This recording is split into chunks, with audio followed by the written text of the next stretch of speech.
Ryu Hanbin, a young man, finds himself fighting a beast in a deserted terrain of a world called Fel Harathna Latna. In a confrontation with a beast dog, he uses a rock thinking it would kill the beast when he is about to be pushed off the cliff. The system displays the information on the hell dog, revealing it as the lowest level monster in Fel Halatna. It possesses strength similar to an unequipped adult human male. The system also indicates that the player may level up by slaying the hell dog, or the powerful monsters in general. He is confused, wondering when everything started going downhill. He even questions if he's trapped in a fantasy video game. Before we proceed further, let's have a throwback. Hanbin used to wake up every day at noon. He had just been discharged from his mandatory military service 3 months ago and felt that he had enough reasons to lay back and relax a bit. He had believed that after he finished his military service, he would be able to fit right into the society. However, the last 3 months for him were nothing but a black haze. Nothing changed about him, even in the 2 years he served in the military. On an ordinary day, while lazing around like usual, he suddenly gets summoned into a void. He hears the voice of more than one entity echoing across the void while he is questioning his existence. The voices are chit-chatting about the chosen ones, implying that the few people standing before them are the chosen ones among the 7 billion humans. Abruptly, one voice calls for transmitting the guidelines to all the players, but the second voice is against that idea, remarking that the idea appears to be too artificial. He wonders what the voices are talking about, and if not God, who are they? A person, the first voice responds to the second voice, commenting that it serves enough motivation and assistance in judging their situation, since that's something already tested with the previously chosen ones. The second voice then initiates the guidelines transmission. However, the second voice claims to have made a mistake in transmitting the guidelines to Hanbin, and they apparently don't care, because the error occurred around a single chosen one. After some time, Hanbin is shown to be ruthlessly striking the dead hell dog. Still, he is shaken to the core. Remembering that he was discharged 3 months ago, he wonders what would happen to him and his parents, notifying him that he has a less than 5% chance of surviving in the Fel Halatna. With his current stats, the system gives him an alternate option, which is to end his life. He is enraged at the entities who sent him there. Seeing the alternate option, he wonders if he will be sent back home after dying. He tries to stay calm and accepts the truth that they wouldn't have sent him to this world if they had planned on returning the chosen ones home. He is also aware that whether he likes it or not, it's the end if he dies after grieving for a moment. The system prompts him to choose a skill class, which he sees as an obligatory choice, since fighting with his fists has never been an option for him. But since this isn't a game, he chooses to select the long-distance combat class. He chooses to be a magician, but his selection is rejected due to the lack of capability for the chosen class. Frustrated, he then goes for magic, swordsmanship, and priest respectively, but his selection is rejected both times. Despite not wanting to choose warrior class, he ultimately ends up selecting it. He tries to stay optimistic and aims to find a way to fight from a distance, as he chooses a spear from the weapon selection window. However, due to some errors, the system malfunctions and selects the long sword as his beginner's weapon out of pure annoyance. He thinks of not acting according to what those entities want, but what he wants more is not to die. This is how his unending hellish life of leveling up began. He tries to swing the blade, but isn't able to swing it because he's too weak. It's been 7 days since he came to Fel Halatna. How can he return home? But each time it has remained silent, and he doesn't know if it is because the system is bugged. In any case, he is fighting to survive. The monsters he fights are always hell dogs. If there's one thing he has learned since coming to this world, is that the hell dogs also level up. He is noticing that these monsters have become wary of him, despite trying to stay alive. He is getting dragged by the enemies. These monsters are getting used to fighting him, just as he is getting used to fighting them. He tries to launch an unpredictable attack, but the hell dog he is fighting reads him like a book and dodges his attack. The hell dog then attempts to jump at him, but he strikes at midair, fully neutralizing it. He gained 22 experience as a reward. which adds up to his overall experience 282. He killed the Hell Dog using the skill stab, which he got after becoming level 2. Hanbin finds the guidelines pretty helpful, as when he browses through it, his knowledge expands, and he learns more about this world, such as the benefits of Hell Dog's meat and blood, which contains fats and essential amino acids and contains moisture, carbohydrates, fibers, and essential minerals respectively. But unlike their violent nature, their teeth and claws quickly become dull and cannot be used soon after. Ultimately, he concludes that this world is artificially created, and there must be a reason why he was brought here, and wonders where the other chosen ones were sent. Just as he is thinking about the other chosen ones, the guideline informs him that he can leave the current area, the Rock Mountains, once he reaches level 5 and meets up with the other chosen ones, where the death rate is lower. Low-level monsters roam in the area, and the monsters appearing in the safe zones are stat-matched. The guidelines command him to meet up with the other chosen ones. After this, he asks the guidelines about what he has to do there, but the system fails to respond due to an error. He had already realized that the monsters also leveled up and needs to leave the Rock Mountains to learn about this world. After that, since the Hell Dogs get stronger as he does, it doesn't get easier for him to defeat them. After he gained another 22 experience, his total experience accumulated enough that he reached the required experience and leveled up. He also obtained the side/skill. He continued to face the ever-growing Hell Dogs. A level 3 Hell Dog possesses strength, similar to an unequipped novice warrior. He underwent the cycle of fighting, getting injured, killing the Hell Dogs, eating and sleeping, and by the 27th day, he had killed countless Hell Dogs and had learned 3 skill stab. His body has begun to see the effects of the stats that he has gained, as well even the 2-handed longsword, which was difficult to lift at first, could be easily swung. In this world, one can see the results of their hard work, revealing he has regressed to level 1. He decides to not be bothered by this message and assumes that it must be bugged, only to realize that this message is real. Surprisingly, his stats are intact. At first, he tried to look at things optimistically, reassuring himself that because he was in the safe zone, the Hell Dogs would also be level 1. He believed he could get more stats more easily. However, he was wrong. The Hell Dogs kept getting stronger despite their levels. He continued to put his life on the line with each fight. He believed it would work the next time. He was sure he would get it, and kept on going.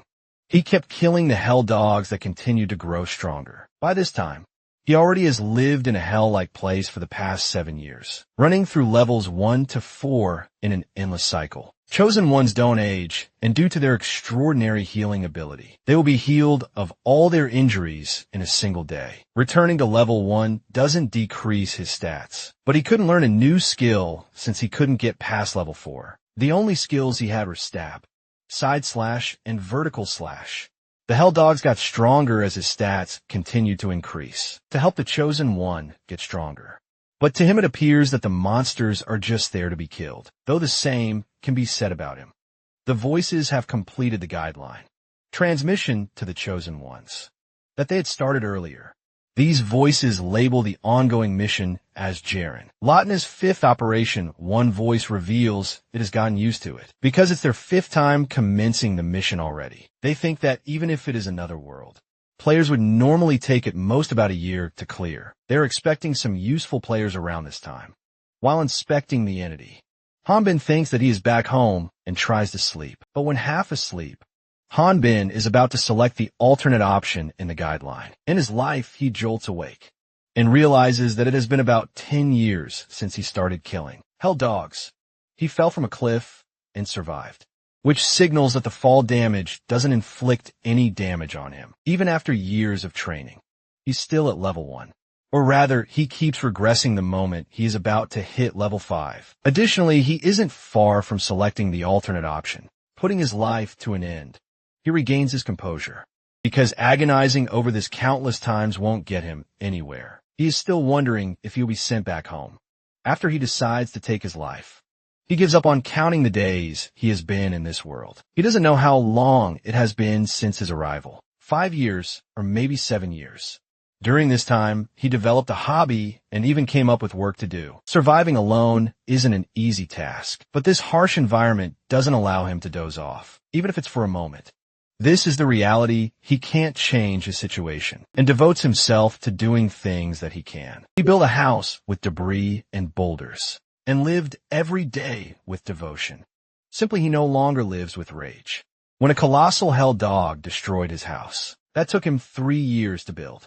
These giant hell dogs are loud and don't even taste good, but by constantly hunting them, he has learned the best strategy to defeat them once it starts. These hell dogs begin with a huge attack, and it's impossible to dodge their breath skill, since the area of attack is large. So he just braces his body and blocks it with his strength, surprised to see its enemy unfazed. The hell dog would then rapidly cast thunderbolts. Light and fire magic, since getting hit by these is painful. He would block them by carving up huge walls of earth. However, he wasn't extremely prolific with the blade, nor did he have any other skills, since his level won't increase. After using the 3 skills thousands of times, he has combined them into one skill called Cross Impact. It's not a real skill, but there isn't a monster that can withstand the impact of the hit, the entity that made an error. When transmitting the guidelines to the candidates, is stunned to learn that Hanbin has been stuck inside the Halatna for 22 years, while the other generations are operating in different locations. Of Latna, that entity is stressed because it can't come up with an excuse if its superiors find out. It also can't kill him, but after contemplating for a while, it comes up with a way to deal with him elsewhere. Hanbin is munching on the hell dog. He has always felt a breeze whenever he leveled up to level 4. He desires something tasty and also human interaction, despite everything.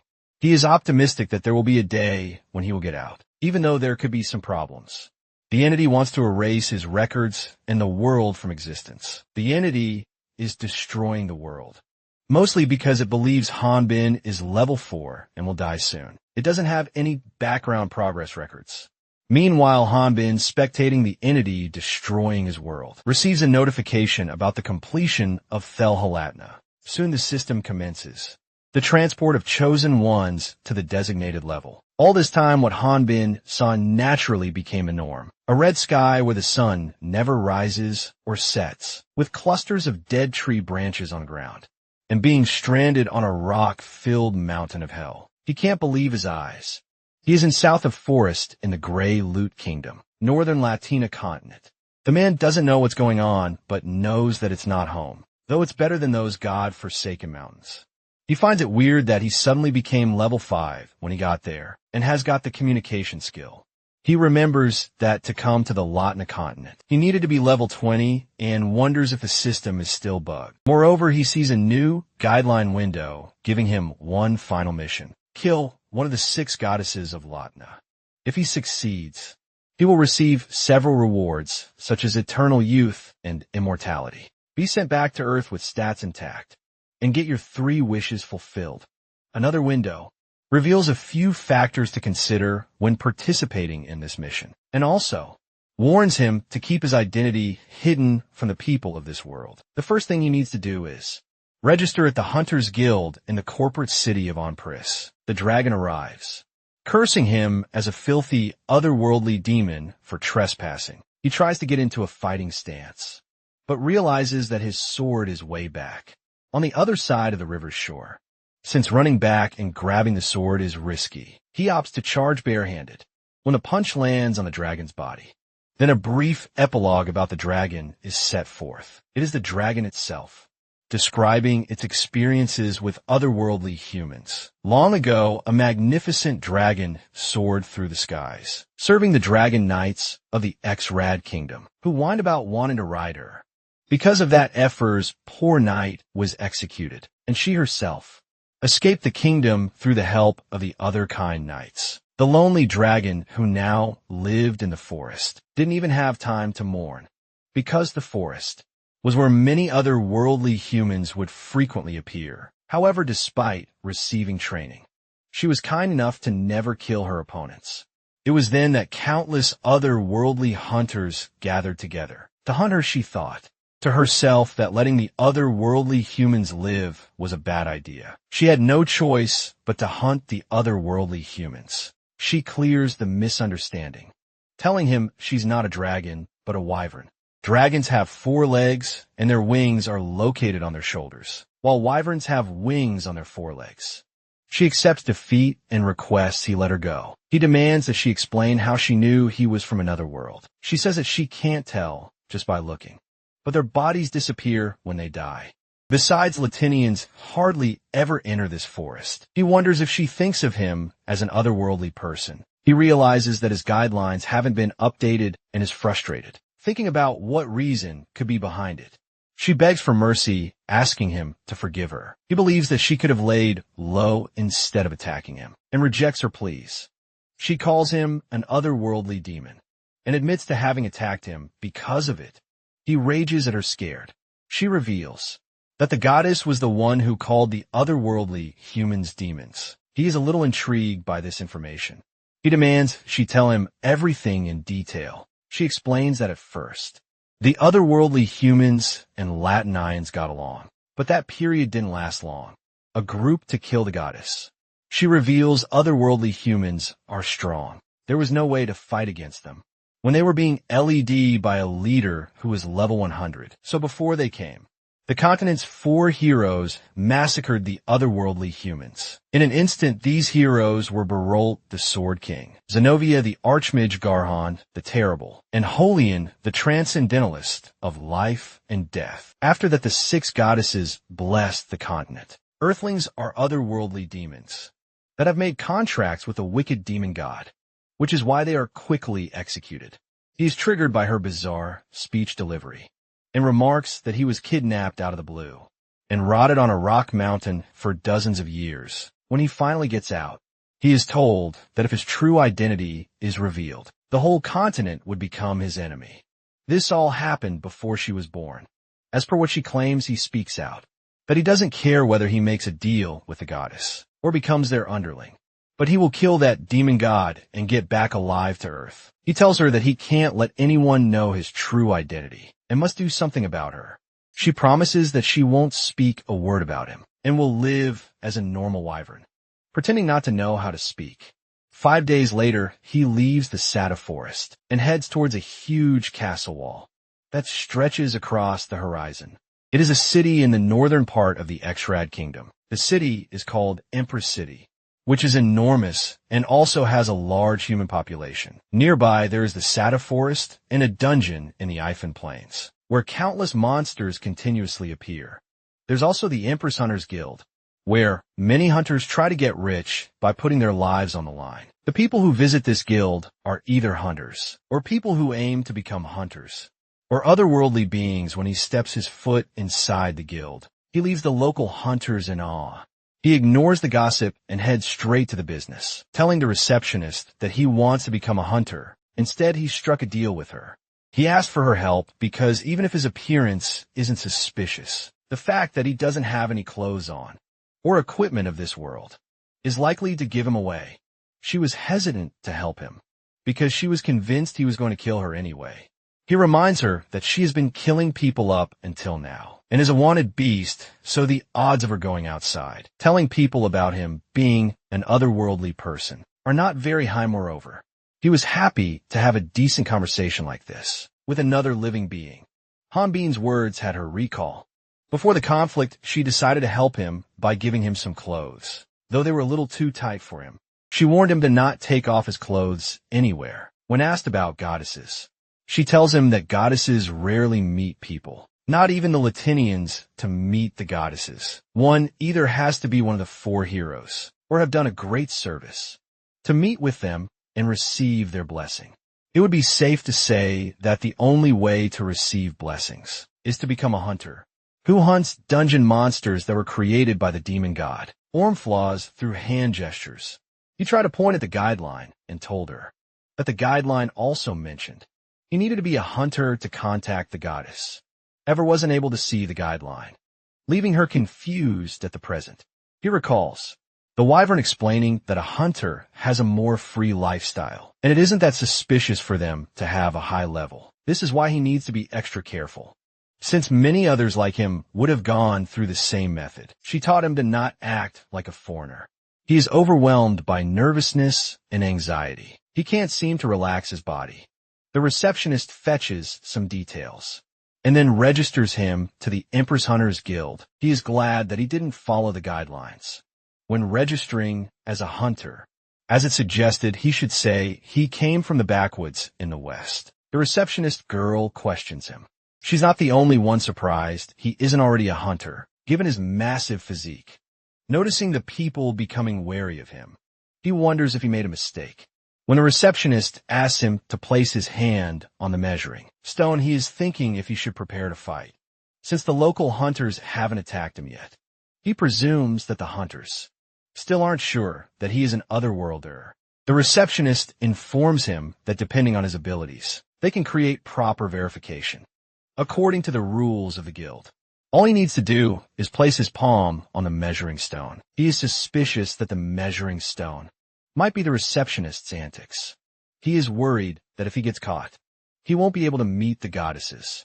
However, he thinks that running away is the same as revealing his secret, though destroying this place may be easy to do. He places his hand on the measuring stone, hoping it would work out well. And surprisingly, it does turn out well. The receptionist reveals that his stats are at heroic levels. Here is the plot twist. He was dreaming about having heroic level stats. The receptionist apologizes for her behavior and clarifies that most people who come from a backwoods to register are otherworldly humans. If his level was higher, then they without a doubt would have mistaken him for one. The local hunters reveal that the otherworlders start at level 20 and say that they want to become a hunter, even though they're already at a high rank. The receptionist asks for 300x registration fees, which is about 3 million Korean won. The local hunters laugh at him. Seeing his hand tremble, they reveal the otherworlders have a lot of money, which makes him even more sad. The receptionist gives him his beginner hunter badge. Alongside Hanbin's rank, his name is also mentioned on the badge. He apparently has registered under the name Eric Garun. Despite all the mockery from everyone in the guild, he stays motivated and thinks of making his name known in the hunter circle, because this is where he starts for real, wanting to explore the dungeon. He states he wants it as a mission. Suddenly, a narcissistic man cuts in. Through the receptionist's questions, he learns the dungeon monsters that are increasing in number and attacking nearby houses. He does not feel easy about sending useless hunters to do the job, and opts to go since his level is high. Hanbin sees Lauda as a level 27 hunter, the same level as Effer, and wonders why is he acting so conceited. He guesses the reason. Laud has a high sense of pride, is because he is the highest level in the guild. But he feels like not getting himself involved with him at all. She recommends doing miscellaneous work, while learning the ins and outs of his party would be much better. He is disgusted, thinking that he has to join a party with the obnoxious hunter in it. The full of himself hunter reveals that he already has recruited a newbie in his hunter's party, so he also declines the receptionist's request. Without a second thought, the newbie introduces himself as Addis, a level 25 mage. However, the guidelines show him she is at a higher level, a level 37 magician. He decides to ignore it, thinking that he must have his circumstances for hiding his real level. When a T-side eyes him, he quickly averts his eyes off. The prideful hunter remarks that if it's a special request from Saguri, the receptionist, to take care of a level 5 insect, then initially finds Loud his comments slightly irritating, but he keeps his cool. The prideful magician steps over his boundaries by ridiculing him, and then attempts to snatch the sword that is attached to his back, though he isn't even able to budge. As he is confronting Loudy, someone is watching him. Hanbin is effortlessly carrying the weight of Loudy as he is holding on to his sword. The person who was watching Hanbin approaches him and tells him that he will be able to take care of level 10s. With his physique, Loudy calls that person by the name Berkman and tells him to not butt in, while pointing at his long sword, which is wrecking the guild because of its massive size. Berkman warns him that if he continues to wreck the guild, he will have to fight everyone there, though this is his friendly warning. Fearing that he will get kicked out if he gets into the fight, he quickly clears the misunderstanding of not wanting to fight anyone. Laudy is intimidated, seeing him carelessly swinging his sword. He lets him know that no one will take a level 5, like him, in their parties. Inside, Hanbin admits he can't do anything because of his low level, and he also has used most of his money just to register. However, Berkman divulges leveling up with his body will be easy. He was looking for someone with a toned body like Hanbin's, and now that he has found a perfect candidate, he invites him to his party. The man appears to be a level 25 human who believes Hanbin is a low level, solely because he lacks experience. Otherwise, he would be a high-level hunter. Being another worlder, his growth rate is high, which means he won't be able to stay in the man's party for long. Empress City was developed because of the dungeon and monsters. There are two main areas where hunts take place in Ampelos. There are small villages near the forest. But since monsters rarely venture away from trees, subjugation quests are rarely given. However, there have been a great number of monsters attacking the vicinity of the forest lately. This is why many hunters have joined the subjugation quest. Soon after, the Berkman and his party are fighting Devoke, a high-level monster that habitats the south of forest. Devoke have slow movements, but their grips are strong enough to crush a rock, and they utilize their weight to create decisive attacks. Berkman Ro Paul, the strongest tank in Empress, demonstrates incredible strength fighting Devolk. When a Devolk uses a pincer attack, he blocks its attack, which extinguishes Devolk's mobility. She ridicules him for being pushed back by a Devolk, remarking that he should retire. Amber panics when she notices a grave wound on his arm that came from the devil's attack earlier. He calms her down, since this is nothing to be concerned about. He, acting all cool, makes her blush as they are sharing a tender moment. His younger sister and party's healer, Erwin, arrives and heals him. Suddenly, a Devolk comes behind her, but before it can harm her, Hubert Krutaz, a supporter operating from the rear, saves her with a special attack called Firehammer. Berkman's party is the #1 party when it comes to a well-balanced, coordinated team. They don't solely focus on offense and can be labeled as the most reliable party in Empress. Unfortunately, Hanbin has been lowered to the role of porter. While everyone is fighting, he is just spectating. He has been left out of the main fight since his level is low. But Berkman's party is generous enough to split the profits equally with him. When he is peacefully waiting for the main fight to conclude, Lord Devoke, level 25 monster, appears and spots him. However, he gets rid of Lord Devoke in an instant with a stone bullet. He gets a little upset when the system doesn't give him any experience because the monster's level is too low. He thinks of asking the party to let him hunt stronger monsters. Next time, he is informed that the party is finished hunting and it's time for gathering. Erwin collects a magic stone worth 15x from one of the Devoke and proudly shows it to her older brother. Hanbin is fascinated by the sight of watching his party gathering magic stones. He thinks that he could have vomited for sure if he had seen this scene before, getting transported to this world. But now that he has carved up so many hell dogs, it's nothing new for him. He organizes the extracted goods at lightning-fast speed, shocking Berkman's entire party. When asked how is he so good at organizing stuff, he explains that he has been doing this for 20 years, revealing himself as a 24-year-old, the strongest tank. And others are shocked to learn that Hanbin has been doing labor ever since he was a 4-year-old. Perplexed, they question him about his parents and learn that he was kidnapped 20 years ago and doesn't remember what they look like. Berkman calls him a part of his family now. The party then consoles him, making him realize that these people are nice. He reveals that he is thankful to Berkman for allowing such a low-level hunter like him to join his party. The tank drops a bombshell by claiming that level doesn't actually matter. Even though he's been stuck at level 25 for the past 5 years, he is confused by his statement because Berkman already is a level 25 hunter. Erwin speaks about how there aren't any high-level monsters on the surface, and the dungeon is the place where one would find high-level monsters. Amber adds that they don't need to hunt stronger monsters, since they will never go to places like dungeons. Completely stunned, Hanbin heads off to sword practice, while Erwin is left feeling miserable, haunted by the realization that everyone believed he was an otherworlder.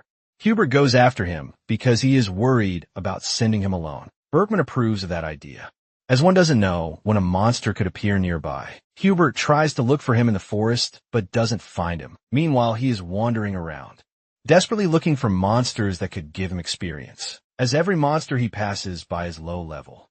Now that he has explored the forest, he is convinced to him. It makes sense that monsters with similar levels as Effer didn't give him enough experience. As he plans on leaving, he hears a strange howling sound, which doesn't sound like a regular monster. He prepares for the fight, but finds an unknown person with orange hair, stripped naked in the forest. Hanbin soon realizes that this person is a tease, the mage from Loudest Party. He wonders why is he naked in the Sada forest. He then marvels at the fact that he hasn't found the monster that was making those sounds yet, even though the sound came from this direction. He apologizes and then attempts to leave. Hanbin reveals how he heard a loud sound while passing through and thought that would be a big monster. He attempts to evade by bringing his party, but is stopped again as a tease demands he answers truthfully. He inquires Hanbin if he saw the monster, and then threatens him with his magic to tell the details. Furious, he questions Atiz on why is he doing this, and what's his and Loudest deal. He also thinks the prideful Hunter's party member is looking down on him, just when things are about to settle down.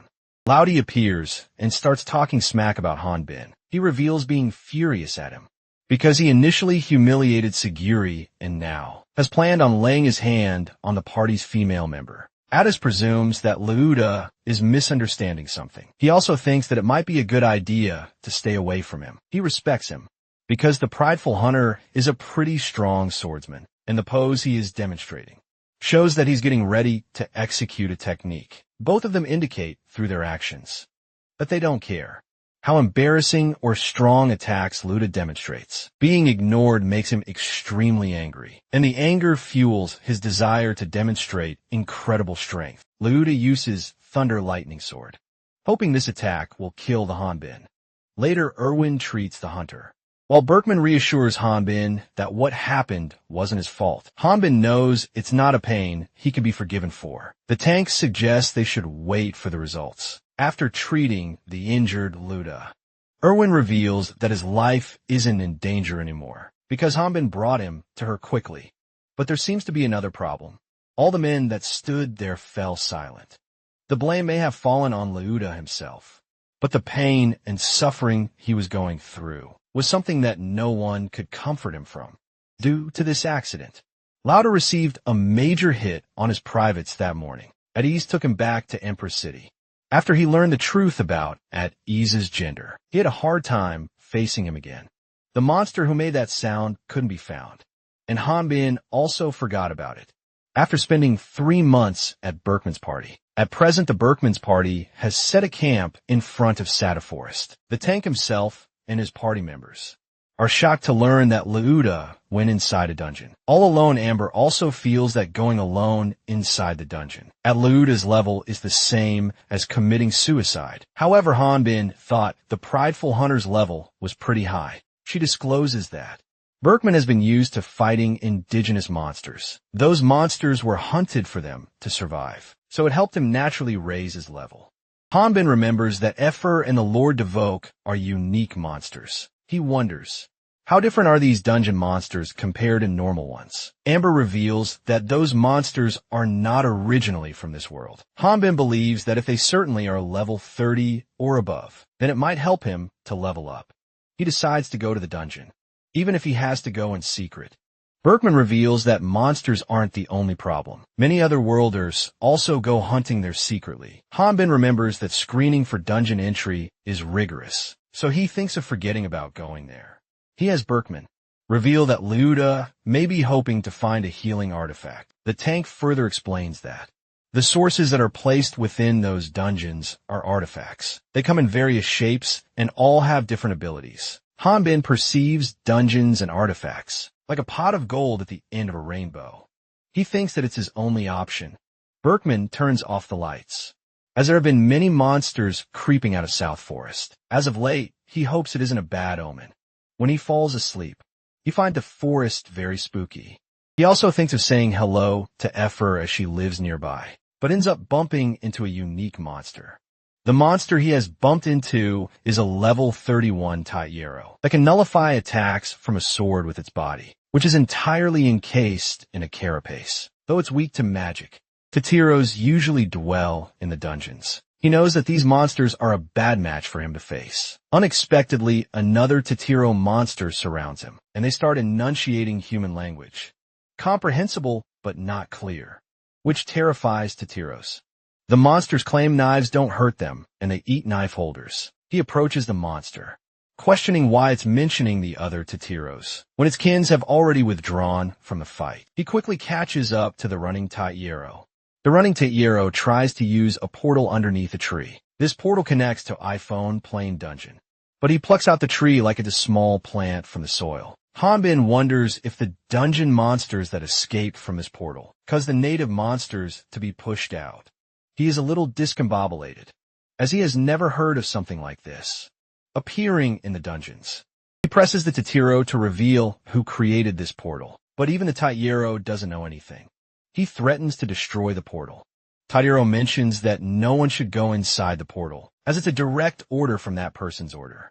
He wonders who that person might be, and then tasks Taiyero to watch over the portal. That way that person won't find out. Since he can't get caught secretly exploring the dungeon, he has decided to go inside. Once he jumps in, Tatito starts pushing dirt over the portal to cover it. Inside the dungeon, a party of hunters is fighting some Tatharos. The boy manages to break free from the clasps of the Tatharo. That has him cornered. He appears to be equipped with an axe that can't penetrate through Tatharo's sturdy skin. The girl, who is the mage, is in a tight situation and can't seem to break free from the clutches of a Tathiero. The girl chants a spell and cooks up a flash attack, which also partially blinds the boy. He is barely able to see with one of his eyes. He asks for Runul, the party's healer, for help. However, Alicia's life is also in jeopardy. The boy has given up on fighting and desperately screams for help. He receives help from Luda, who beheads Taiyero with lightning speed. Moreover, the space to pierce the neck is extremely small. However, he noticed that Luda impressively made the enemy lower its arms and then cut off its head. This technique can only be done by a dual-wielding magic swordsman. The prideful hunter discovers the hunters he has just saved are from Empress Hunter's Guild. The boy recognizes Luda and calls him by his given name. The boy marvels at his bravery and has even heard about him coming to hunt inside the dungeon a few months ago and calls him amazing in reality. Luda has been trying to survive in the dungeon for the past 70 days. He doesn't remember coming inside the dungeon and couldn't leave, since he hadn't seen another person up until now. But now he can go home, Alicia recalls. He pulls out a healing potion, which is extremely rare to get, and casually hands it to Alicia. Alicia briefly wonders if he's trying to flirt with her, but he quickly shuts it down, firmly stating he'd never do something like that. He explains he gave her the high potion simply because it wouldn't work on his own injury. His motivation behind giving her the potion was healing her wounds, because in her current condition, it would be difficult to leave. Alicia will repay this debt after leaving this dungeon. Loud instructs everyone that they should be heading back. Alicia wonders if they're turning back after making it this far. Just because of her, she introduces herself as a hunter, so he won't look down on her, while he's more focused on getting out of the dungeon. In actuality, he is suffering from irritable bowel syndrome. He can't hold on much longer. Abruptly, the entire dungeon starts to shake. Surprising the hunters, the boy assumes it was an earthquake. However, Alicia explains that dungeons are a part of a different dimension, so earthquakes don't happen here. When they hear the sound of multiple monsters closing in, Alicia is left in disbelief, questioning how Louder could take on so many at once. The prideful hunter insists they should hurry and leave, but the boy feels that they are going to be a burden to him, and they can't let his last efforts be in vain. The Taiyeros pass by Luda without harming him. He hears the Tatiros chanting words like run and danger, and wonders what is happening. On the opposite side of the dungeon, Hanbin is toying with Tatiros. He had high expectations since it was a dungeon, but he isn't getting any experience. Plus, he can't even swing his sword properly, as he is afraid it might make the cave collapse. Him adjusting his strength when he was in Berkman's party was too tiring. Terrified of his strength, Tatiros help each other escape. but the remaining few sacrifice themselves for their allies. After annihilating Tatiros, he finds an artifact, a fireball bracelet. Magic source, he is delighted, but wonders why there isn't any boss guarding crazy items like these. Unaware that he already had killed the level 40 Tyro King, he is aware that if he takes the artifact, then the nearby monsters will disappear. If they don't disappear, he won't be able to level up. He feels uneasy thinking about taking the artifact for various trivial reasons. Among those many reasons is the quality of the artifact. It appears to be a mid-source artifact. The guidelines show him that the wearer of the bracelet can throw fireball magic by yelling fireball. It also says the bracelet has 30 uses left. Hanbin, without a second thought, takes the bracelet thinking it's every man's dream. After this, he tries to test the fireball and looks around the dungeon to ascertain that no one is there. How do monsters keep responding in the dungeon? The answer to that was discovered by hunters who previously explored them. Shockingly, dungeon monsters don't breed. Instead, they are manufactured in a special zone. And that special zone is the place where the magic rests. Hanbin has no idea why magic sources are in the shape of items, but hunters call these items artifacts, as they are condensed with magical powers. His attempt to use the fireball attack fails. The system tells him that the user must be level 31 to use it. Unlike regular tools, artifacts have a level requirement to use. He can't even sell it, as it would be suspicious if a level 5 tried to sell it. A dungeon artifact is a great honor for a hunter to receive, which is why it is priceless in the market.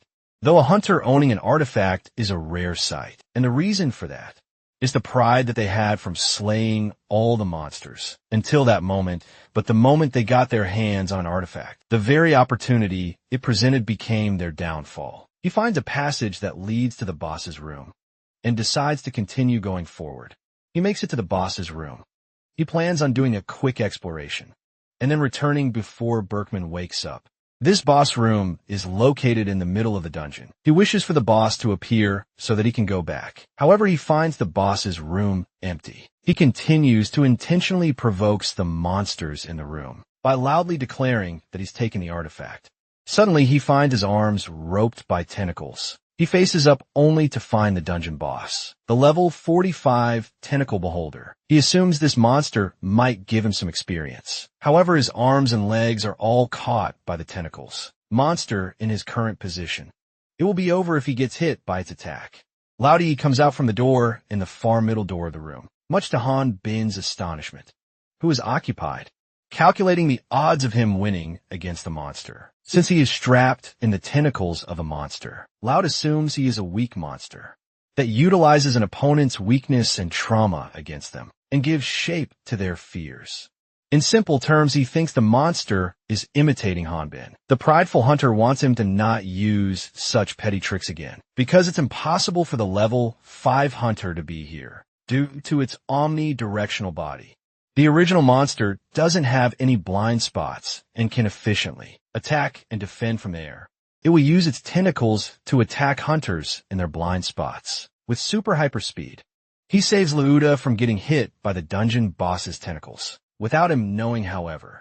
Hanbin is late to realize that he is in a position where the hunter, with high sense of pride, could inflict damage to his private parts with his blade. He goes airborne to save his future kids. But in the process, he puts too much power into his jump that the boss above his head stamps into the ceiling. He is more concerned about getting his pants ripped than nearly bidding farewell to his privates. He is also disappointed at the dungeon boss because it turned out to be very weak and blames him for making his life miserable, though he is still convinced that he is fighting a monster that has transformed into Hanbin. He unexpectedly gets under the control of the tentacle beholder, who uses him to communicate with Hanbin. The tentacle beholder seems absolutely livid with Hanbin, enraged over being toyed with and made a fool of. The monster believes his opponent will never be able to attack him because he has taken Lauda as a hostage. Dying at the hands of his companions will be the most horrendous death. Hanbin offers to give him Lauda and in return demands experience. Tentacle beholder changes his mind. He initially planned on using Lauda as the dungeon's fertilizer. The tentacles beholder is one of the most problematic bosses to deal with. It may not have any destructive attacks, but its extremely high intelligence can penetrate a human psyche. Therefore, if a human is captured, they will become a parasitic host, obtaining extraordinary powers. Tentacles Beholder tries to get into Hanbin's head by remarking, no matter how strong he is only a human, and even if he pretends that it doesn't matter, he will never be able to cut down his companion. The monster suddenly starts to lose control of Lauda. It wonders if the manipulation is incomplete, and notices him lowering his sword. Tentacles Beholder soon realizes that it has been defeated by someone who is claiming to be level 45, and is exasperated meanwhile. Hanbin is wondering if he will receive a pop-up message from the guidelines about the monster being too weak. He wishes to meet some other monsters outside in the Sadie Forest. The monster feels that his opponent isn't a human, and opening a portal is useless if someone of his caliber is around. The dungeon will disappear once Hanbin leaves, and even as it is dying, the monster is desperate to inform that being. He destroys the last bits of the Tentacles Beholder. Before heading back, he receives 54.5 billion of something. It's morning time, and Berkman is occupied with the morning stretches. Erwin informs her party that Hanbin is nowhere to be found. The tank reveals that he was gone when he woke up. Erwin fears that he might have gone back to the forest alone. Hanbin returns in the nick of time with a monster corpse, scaring Erwin. When Erwin expresses her concern about him not being there, when they wake up, he apologizes for making them worry, but remains quiet. Moments before, he received the experience of slaying the Tentacle Beholder, and this experience was 113,240. He recalls that Hell Dogs only gave him 258 experience. To level up to level 5 from level 4, it takes 1,000 EXP, and to level up to level 6, one would need double the experience, 2,200. Since he just received over 100,000 experience, he wonders what level will he become. Just as he is about to celebrate unlocking something this big, the guidelines reveal that he needs 54.5 billion more experience to get to level 6. Since that shocking reveal, he has completely frozen, even calling leveling up impossible. Berkman's party continued to search for monsters that whole week, but none showed up. So the party decided to return to Empress City sooner than planned. At the Empress City's main entrance, they're stopped by the guards. The carriage coachman informs the guard that this is a transport carriage for the Empress Hunters Guild. The guard asks the coachman for the pass, but the coachman doesn't have it. The guard states he won't allow them to enter until he sees a pass. The old coachman gets angry and rages at the guard, telling him that he has been doing this work before. The guard's father was even born. The guard reveals that this is a direct order from the higher UPS. Hanbin is sure that people without a pass are also allowed through, if they have the mark of the guild. When the tank removes his mask, the guard instantly recognizes him and greets him. The name of the guard in charge is Goleman, and is acquainted with the tank. Goleman is a little surprised that Berkman hasn't heard anything about the recent incident.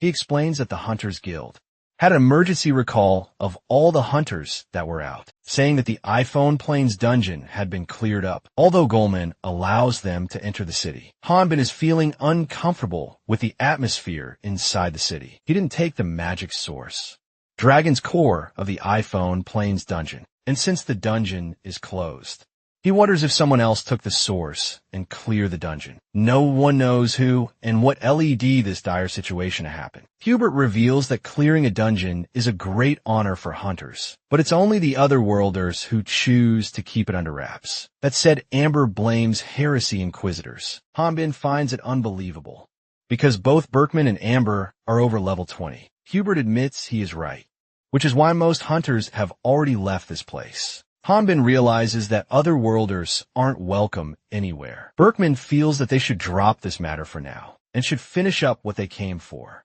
He assigns Hanbin to go and sell all the monster materials that are in the bag, and after he returns, they plan a party to celebrate Hanbin's first mission completion. Berkman insists that Hanbin take Amber with him, but he wants to go there by himself as he knows where Bolton's shop is. She tries to stop him because he doesn't even know the market price, as he doesn't want to get involved with heresy inquisitors. He reveals that this place was thriving because of the dungeon. Bolton is frustrated, thinking how is he supposed to sell. He is even willing to sell the magic stones. at a quarter of the original cost. Bolton is somewhat annoyed by his stubbornness, but makes it clear that no matter the price, he is not going to accept it in this situation. Suddenly, a member of the Brotherhood arrives, startling the Bolton, and says that he is going to wait for his turn. Hanbin tries to see his level, but isn't able to see it for some reason. Wondering if Hanbin can't see his level, Hanbin dismisses his question. The Dark Brotherhood mentions that. The Heresy Inquisitor then summarizes everything he has been told and calls his story strange. He starts to refer to him as an otherworlder instead of using any pronouns. Hanbin is irritated by the Dark Brotherhood's unlikable personality and explains he got the wrong person. The enemy doesn't believe Hum words and checks his level, only to find out that he was telling the truth all along. He is baffled. He expected someone with his physique to be very strong. Hanbin wants to finish what he came for and faces Bolton, who is impressed at how daring he is around the Heresy Inquisitor. The Inquisitor admits that he was at fault and proceeds to walk straight, leaving. Hanbin finally took a much-needed breather after nearly pissing his pants. He initially thought it would be okay because he is a low level, but feels that his heart is about to explode. He is convinced that the Dark Brotherhood is not normal. Nevertheless, he wasn't even able to confirm his levels. Bolton digs through his bag to find the items that he will be purchasing from him. He finds a fireball bracelet, magic source in the bag, and shows interest in it. Realizing that Dark Brotherhood is nearby, Hanbin tries to hide the artifact, but it ends up falling at the Dark Brotherhood's feet. The Inquisitor picks the artifact and wishes to know how he, a level 5, obtained an artifact. And surprisingly, the Dark Brotherhood isn't suspicious of him as he, just like the others, thinks a level 5 couldn't have gone into a dungeon. The Inquisitor then hands the artifact to him. Before he leaves, he decides to tell him something useful. He narrates a story that took place 15 years ago in a small village, but attracted a lot of people. One day his party was given a quest. When the party decided to kick him out, the man yelled that the monster's level was over 80. It was then that he told his companions the truth, since they refused to believe him, that he was an otherworlder and could see the levels of other people and monsters. The monsters attacked them, and to buy time for his companions to run. After finishing this story, the Inquisitor asks him who he thinks died. By the end, he replies, he thinks that the otherworlder, whose identity was just discovered, must have died. The Inquisitor reveals that everyone, except for the otherworlder and the party leader, survived. Everyone else that was connected to him was slaughtered. The leader sold him out to the Dark Brotherhood and was exempted because of that reason.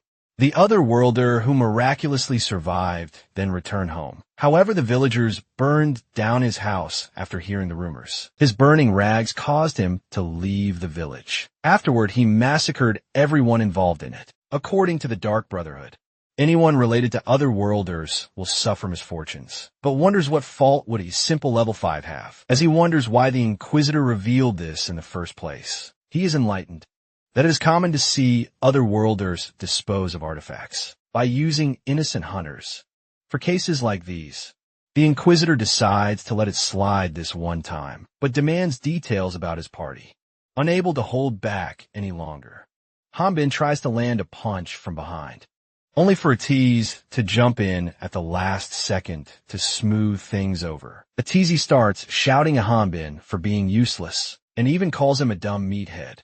He remarks that he is at fault for leaving the artifact with someone as dumb as him. Hanbin tries to speak back, but he shuts him up. The Dark Brotherhood has Atiz introduce himself like a good boy. Atiz Bannister from the Bannister.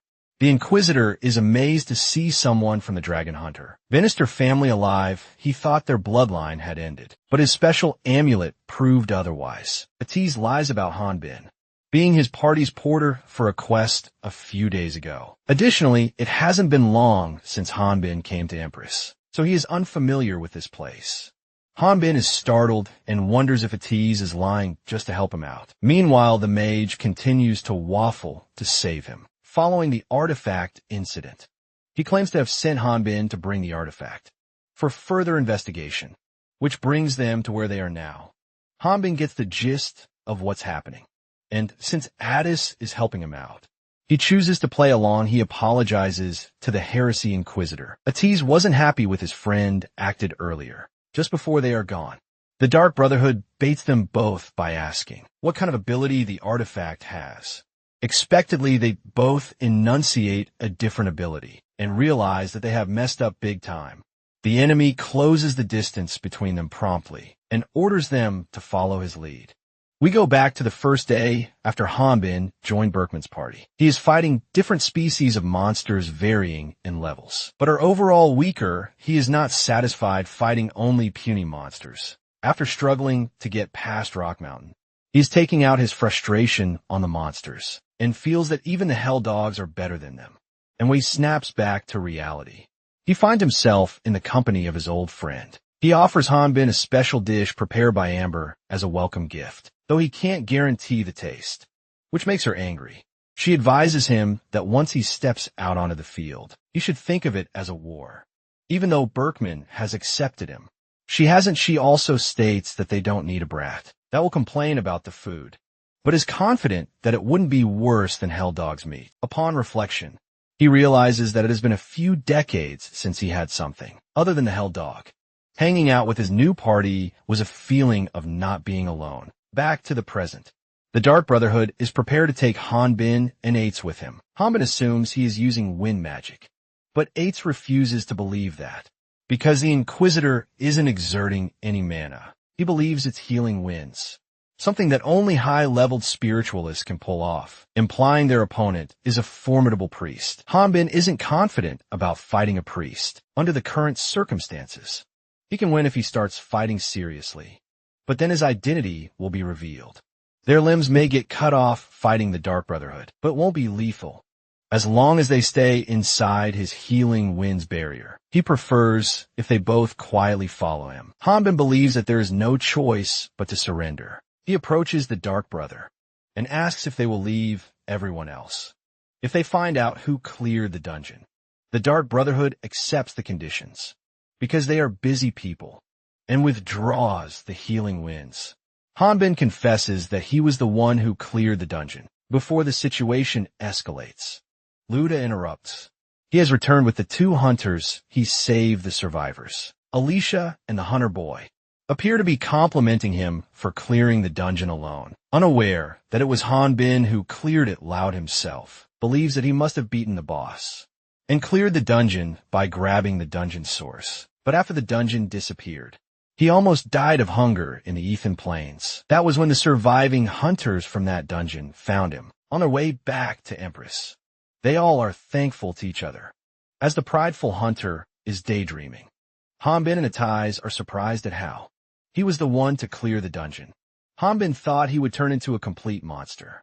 A member of the Heresy Inquisitors apologizes to them for the Dark Brotherhood's behavior. When Atiz inquires about what would happen to Luda, the Inquisitor keeps the location undisclosed, but mentions his friend will be imprisoned and investigated thoroughly. They will verify his testimony, and if there are no problems, he will be released, while Hanbin prefers Luda to rot in the cell. The mage is glad that the prideful hunter will be free soon, though he doesn't genuinely hate him because things turned out okay, thanks to his intervention. The Dark Brother, and writes a check in the name of Bannister, assuming Hanbin is a country bumpkin who doesn't have a bank. Before handing him the check, he asks for Hanbin's signature. Hanbin recalls his mother's advice to not sign something carelessly when he shows signs of nervousness.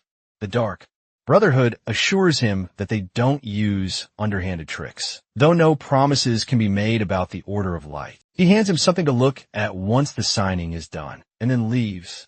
He goes blank for a moment and turns to Atiz for a favor. At the Empress Hunters Guild, the receptionist, Siguri, apologizes to Berkman because his party didn't get the notice. Moreover, the guild master of Empress has run away, and Siguri appears to be taking the blame for his share too, being a kind man. The tank reassures her that it's not her fault that the guild master ran away, and understands that everyone must have been busy. He finds it amazing that she is still protecting this place. Brings up that the guild's entire fund only has 5 coins left. She explains that the guild master ran off with all the money, and knew that Berkman's party wouldn't sit still, which is why he never bothered notifying them. She's devastated, but he, in contrast, is savoring the beer he received from the guild. She shouts at him for drinking at a time like this. She thinks their future as hunters is finished. since the guild is destroyed, and is worried about how they'll make money moving forward. He brings up how 20 years ago, he stubbornly proclaimed to protect the village. Back when Empress didn't even have a guild or dungeon. She recalls the moment and mentions having saved him more than 100 times, entering his romantic mode. He insists that it doesn't matter if there's a guild or not, because since the day he met her, his heart has never changed. She mentions that this is the reason she's still single, but upon realizing her words, she starts stuttering and tries to think of a way to explain herself. In the heat of the moment, he makes a romantic move. She seems angry for some reason and suggests they continue their talk after the party. Quite scared, Berkman agrees to follow her lead while they relish their moment of peace and free will. Someone approaches through the guild's main entrance. A tease appears from the door, carrying Hanbin's bag. He asks for help before collapsing. Later, when he wakes up, he gives Hanbin his flowers for carrying such a heavy bag. Berkman is surprised to see him carrying Hanbin's bag, wondering where the actual man rushed off to. Erwin reveals that the material inside is not there. Even at ease, doesn't know where he is. The only thing he knows is he is doing this as a favor to him. Amber checks out the bag and finds some money inside it. The money appears to be in 10 bags of 1000X. Berkman has many questions, but even if he sold everything, the money Eric's friend has delivered exceeds the market price. Attize gives the tank Hanbin's hunter badge, signifying that he has retired. The tank wants him to speak if he knows the reason for his exit. However, he only gave Attize this information, but had an expression of fear on his face. Flashback shows the Dark Brotherhood showed him the official badge of Great Earth, who were believed to have been wiped out by 4 heroes 20 years ago. Hanbin pretends to not know what it is. The Inquisitor is sure that a level 5 like him wouldn't know anything about it. But in case a level 5 like him, though it would be an impossibility, becomes an otherworlder and recognizes them, then he would want him to remember that story he narrated. At present, Hanbin is frustrated and thinks that he doesn't have a single good thing going on. He looks around and finds some thugs staring at him. Back at the Hunters Guild of Empress City, everyone is startled by his sudden exit. Hubert is angry at him because he didn't come and talk to them. He thinks they should have at least tried to convince him to stay. But Berkman quickly shuts him down.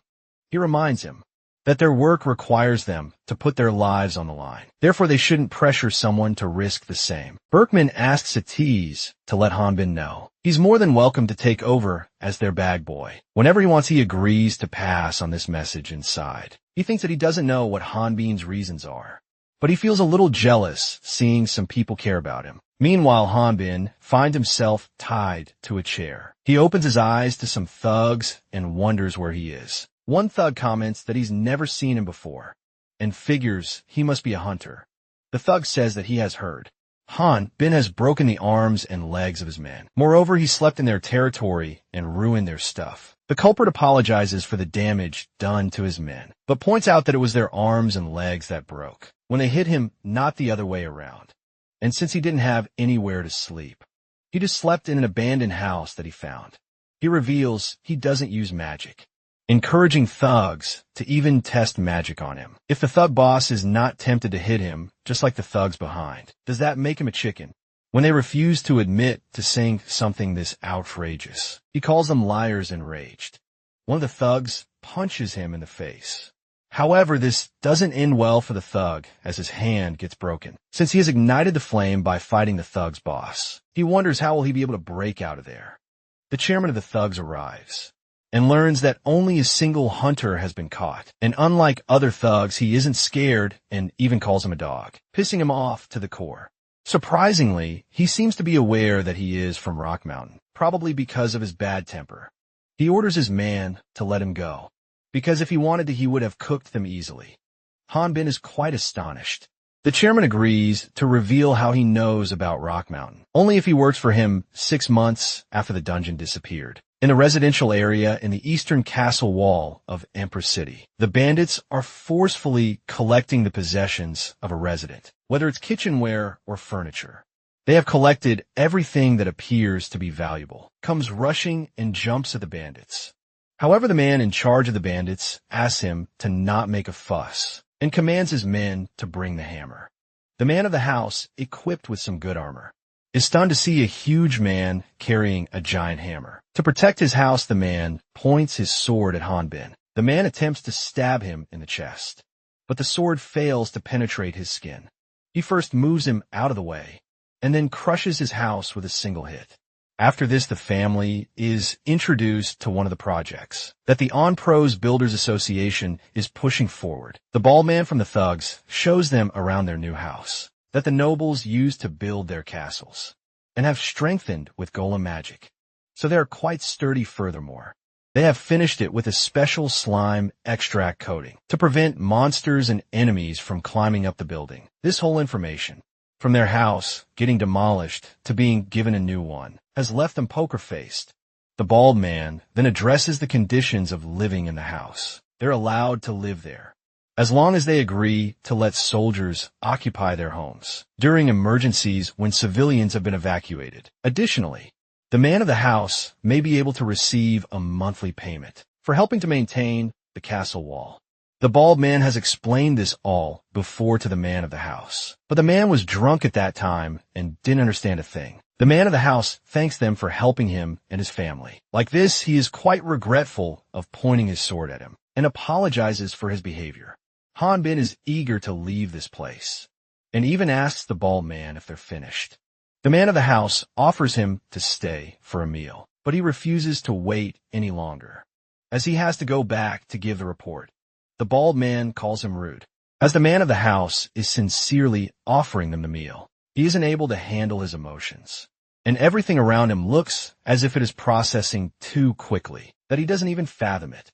His negative emotions are fueled by his encounter with the heresy, inquisitors, especially the Dark Brotherhood. He quickly leaves after realizing that he has messed up. He has worked for the association for half a year and receives 600x per commission, which is more than what a mid-level hunter makes. The reason he earns that much is because he could do a month's work in a single day.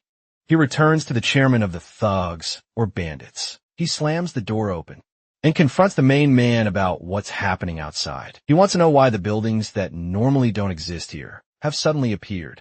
He claims that's why he paid and sent them out there, because these kids have never seen buildings like that before, but thinks that there's no point because Hanbin doesn't even talk, and his son also insists he's mute. Hanbin gets worked up, as he has done everything he was asked to for 5 months. He smashes the table apart with his bare hands out of rage. The chairman questions whether he is done with his tantrum, then goes on to mention that they had all lived a normal life up until 40 years ago. The second time, he emphasizes the words US and Otherworlder, indicating that both the humans of this world and Otherworlders had lived peaceful life for some time. Hanbin had a hunch that the man he served already knew. The chairman wonders if Hanbin knows why he can't get a good night's sleep, why he has to eat in hiding, and why he can't talk to anyone. This is because he can't live like other people. People only have seen Otherworlders work as hunters. It's been 40 years since the first Otherworlders appeared. There are actually more people who work in other jobs, compared to how many hunters are there. But in return, quite several other world technologies and cultures are integrated. If he doesn't fight and live a normal life, no one will think anything of it.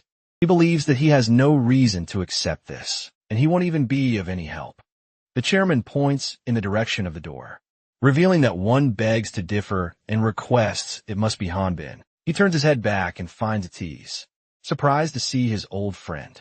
He is guessing how he found him with all his body covered. He is told to not stress too much, as everyone already knows.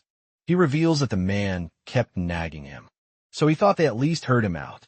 The chairman reassures him that this guest won't bother him anymore. Hanbin feels sorry for a tease, but he doesn't want anyone to get involved with him. The mage introduces himself to the chairman, but the man refuses to hand Hanbin over to him, since he works for the Builders Association. So this technically makes him their family angry at the guest. The chairman bangs his hand on the table. He assumes the tease came to take Hanbin back on Empress Guild's orders, and sees it as an insult to his strength. The chairman learns that the guest and his man were in different parties, and weren't particularly close.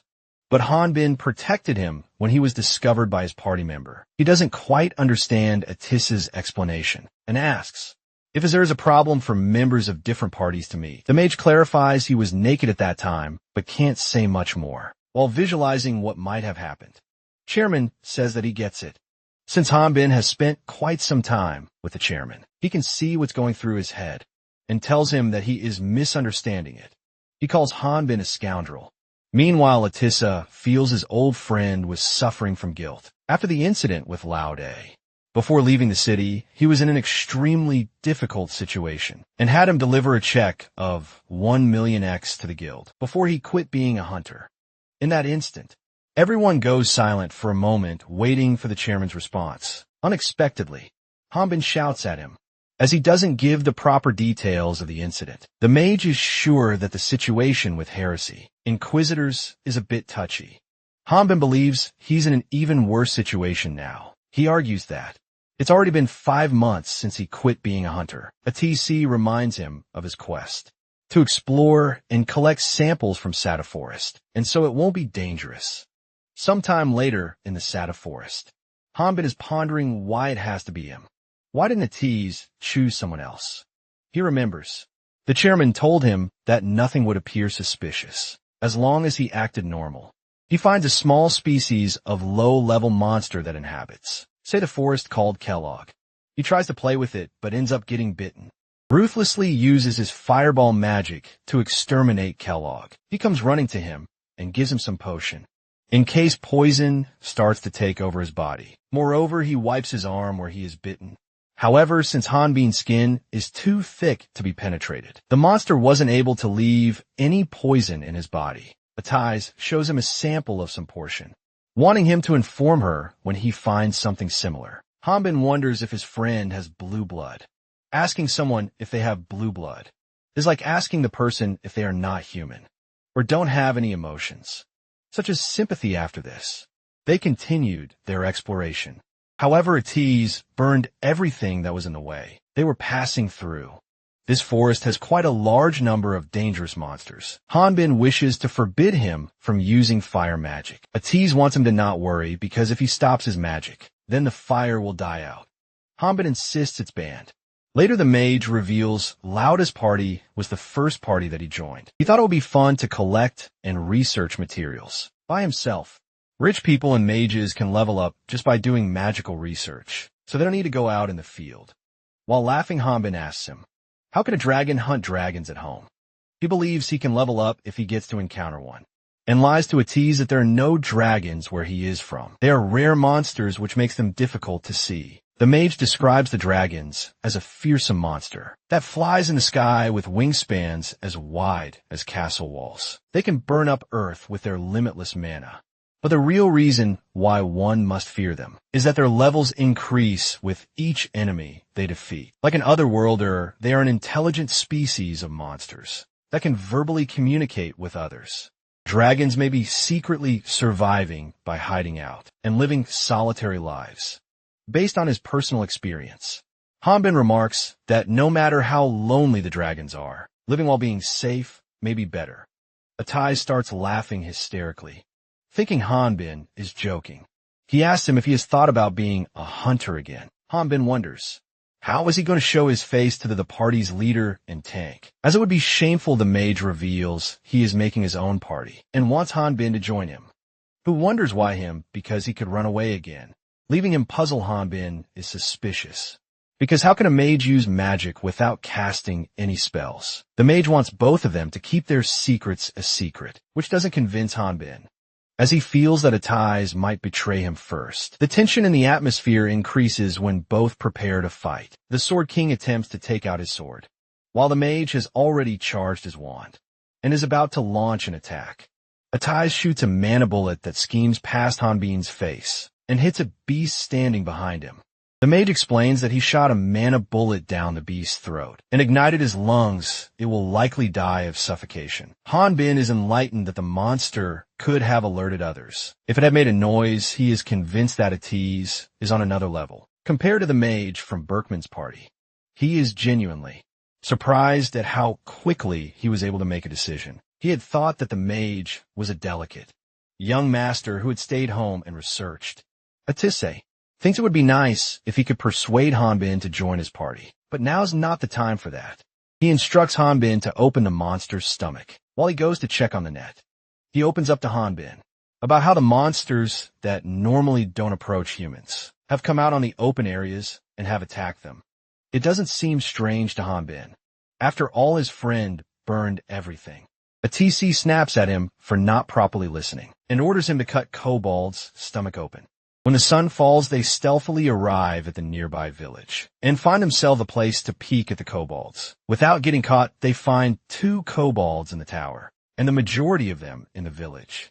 But it's too dark for them to see clearly, which may have been from the village they are in. When Hanbin asks him if a new dungeon has appeared, the mage reveals that it is not true, because if the new dungeon were to appear, the Empress would have noticed the changes in the topography. Hanbin wonders if a new dungeon hasn't appeared, then why would there be dungeon monsters here? He suggests they go back and report this to the Hunter Guild, now that they have scouted the place. Atiz spots someone near the village, with the help of a monocular. One of the 2 kobolds in the tower gets hit by a mana arrow. His kobold companion tries his hardest to remove the arrow from the skin, but ends up setting it off by mistake. The mage abruptly starts running in the kobold's direction and commands his friend to stay put while he takes care of the rest. The village is glowing bright because of the flames, and based on its conditions, Atiz thinks the kobolds have occupied this village for about half a year, and that one person may be the only survivor. Some kobolds hiding inside the building surprise attack the mage. Addis had heard that kobolds are an intelligent species of monster, but he never thought they would be smart enough to attack. Under concealment, he uses the fireball to burn the whole building, exterminating the monsters. However, he adds a little extra mana to his magic wand and ends up wearing it out. In this critical moment, a kobold jumps at ease with a spear. The mage casts a mana bullet, which edges past kobold's ear, but he throws the wand at his face to distract him. Hanbin arrives and comments that the fire he cast in the forest was nothing. Atisi now knows that his friend was right. Hanbin reveals he has never experienced cold weather, despite living here for a year. Atiz clarifies that this wasn't the only strange thing. The man was a level 27 hunter from Ombrowse. Hanbin isn't surprised to see the badge and emphasizes the word. Another one, the mage, doesn't quite fathom Hanbin emphasizing another and asks him what he means by that. He explains there were a lot of badges scattered amongst the wreckage, just outside the village. All these villagers wouldn't have been hunters, and there aren't that many Sadafor's quests either. Plus, if this many hunters disappeared at once, the guild would have known about it, which means they must have disappeared slowly over time. If this place was some place where the hunters would gather and have them disappear, these clues lead them to think the dungeon is the place behind the death of the hunters. Etise believes the iPhone Plains dungeon, Lauda cleared about 6 months ago, perfectly fits the timeline. However, the dungeon was located in between this village and Empress, so traveling to the city would be a bit far. As the mage is thinking about different likelihoods of how the events occurred, Hanbin shows him a portal inside a well. Judging by the debris floating around, he concludes that the portal appears to be closed. He wonders if kobolds can do this kind of magic. Atissa reveals kobolds only knows how to make corpses or trash. He tells him to stop joking when he asks the same thing about Tetros. To make this kind of portal, one would need to be a level 40 magician who can thoroughly understand the ins and outs of space, teleportation magic. Since the distance between this village and the Ethan Plains dungeon is quite a bit level 60, one would need to be level 60 or even higher. Hanbin finds it creepy and says, what would they do if the person who created the portal turned out to be an enemy? He makes that comment after spotting a lich approaching them. The lich is a monster that emerges when a magician turns themselves into an undead. He can regenerate his physical abilities. He comes closer to the hunters with some snarky remarks. When he doesn't find any wounds or scars on the hunters, he realizes these people are strong and must have been entertained by his kids. The lich assesses the damage by looking at the traces of mana being burned, and points at Atiz, deeming him responsible for the damage. Surprisingly, he isn't able to see Hanbin. Hanbin feels that something is wrong with the skeleton. Addis assumes it would have lost all 5 of its senses after becoming an undead instead. It would be able to sense the mana energy around the area, which means he would only be able to feel Addis's presence, not Hanbin's, because he isn't a mage. The mage orders Hanbin to escape. However, he isn't prepared to leave his friend behind. Out of nowhere, he gets hit by some kind of flying ice bullet. The Lich surprisingly talks in plural, calling both hunters rude for not answering his questions, and then an eye appears in his orbit, finally allowing him to see the Hanbin. Meanwhile, the level 5 hunter reveals he was just grazed by the Lich's surprise attack. He tells Atiz to concentrate on the enemy after getting hit by the skeleton. He is convinced that, at his current level, his mage friend won't be able to defeat it. What's a married couple? It's something the skeleton asked his married co-worker when he was alive. His married co-worker told him that married couples take the same path, looking in the same direction. He was impressed by what he heard, so he brought James and Catalia together as husband and wife, probably his co-workers. He was aware that he may have been rejected by Catalia before. She and James dated amidst his speech. The Lich is irritated as they aren't even listening to him. Atiz explains that Lich's magic is guiding his mana and changing its trajectory. The skeleton calls their efforts useless, as the mage won't even be able to light a single ember on it with the mana output he has. It's fun for him to see people struggle, so he decides to play with his opponents for a bit, throwing a magic stone and hitting the enemy with it, before calling for Hanbin to run. As the Lich is about to say their attacks are useless, once again the mage's new attack is enabled, and the skeleton gets caught up in the blast. Hanbin wonders how did that work. The mage explains that since physical attacks are useless against it, it probably thought of blocking mana and not magic stones. His attack will cause a series of chain explosions because of all the mana built up, so it won't be able to go anywhere for the time being. Atizi suggests they should hurry and enter the forest, because the mana there will help them conceal their presence, as they are running for their life.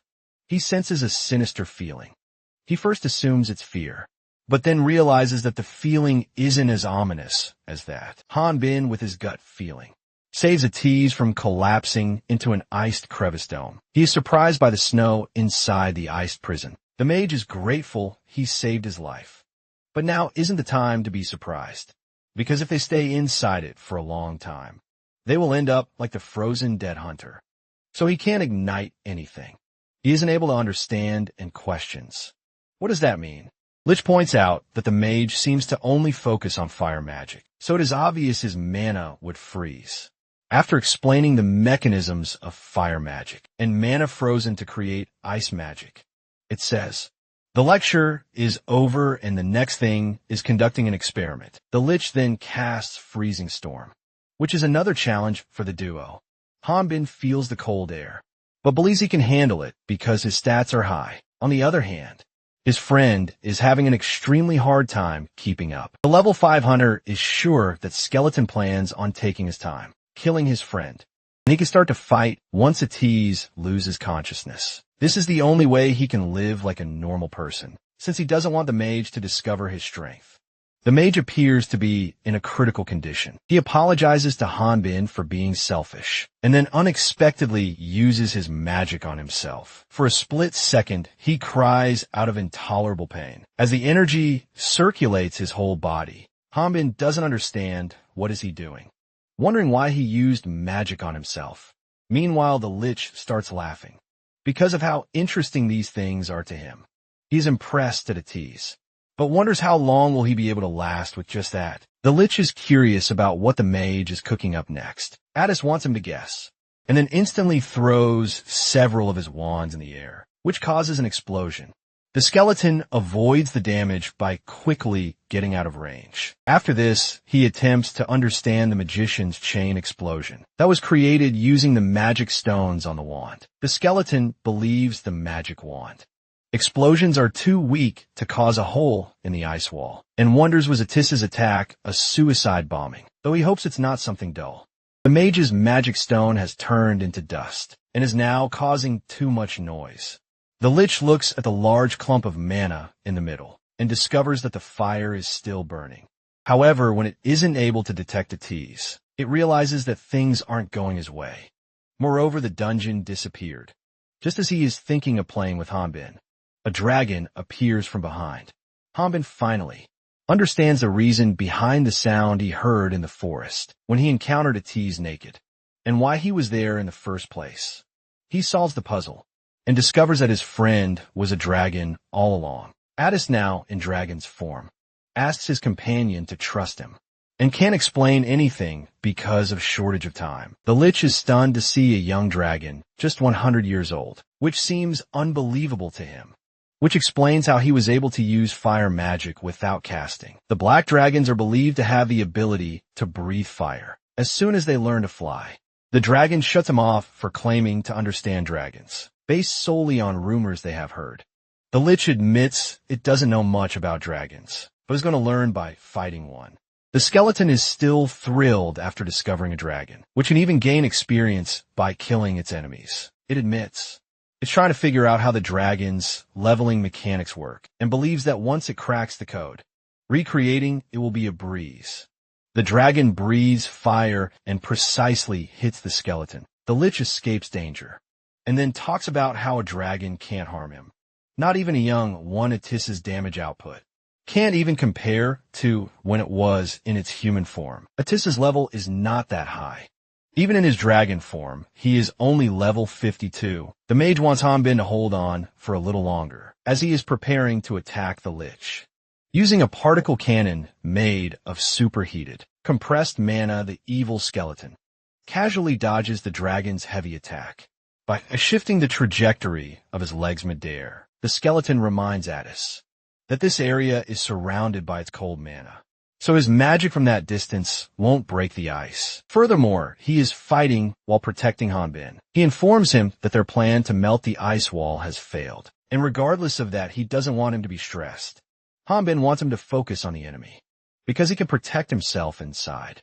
The skeleton suddenly switches targets to Hanbin. He isn't convinced about whether his friend can take care of himself. However, Hanbin insists that Atiz focuses on his target, but chooses not to focus entirely on shielding Hanbin. He even guesses that the dragon might be brainwashed, because a dragon protecting a human is a rare sight. His original body may not have gotten to level 70, but even so, he has to give it his all to at least save his hunter friend, and secretly insinuates his wand into the ice wall. The skeleton makes a weird guess that Hanbin is at Iza's snack, and the reason he is fighting back is because he fears someone is going to snatch it from him. The mage calls him a repulsive human and throws a chain of fireballs. The skeleton realizes that his opponent, despite being a dragon, talks like a human. The Lich wonders why beings as powerful as himself are forced to live in secrecy among humans. Instead, they should be worshipped by the humans. Atiz throws a punch at Lich, something the skeleton itself had expected the least. The skeleton casually floats into the air, looking relaxed, and comments that it's a pity if only the dragon's levels were a bit higher. Atise asks Hanbin if he's afraid of him. After all, he is a dragon. He demands an answer on whether Hanbin will keep the promise that he made to him. Before Hanbin can speak a word, the ice wall explodes from the inside. Adaji commands him to run before the ice wall is reconstructed. Hanbin isn't ready to abandon his friend, but the mage says that he has to stop the Lich, and reminds him that they made a promise that he would leave. He is convinced that Atiz will fight to the death if he doesn't escape. He decides to leave and quickly returns with a plan. The Lich is astonished by the dragon's good act. He speaks up about how the magic he prepared would go to waste if Hanbin left at that moment. Hanbin wonders where it all went wrong. Was it when he thought he could block it? When he hid the fact that the man in the well was dead? Well, he didn't stop him knowing the Lich's level. Was it all because he wanted normal level 5 life? Addis once again shields him with his massive body and takes all the hits. Hanbin wanted to live like a normal person, but got caught up in this mess. The Lich sums up what he has seen with just a single word: ridiculous. Hanbin checks on his to see if he's okay.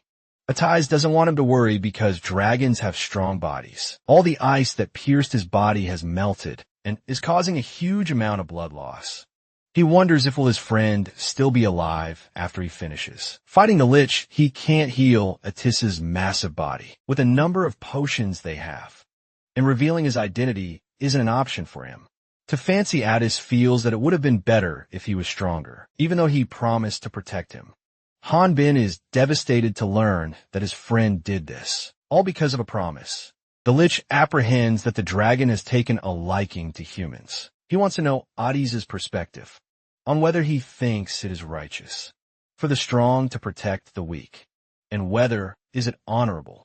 The skeleton thinks it's an illusion made by the weak majority. It's something they use to make the strong minority protect them. He summons a colossal sword, easily several times bigger than it is, and gets ready to obliterate both his opponents. He figures he can't risk leaving Hanbin alive, since there's no guarantee he wouldn't spill the beans if he survives. Abruptly, he offers a teaser deal. If he kills his companion, then he will be accepted as a comrade. Atis reflects that in the eyes of humans, beings like him and the Lich are seen as nothing more than monsters. But instead of giving up living like a human and becoming something like it, even if that means dying today, he'd still rather live like a human. After hearing Atis's verdict, the Lich launches the giant snow-carved sword at the hunters, while having a smile on his face. Hanbin acknowledges that his friend indeed lives a hard life, and feels the promise wasn't that big of a deal. Living like a human isn't easy for sure, as is keeping promises suddenly. He starts sprinting toward the sword, and by concentrating his raw strength on his feet, he jumps into the air at ease. Isn't able to process what Hanbin is doing, who then reveals that he felt he should live like a human too, but also shatters the crevice dome. He adds too much force into his swing, that the shattered pieces and debris end up on the mountains, on the farther side of the forest. Atis found Hanbin's strength jaw-dropping. The ice walls that barely cracked with explosions completely crumbled with one swing of his sword. Not only that, the Lich also took the most damage. The last time he checked his level with some measuring stone, Hanbin was a low-level hunter. Hanbin brushes off the past, calling a long story but still asks Atis not to be angry with him. Meanwhile, the mage felt that he used some magic that could trick the measuring stone. As they are having a banter, the skeleton revives its body and enables the Gehenna's entanglement, an ability that allows it to summon tentacles and manipulate them to capture its opponents. The Lich never intended to use this skill, but now is forced to these tentacles get stronger by absorbing the energies of their victims, and they will never let go of them until they die. Even if the victim is the master who summoned them, the skeleton thinks it's a shame that he now has to be satisfied with their corpses.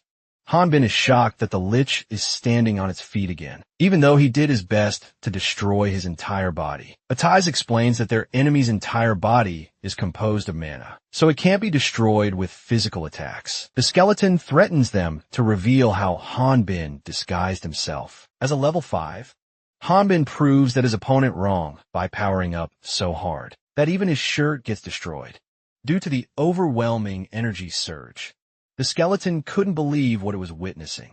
Hanbin, in a stance where he is about to swing his long sword, wants to know how the skeleton knows their levels, even though neither he nor Atis mentioned it. The Lich recalls not being sad, because his life was already hell anyway. He was more careful with his second life, since he couldn't afford to die once more. It took him meticulous planning to steal the scroll of the undead. He conquered them both death and fear. Or at least this is what he expected. Atis thinks that no matter how many times he sees it, his friend is incredibly powerful. Hanbin is sure he had shattered Lich's bones, but it appears that it had already stitched itself up. After stitching itself, the skeleton turns to Hanbin and seriously questions his identity. Hanbin also wanted to ask him the same thing, because up until now, not even one person he met guessed his level perfectly. He thinks the Lich either is a gifted fortune teller, or an otherworlder. The skeleton attempts to escape right after Hanbin reveals what he is thinking. It tries to guess maybe Hanbin came to hunt him, knowing that he was an otherworlder. The skeleton admits underestimating him, thinking he was nothing more than a country bumpkin. Hanbin appears before it even though it is flying at hypersonic speed, and hits it with his long sword, using it like a baseball bat. just after making contact with the ground. The monster once again starts running for its life. Hanbin expresses frustration about how many good people like him are suffering because of evil people. Like the Lich, the evil skeleton summons Ice Puppet Frost Knight, intending to retaliate however. The Sword King goes past its defense and smashes its face with his long sword.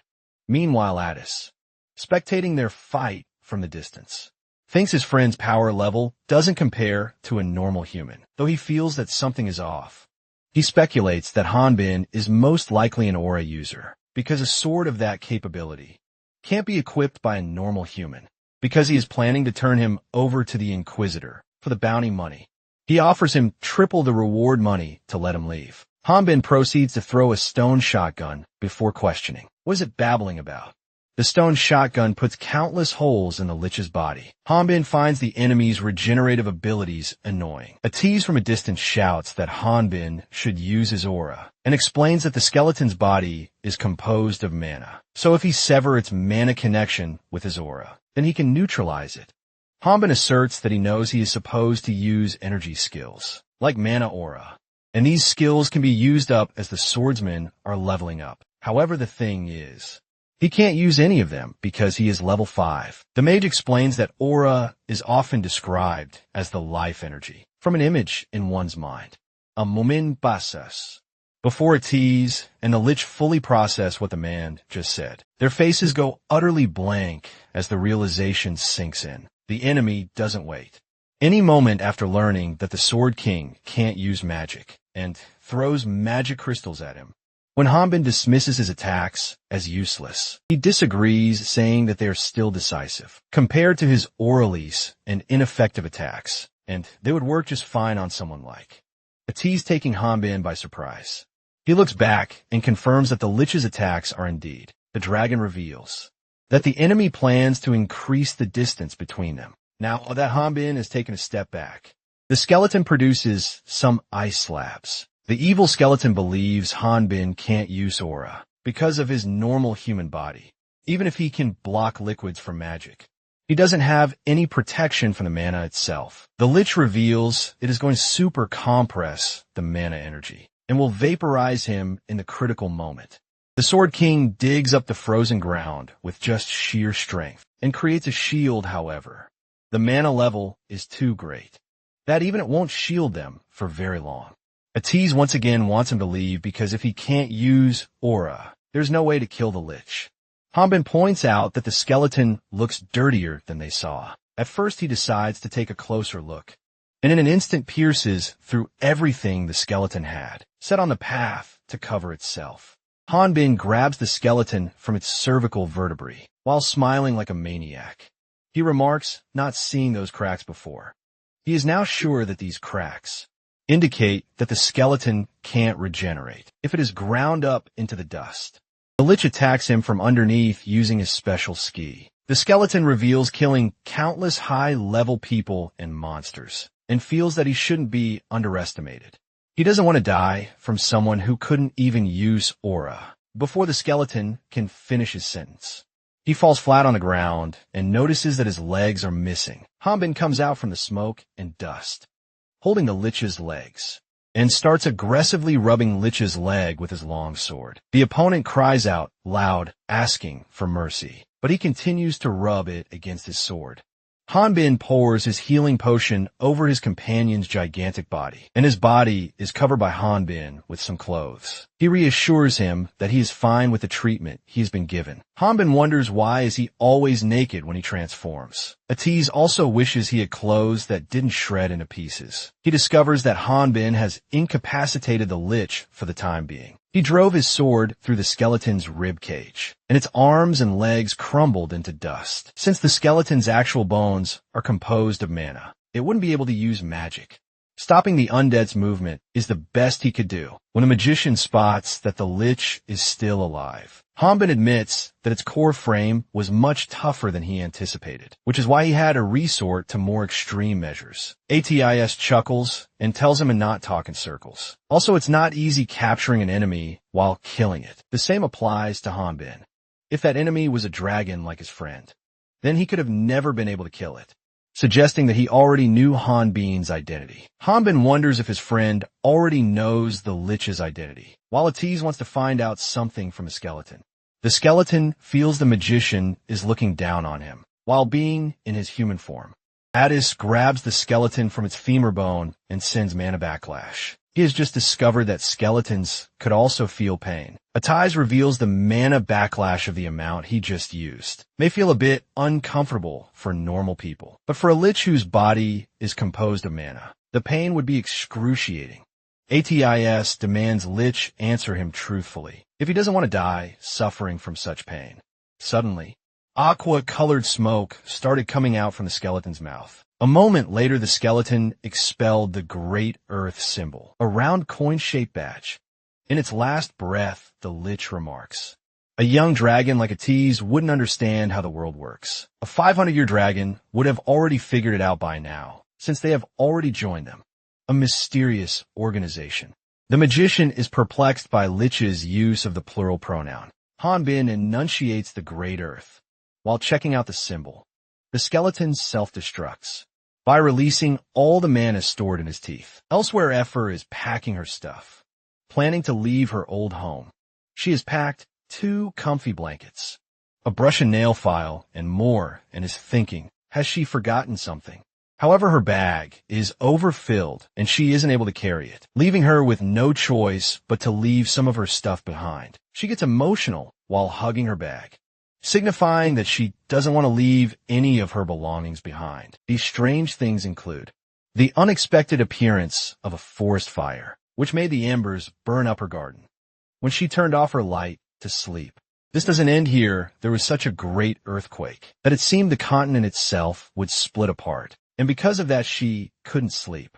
Her scales became so haggard.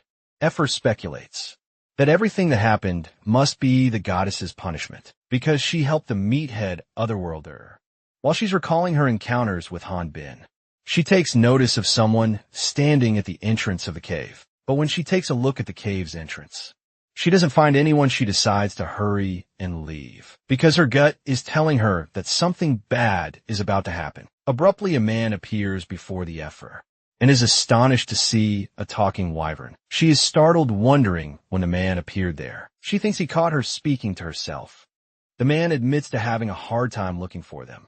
Because of that reason, she then declares herself useless, because she hasn't seen another human in over a year, and she can't be of any help. The man insists she must have seen that friend who is a skeleton. Atiz never expected the skeleton to have magic stones as its teeth. If that did happen, he tells Hanbin to run while fading away due to insufficient mana. Elsewhere, a woman named Leslie hears the explosion and turns to a man named Richard, a member of the Great Earth, wondering if a bomb was dropped in a nearby area. Richard, judging by the traces of mana, concludes that the magic happened a week ago, and points to Shin Ha-jun's explosion. Leslie is stunned, but is aware that Shin Ha-jun turned into a lich to not die. Suddenly, the man who is looking for the skeleton and had even inquired of Ever arrives and gets touchy with her, which starts an unserious friendly fight between them. She calls the man by the name Alejandro, who is also known as the Chosen One, reminding him that she had warned him to keep his hands off her. The Chosen One remarks that if she uses her magic on him, she'll be getting her hands sliced to bits before the quarrel turns into a full-blown fight. Richard intervenes and stops them. He shows Alejandro the place where Shin Ha-jun died in battle. The Chosen One thinks it's weird that the skeleton self-destructed. Leslie also agrees, because it's unbelievable that there is someone who could push a level 72 opponent to self-destruct. Alejandro clarifies that he's not questioning that, but rather why the skeleton exploded in that spot, which isn't too far from them. He mentions that on his way to meet them, he saw an area that more likely appeared to be the actual battlefield, about 2 kilometers away. Richard guesses that Ha-jun might have been dragged away from the battlefield, as he was self-destructing, but he ponders why he doesn't feel any other energy besides Ha-jun's. He is thinking, how in the world Ha-jun's opponents could have managed that? Meanwhile, Hanbin informs Atiz that he kicked the lich's skull, though He insists that he didn't kick him hard enough for him to explode. The magician concludes that the skeleton self-destructed. He is wondering if he would get any experience from a level 70 lich that destroyed itself. Hanbin explains how he brought Atiz back to the village, since he had fallen unconscious. He reveals he jumped over the town's outer wall to reach here, even though it was against the law. He justifies it by asking rhetorically how he was supposed to enter through the town gate while carrying a naked guy. Then he admits that he didn't know where Atiz's house was. So he went to the old man's office in the Builder Association, but got kicked out. The magician calls him a criminal for being crazy. Hanbin continues his story, saying that after being chased by the guards, he ran into a bunch of smugglers. In short, he has been very busy. His humorous tale gets Atiz thinking that maybe he is more of a spectacle than the lich. Atiz remarks that he never dreamed there could be a guy as strong as this otherworlder, and expresses that he doesn't know how to thank him.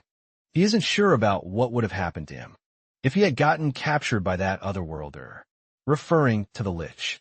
Realizing that his earlier words might have come off as offensive, Atiz nervously clarifies that he meant Hanbin is different from the others, trying to clear up the misunderstanding. Hanbin isn't offended and assures him that he knows his friend didn't mean anything bad. He adds that in the world he lived in, there were plenty of murderers.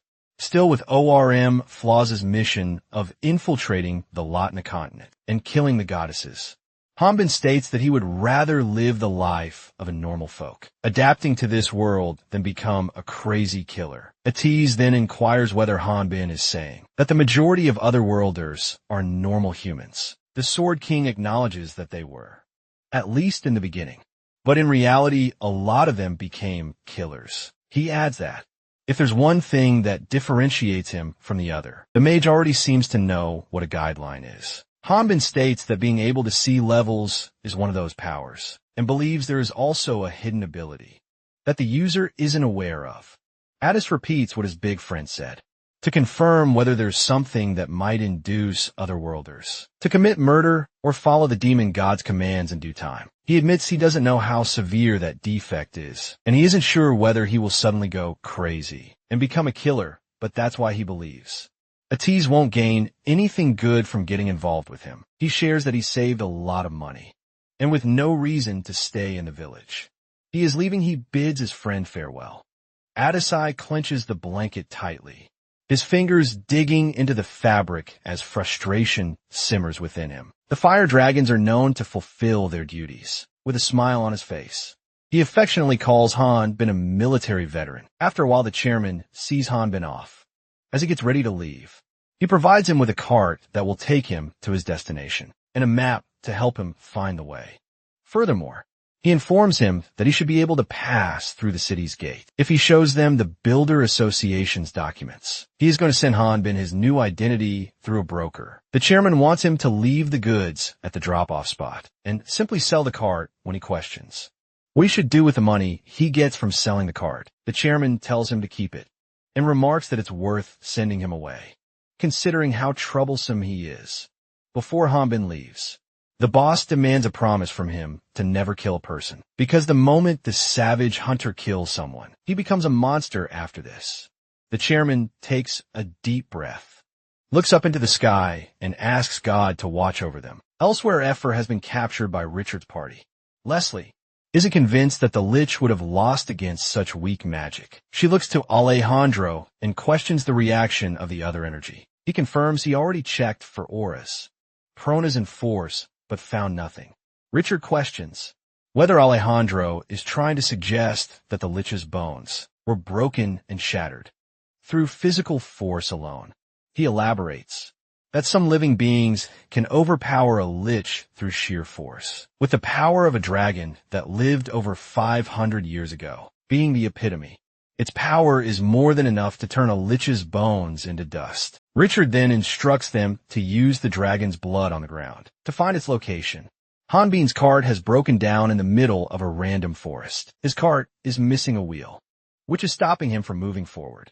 Their boss orders his goons to follow him. The boss of the bandits comes out of the woods and offers to help him unload some stuff. By unloading, he means to take it for himself. The otherworldly Sword King completely ignores him, and without anyone's help, repairs his cart soon after. Hanbin has the bandit riding his cart, something which even Calendar himself never expected. The bandit appears to be complying, likely because he received a beating from Hanbin before bumping into the bandits. Hanbin couldn't seem to find the path, no matter how much he looked at the map, and since there wasn't anyone around. He got worried, however. He felt relieved after Calendar appeared. The bandit was baited it was a trap.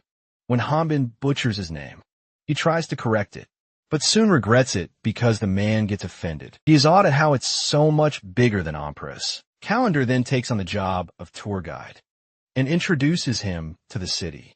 As they are entering, he points at the huge gorge and tells him that it's the most famous and the largest dungeon in the north, the Crater Valley Dungeon.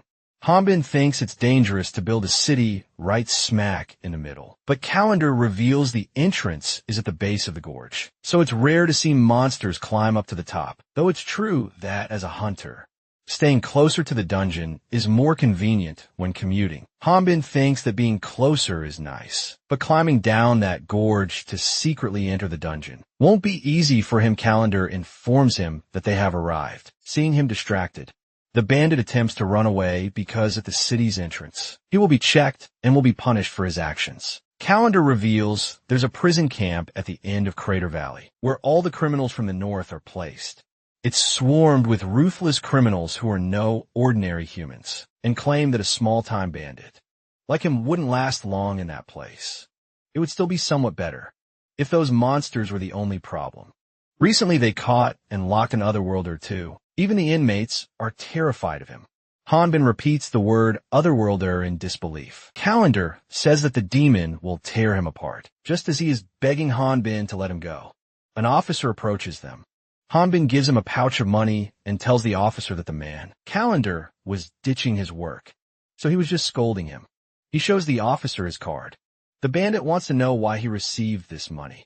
When Hanbin started his new life, it was difficult with just the clothes on his back, so he gave him this money because he knew its value. He further gives the man advice to look for a different career. He tries to call him, but it's already too late. The bandit has already left. In the bustling streets of Heighten City, even though he doesn't want to, he thinks he might have to go to the Builders Association and do construction work again. However, it still pays better than the hunters who are holding the signs to get hired. He thinks that there was no point in leaving in the first place. He attempts to look for the sign for the Builders Association and spots his endearing friend holding a sign that says, "A military veteran is needed." Hanbin quickly grabs him and makes a run for it. After he has calmed down, they have tea at some random place, most likely a cafe. Atizi says that there aren't many nice locations in this city and feels like all their worries seem unimportant when sitting and drinking tea like this. When he asks Hanbin the reason for his late arrival, the Sword King snaps at him saying, that's something he should be asking, and proceeds to ask him. Before he left, he recalls being told to keep his identity as a dragon a secret. He also remembers that the chairman told him that he will be sending him a new identity through a broker. Moreover, he was told to meet the broker there, but this slipped away from his mind. Atiz says that he wasted money buying this house. They're chilling and Hanbin asks him, who will be the leader, he argues. How can he become the leader when they have him? Hanbin says how can he become a leader? He's just a level 5. The mage knows how frustrating that would be. He asks Atiz if he has any water at his home. The mage tells him that it's in the back of the fridge, and he can drink that.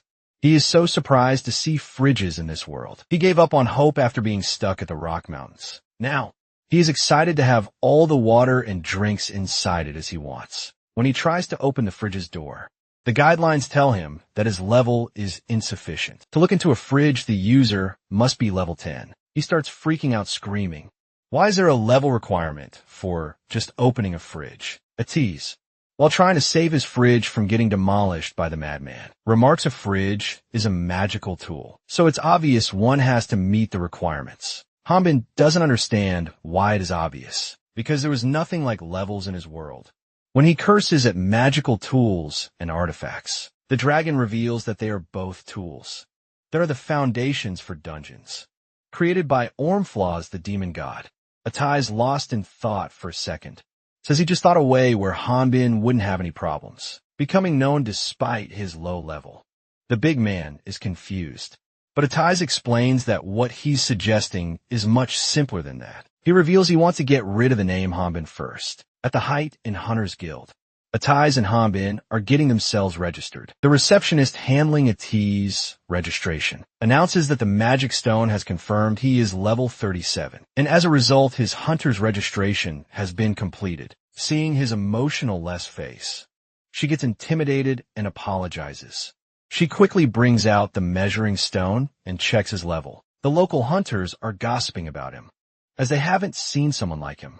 Meanwhile, Atisa suggests the Hayton Hunters Guild receptionist shouldn't use magic stones to measure Hanbin's level. The receptionist who registered Atisa claims it's necessary. Everyone is baffled, seeing him crushing a measuring stone with just one hand, but they are more stunned because he just called the measuring stone evil. The local hunters assume he is someone they have heard about in the rumors, someone who calls measuring stones evil and has incredible strength. Amid the assumptions, Addis is wearing a grin on his face with great deference. The receptionist inquires if Hanbin belongs to the legendary warring race, the Valterra, while Addis formally introduces him. Before the events of their applying to become hunters, Hanbin lounges on the rooftop of Atisa's house, tanning by his side, and planning how they are going to trick the entire city by making them think Hanbin is the great warrior of the Valterra race. The Philid Bene,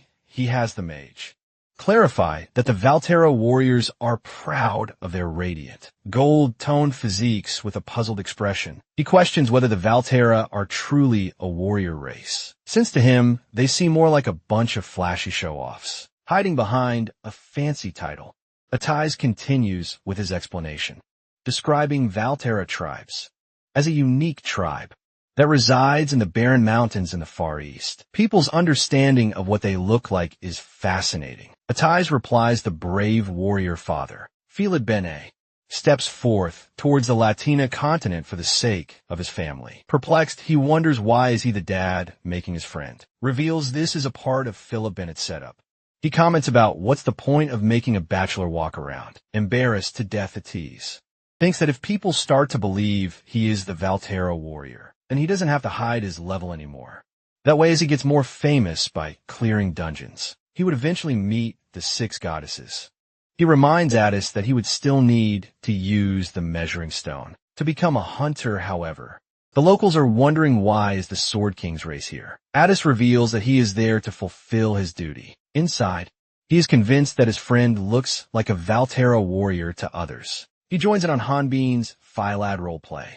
He points out how he has scared the receptionist, as crushing the measuring stone wasn't necessary. Hanbin extends his apology, admitting that he got carried away. The mage apologizes on his friend's behalf, saying he is new here after this. ATC tries to explain to the receptionist that the measuring stones utilize magic stones, so Valterra warriors are strictly forbidden to have anything to do with items, such as artifacts. Hanbin calls them the evil stones. From behind, ATC says that they will certainly compensate for the broken measuring stone. The receptionist informs him they will be unable to act as a party without registering as a hunter. He isn't worried, because his friend will be registered as his bodyguard. The receptionist asks for the proof.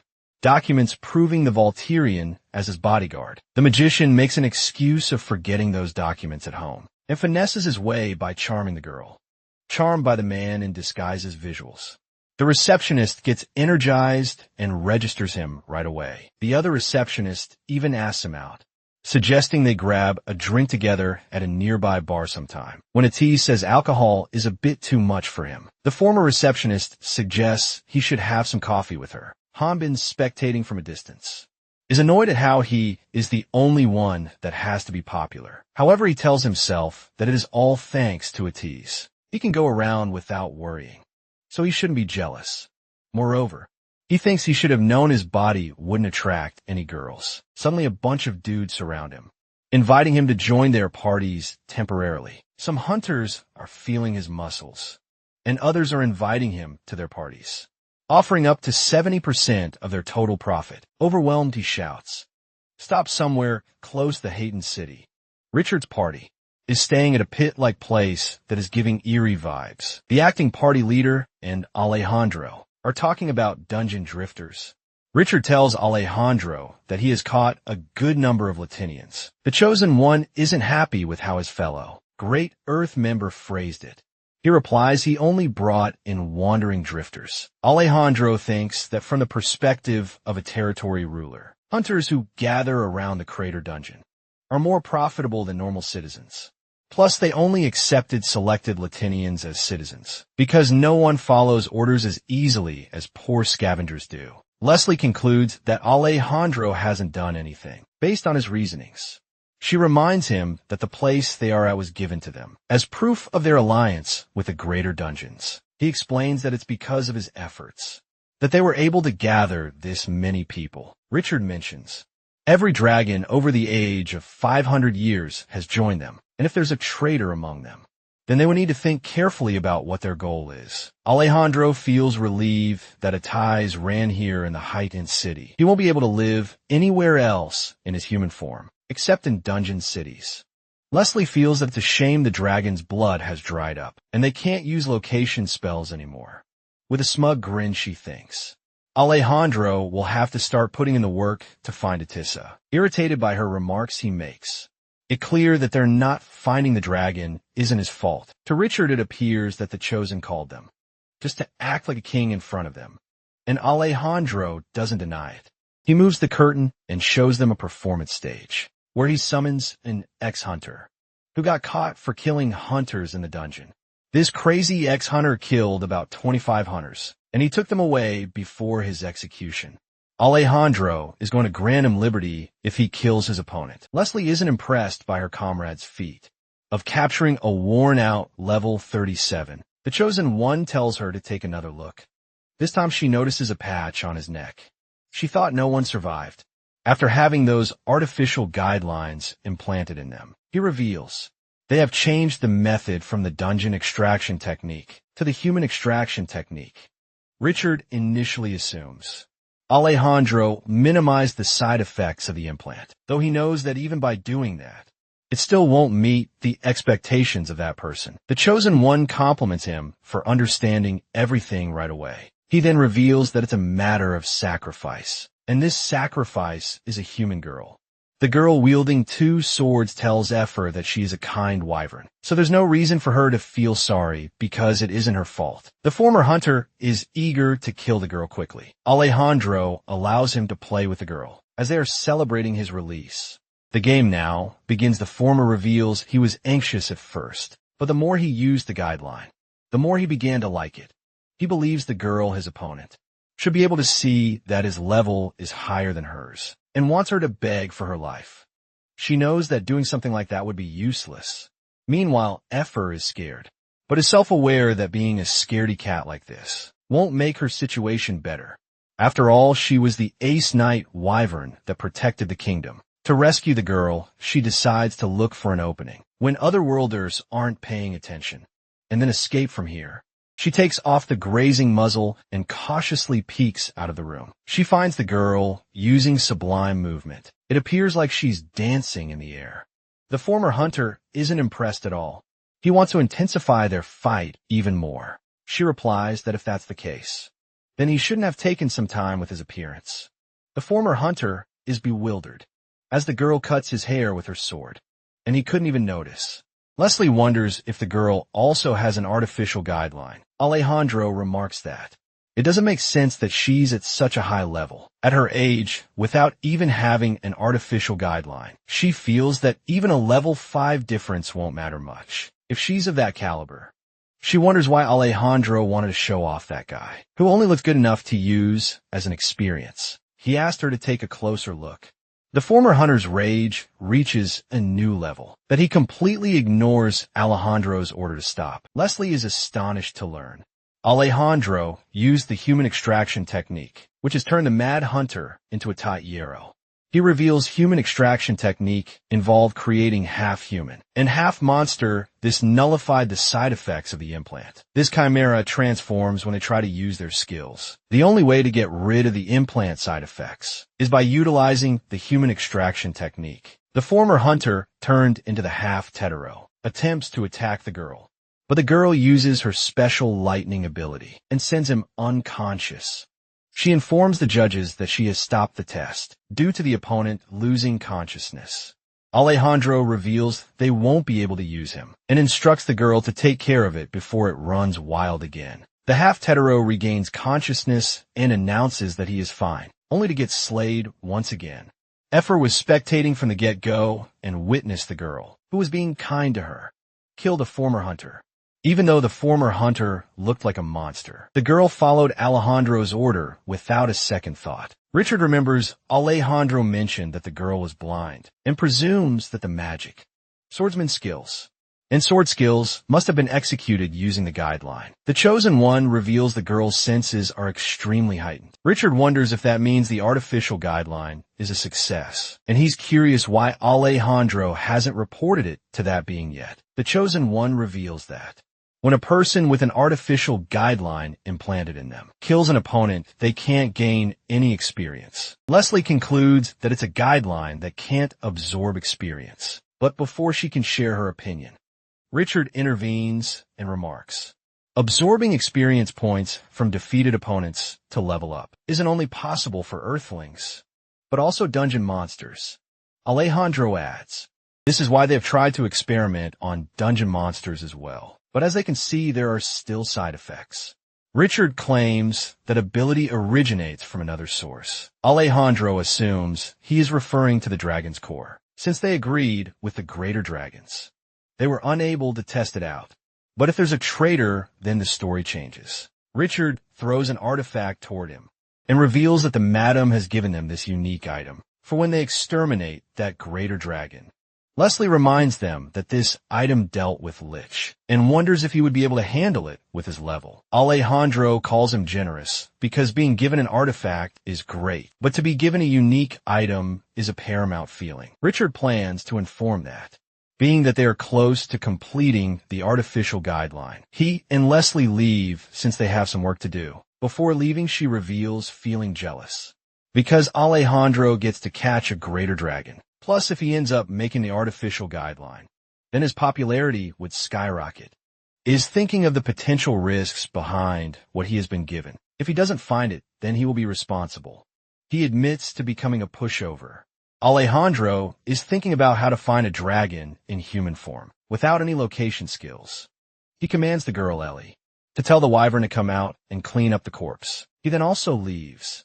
She opens the door to the small room where Effort was kept, but finds no one inside meanwhile.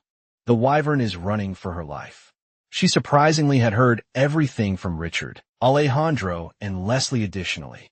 She also found out that the girl is also Alejandro's subordinate, just as she's at the door that leads outside.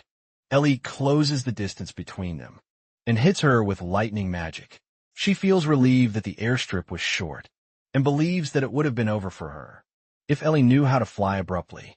The girl with the artificial outline throws a lasso, which attaches to Effer's leg and then throws herself in the air. Effer shouts she hates skies that are restrictive. The wyvern attains an even higher altitude and then cuts the leash, sending the opposition side plummeting from the sky. Effer plummeted her knowing she would be able to land safely, because she's a magic swordsman. She initially feared there would be archers at the top, but now has confirmed that there is nothing there. Elsewhere at the Crafter Valley dungeon's lowest floor, Hanbin is fighting some insect-like creatures. He is fighting the monsters to not kill them, but to toy with them however. He accidentally kills a monster when he forgets to adjust his strength. In a matter of moments, he is surrounded by several more insect-like creatures. He is aware that this isn't the time to take care of them one by one, as they are enormous and in large numbers. But he thinks that's one of its advantages. He has cleverly piled up the dead bodies, without physically straining himself, and leaves the rest to a tease. The magician arrives and starts burning the life force of the monsters. Hanbin is surprised. because he has never seen anything like that before. He wonders how his dear friend is feeling. Hanbin expresses his thoughts. Atiz describes how levels reflect a being's overall ability to control the flow of its life force. It makes sense that leveling that up would be like replacing one's skeletal structure. Hanbin thinks he knows that. But dragons can gain experience whenever they kill opponents. Atiz corrects the notion. Dragons don't absorb experience. They take in an enemy's life force and absorb that into their dragon's core.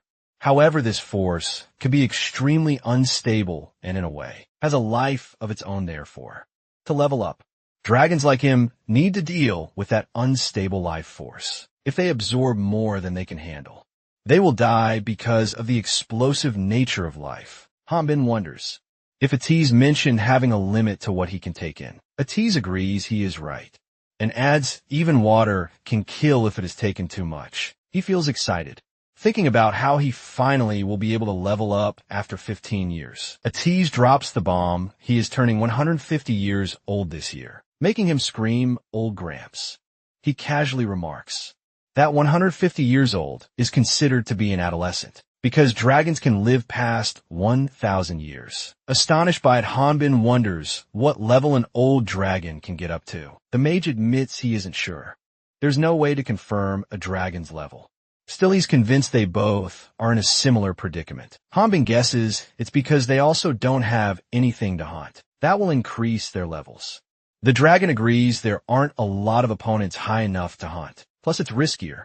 Not only that, but older dragons require an unbelievable amount of life force to help them develop. Hanbin wonders if it would be fine to stop leveling at that point. Atiz disagrees. Greater dragons aim for greater power. They realize that continuously absorbing a small life force is useless in helping them level up. Hanbin is experiencing the same thing. No matter how many level 25 hunters he hunts, it won't give him any experience. It finally counted when he killed a monster over level 50. He understood the subject he was being enlightened about. He learned that the greater dragons believed gathering a great many life forces in a single location was the solution. They call it the life force well, and humans call it the dragon's nest. Excited, he wonders if someone like him can go there to level up. Atiz crushes the idea, because there's no way he can safely venture there without the protection of Dragon's Core. This is why Life Force Well is like an impregnable fortress. An effort getting tangled in this proves it. They assure her that if Alejandro didn't tie it up, then it means it has no more use. Moreover, they can't risk someone important to the Chosen One getting hurt. She then decides to go with them. Meanwhile, Ephor finally regains consciousness, and just as she wonders what she is doing, someone calls her name from behind. The new year has arrived on the Latna continent. Addis, now 151 years old, doesn't mind sharing his age one bit. Over in Empress City, Berkman and his crew are ringing in the new year with a Korean-style barbecue feast. The celebration extends everywhere, from the Dark Brotherhood to the Valterra family, and even in Hayton the Voice. She recalls being named Ephor by those hunters, especially the captain of the party. Even though it was a controversial decision, she liked her name at present. The person who rescued her is Captain Baldy of her previous party. Captain Baldy asks her to not call him Baldy, as he is the captain of the Sky Dragon Knights. She gets emotional seeing the captain of the Sky Dragon Knights alive. He wonders aloud, why is the party's ace crying? She dismisses his question with a silly answer, and then asks him about the location of the other hunters. Captain reveals it's not the members' time to come out yet. The crime of not being able to protect the prince, and the punishment for that crime, was executing the entire Sky Dragon Knight squadron, including its captain. She suddenly finds a muzzle strapped over her face. Bewildered, she blurts out to no one in particular that the captain is innocent. The captain tells her that she's a smart kid. The captain gives her a piece of advice: to trust people sometimes, because if some dust particles get into her eyes, someone besides her needs to wipe those tears away, even if it's just metaphorically. But at the right moment, Ellie steps in and saves her. She rushes to check on Ephor, and is relieved when she finds out she is awake. The friendly wyvern received a mass amount of life force, which caused her force to be in a state of chaos. But for now, she suggests they should heal her outer injuries. Ellie asks a worker to bring a potion on it, but Alejandro himself arrives, refusing to let her use the potion on Effer, thinking they would just waste it. He reveals he was halfway out, but returned when he saw a flash in the sky. The Chosen One asks Ellie to abandon Effer because it's an amount of life force that's difficult for even dragons to withstand. So a wyvern has no chance, and to use a potion to save a single wyvern would not be worth it, and claims he doesn't even have one with him at the moment. He thinks it might be kinder to put Effort out of her misery. Left with no choice, Ellie approaches the wyvern and has her close her eyes. She wants Effort to imagine that she's a dish that's overflowing with water. Next, she asks her to slowly form the water into bubbles of marble and says that she will no longer be feeling the pain. The feeling just comes naturally. After this, Ellie unexpectedly cuts open a wound on her arm and then demands Alejandro give her a potion. She's prepared to leave another big cut on her arm. Annoyed by her antics, he says that he would give her a potion. But just this once, she then shows gratitude to him. After some time, she treats Effer using a potion and some bandages. The wyvern believes Ellie is scheming something. That's the reason why she saved her. Ellie claims that she indeed has a reason. She asks Effort if has she ever raised plants before. The wyvern replies that she has a small garden. She reveals she is blind and can only see the world through the artificial guidelines, since she reveals not being able to see any colors, but she can see Effer's name. However, it's difficult for her to see inanimate objects, so she has been growing plants.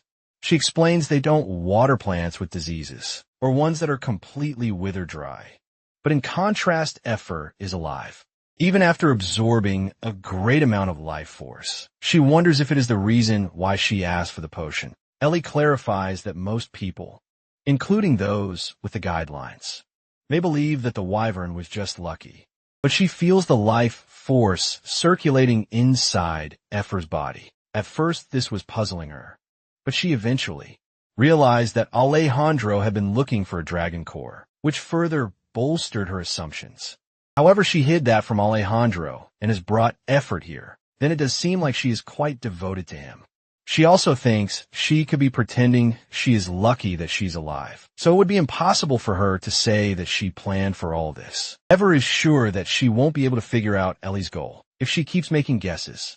She changes the topic, wondering if Ellie can perceive shapes through her artificial guideline, despite being unable to see with her eyes. She admits, but wonders why is the friendly wyvern asking that. Effer imitates Alejandro to make the girl laugh, who she refers to as her older sister. Elsewhere, he has received a list of the hunters, thoughts remarking that he believes the person they're looking for might already be gone from this place. He thinks it is very unlikely because even if they did, they would have to head to the mid-continent, and traveling there is costly. Additionally, working as a hunter is the only way one can make enough money to save for a trip like that. The subordinate apologizes for bringing a list that is useless. In this context, he suggests that if Alejandro is asking for one that stands out, but isn't on this list, the people he was searching for in this newspaper. Looking at Hanbin and Atissa's photo, he thinks there's no way they would be able to stay hidden, looking like that inside the crater dungeon. A party of hunters battles giant spiders. Brad and Martin are fighting up close, but the latter struggles to keep up. Brad wonders if his friend needs his help and asks him. Feeling insulted, Martin claims that he would be the first to finish, only for Brad to finish first. He then reminds Brad that ever since they entered the dungeon, he has killed more monsters, because he believes he has killed 10 more monsters. Seeking healing, they search for their teammates, Elia and Feel, only to find them trapped in a spider web, which edges past him just before things could worsen. Atiz arrives and uses his special skill. All of a sudden, Brad guesses maybe the monsters did it, but his friend is sure this was not monster magic. Brad notices the monsters have frozen and appear to be dead. Atis cuts in remarking, the monsters aren't dead, they have just lost consciousness. He and Hanbin then reveal themselves to the hunters. Brad and Martin instantly recognize them. The mage makes it known that interfering in their hunt wasn't their plan, but now that they have arrived, they will take care of the monsters, leaving the two hunters to rescue the spiritualists. Afterward, Hanbin, Atis, and the rest of the hunters leave for the dungeon exit. Martin expresses gratitude to their saviors and admits feeling relieved to have them both around. The mage is also grateful to them because they're showing them the way. Martin brings up the topic of hearing rumors about Ates being a fire mage. But now that they have witnessed a different kind of magic, ice magic, he guesses fire magic isn't the only thing Ates excels at. Ates comments that after facing a powerful ice mage, he did a lot of research in ice magic. The maidens Elja and Feel are fawning over our dragon. They introduce themselves as the party spiritualists. Martin wonders aloud if Hanbin, or more accurately Valterra, is thinking of joining any parties, indirectly inviting him to their party. However, the Sword King refuses without any hesitation. Elia doesn't understand why he doesn't want to join them, even though they have extensive knowledge about the dungeons. Seeing Hanbin persistently rejecting, the magician informs them that his friend doesn't like being distracted in his training, which is why they have refused all party invitations. Atis looks at him with a slightly intense expression. Feeling distrustful, a flashback reveals he and Hanbin discussing how to get Hanbin in the spotlight by having him roleplay as Valterra. The magician is sure that to gain recognition, they needed spectators because no matter how hard they try, without witnesses, the only thing that would increase is their records. If their records go up drastically without any recognition, then it will only raise more suspicion. From what Atis had seen, he expressed that the best way to increase the public's opinion of something is through rumors and one's image. Atis had decided to exhibit Hanbin's overwhelming power by cooperating with other parties. By doing this, they will be able to convince others of his identity as a Valterian hero. This will also increase Hanbin's chances of meeting the goddesses. The Sword King believed that, at the same time, he would need to maintain a certain level of mystery to decrease the chances of his identity being exposed. Fortunately, the magician informed him that there was already a line of people, but there's one thing that didn't come true, and it's his popularity with girls. The girls want to hang out with Atissa, thinking Valterra will train on his own. But the dragon declines because he is busy with his magic research. Brad has a strong opinion that the job of a hunter is one where they sacrifice their free time to fight monsters. In a never-ending battle, the girls clock that he is a bit jealous and inform him that a jealous man isn't popular with ladies. Overwhelmed by jealousy and negative feelings, Brad calls Atis unqualified as a hunter. Hanbin confronts him on his friend's behalf. The jealous hunter assumes the Valterian is threatening him now that he has criticized his master. He knows that everyone is looking at Valteria, but he doesn't care. Hanbin dismisses his presence and opens the door behind him, which leads to mid-dungeon's magic source. Martin's initial reaction to the mid-dungeon magic source is rather surprising, as he had never thought it was going to be this close. Atissa has him explain that the crater dungeon most likely won't disappear, even if they clear the dungeon's source, as Crater Dungeon is a group of dungeons, all located within Crater Valley. Moreover, there are more besides the one they are currently in, which is why clearing this magic source won't clear the Crater Dungeon. Hanbin is relieved because it's too early to leave the city. Brad, standing beside him, spots an artifact in the middle of the room. However, Martin reminds him that if there's an artifact, then there's going to be a boss protecting it. He responds by saying he is well aware. The monster is the type to spit poison from a distance and suggests they should attack its legs together. Brad is told to protect the ladies with Atis until they give him a signal. However, he doesn't like staying put and decides to rush things and starts running toward the monster, while remarking he will never let another group take his prize, since someone has to protect the spiritualists. Martin gets Hanbin to stay behind with Atis to protect the ladies, while he and his comrade take the offense. Unlike Brad, the Sword King listens to Martin and decides to follow his orders. Meanwhile, Atis senses that something is off, but Hanbin is just going to observe for now. Brad then proceeds to make this a game, stating that whoever kills the monster first wins. Martin thinks now is not the time to be saying such idiotic things, They are shielding their party mates from the spider's venomous attack with their special magic. Addis is surprised at how outstanding spiritualists these girls are, as they perfectly place the wall at the spot and on time, and were incredible with supportive buffs. Their support is making a big difference, as they have made the monster unable to use long-range attacks, seeing them putting up a spectacular performance. Addis knows these hunters can't hold a candle to his earthling friend, but they do seem like seasoned veterans. Hanbin is aware of them being veteran hunters, but feels that the boss is a bit weak. The spiritualist girls are happy now that they as a party have cleared the dungeon, since that's their ticket to becoming top-ranked hunters. In the blink of an eye, the strategist of the party, Martin, suddenly vanishes into the thin air, taking Brad and others out by surprise. Brad lifts his head and finds a giant level 50 spider, the Tarantula Queen, which is about the size of the entire platform they are standing on, and is in fact the real boss. The death rate in dungeons is actually not as high as hunters think. That's because hunters take commission according to the level of monsters they are required to subjugate. However, since hunters don't have any means of measuring a monster's level, surviving hunters would return and report every detail. After facing them, therefore, the more monsters are discovered, the more information that's available. In other words, this method is useless for unique creatures. Brad is devastated after losing Martin. No one ever said anything like that in the Crater Dungeon.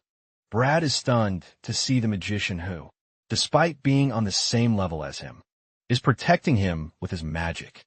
Addis explains that he once had to deal with reflective magic, which sums up why he can withstand the monster's beamed attack. He reveals he doesn't have any more wands left. Shocked, the jealous hunter wonders just what kind of mage would sacrifice their magic wand. Moreover, the monster they are facing doesn't only deploy magic attacks. The Tarantula Queen takes a swing aimed at Atiz and Brad. The latter hunter courageously steps forward, hoping he will absorb the impact of the hit and save him before things could go wrong. Hanbin jumps in and blocks the Tarantula Queen's attack. Atiz learns that he has evacuated the spiritualists, and this should be exciting the dungeon by now. Brad suggests that Hanbin and Atissa should make a run for it, since the Tarantula Queen's massive body would slow her down. He looks back and finds Hanbin talking with the mage about how it's a bit risky to climb onto its back. Atissa assumes that the queen's outer carcass will be thick, and unless someone has Hanbin's level of sword skills, stabbing through it would be a serious challenge. However, the Sword King thinks he won't be able to pierce through the monster with just one blow. Brad finally speaks up, asking them what the hell are they talking about. He suggests they should hurry to report this to the guild, because if they die here, other hunters who come here without knowing will end up dying. Atisse is already aware of it, which is why they need to kill it, so it's no longer a threat to others. Brad is sweating excessively because of the eerie atmosphere he is in. He is speechless to see Hanbin and Atiz calm, despite them being in a tough situation. He concludes they don't have much experience, and tries to tell them that the monster they are facing isn't an average dungeon boss. However, Brad gets sent flying by the projectile's impact. Hanbin's sword impales the Tarantula Queen, much to Brad's surprise, who thought of him and Atiz as some inexperienced hunters. He initially assumes Hanbin used a spear to penetrate the monster's thick skin, but soon notices that it is a broadsword, not a spear, as the sword begins to glow. Brad deduces the monster is about to strike and attempts to warn him. However, his jaw drops when he witnesses the monster exploding. The explosion's impact causes Hanbin's long sword and Atissa's wand to drop before the jealous hunter. He realizes that they stuck a wand on the sword and triggered an explosion. He is baffled by how creative their way of defeating monsters is. The Volturian warrior gains 230, 8,110 experience, which adds up to his total of 351,250. Looking at his guideline notification, he thinks he still has a long way to go. Killing hundreds of monsters like Tarantula Queen won't give him much experience. Hanbin declares they are clearing the dungeon on a suspended lift, headed for the exit. The Volturian is slightly bit annoyed seeing Brad crying. He asks Addis to do something about it. The mage tells him that since the guy is in shock, this is the normal demeanor. Brad admits he's exhausted. He shares that when Martin died, He was completely frozen and unable to react. He also confesses that he envies the Volturian, because the Volturians are strong from the day he was born. Atisse tries to explain to him that even Hanbin had to live in severe conditions, because isn't it obvious that one must do their best to survive, and if luck is on your side, you will stay alive and get stronger, which is the same with him. He thinks that it's because of Brad's luck that he was able to meet them and stay alive. And if fortune wasn't on his side, then he would have been dead. Brad vents his frustration at Hanbin, saying he is right if it wasn't for him. Then he would have died, but what about Martin? He asks him was he trying to say that his friend was unlucky, so he died? The suspended lift reaches the designated destination, where Martin and the spiritualists are waiting for them, seeing their teammate being disrespectful to their saviors. His teammates start beating him. The Sword King realizes that they forgot to tell Brad that they saved Martin too. Martin explains that Hanbin grabbed him as he was thrown out and cushioned the blow as they crashed against the wall, which is why he was lucky and lived. Realizing that he stepped beyond his boundaries, the rude guy apologizes and the entire party say a heartfelt thank you. Hanbin acknowledges their appreciation and then decides to leave. Martin nags his friend for angering their savior, but Brad doesn't know how to deal with this situation.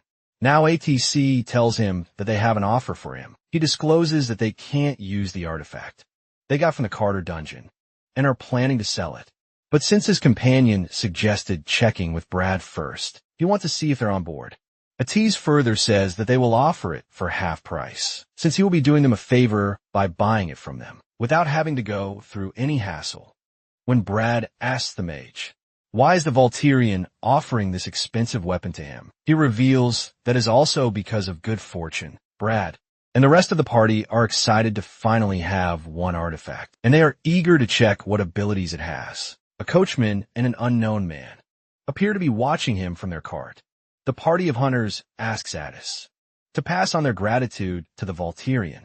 Hanbin, who's listening in from the outside, is glad that he did good work and got his fame increased. He feels like he killed 2 birds with 1 stone. His goal is to become famous, enough to catch the attention of the goddesses. Once he earns their trust by helping them out, his contribution level will rise.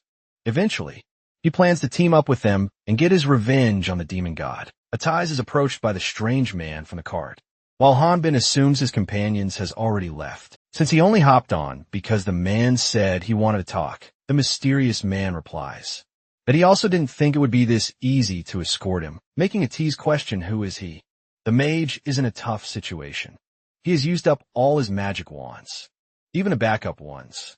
He got careless because this was a densely populated city. The man calls him wise for not taking out his wand. The man replies that he knows about Adora, even though there isn't much information available about her. ATIS demands he stop talking about his sister, to grab his attention and get to the point. The man apologizes, explaining that he was simply concerned after hearing rumors that the current head of the Bannister family had been living in seclusion for the past 10 years, following his sister's death. However, seeing Atiz in person has reassured him. The dragon is confused, wondering what is he talking about. The mysterious man cuts in and remarks they have arrived. He reveals he has selected a location where there hardly are any humans, and states why don't they head inside to talk about the details. The mysterious man's face indicates that, even though he wasn't expecting the coachman to stop at Atiz's house, because he had selected a different location. He pans his face toward the coachman, intending to curse him. However, he finds Hanbin standing beside the unconscious coachman and immediately realizes that he is at a disadvantage. The Sword King remarks the driver was going in the wrong direction, so he thought he should take a nice break. A TSA reveals that a stalker was completely out of his expectations. The mysterious man remarks that they have got it all wrong, but is still captured. The Volturian is trying to figure out a mysterious emblem, the mysterious man's possession.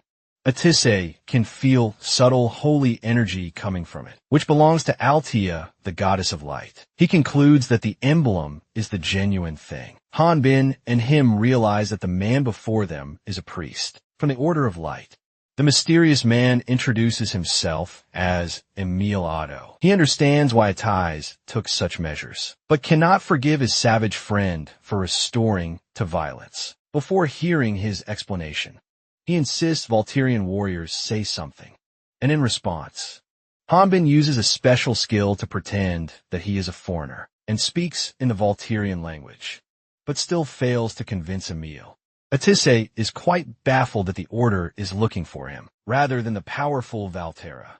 He asks Emil if he came looking for him in secret and wonders. He is thinking that with most of the greater dragons gone, now he's looking down on this young, inexperienced head of the dragon hunter's family. However, he admits that this may be his mistake, seeing as how Addis can take leadership over the savage Valterra. He can't believe the mage is just 17 years old. In his human form, Emil makes it clear that he is going to trust Addis, and formally asks for his cooperation with the Order of Light. He asks him to be attentive to the information that he will now reveal, as they are classified as top secret.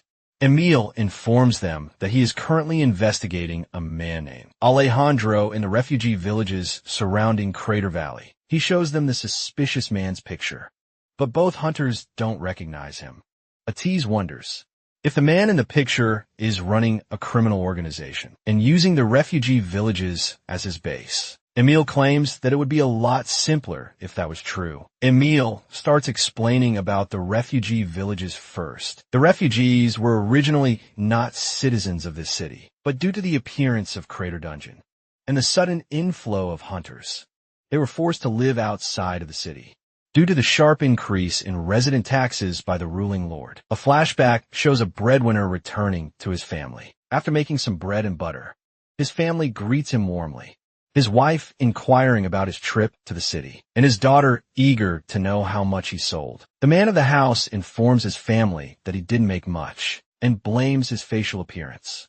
His wife reassures him that it's going to get better once he gets his footing, since he has just started. Since he was also searching for Hanbin while winning the bread, his wife inquires him has he found the person who helped him in the city. He reveals seeing someone similar.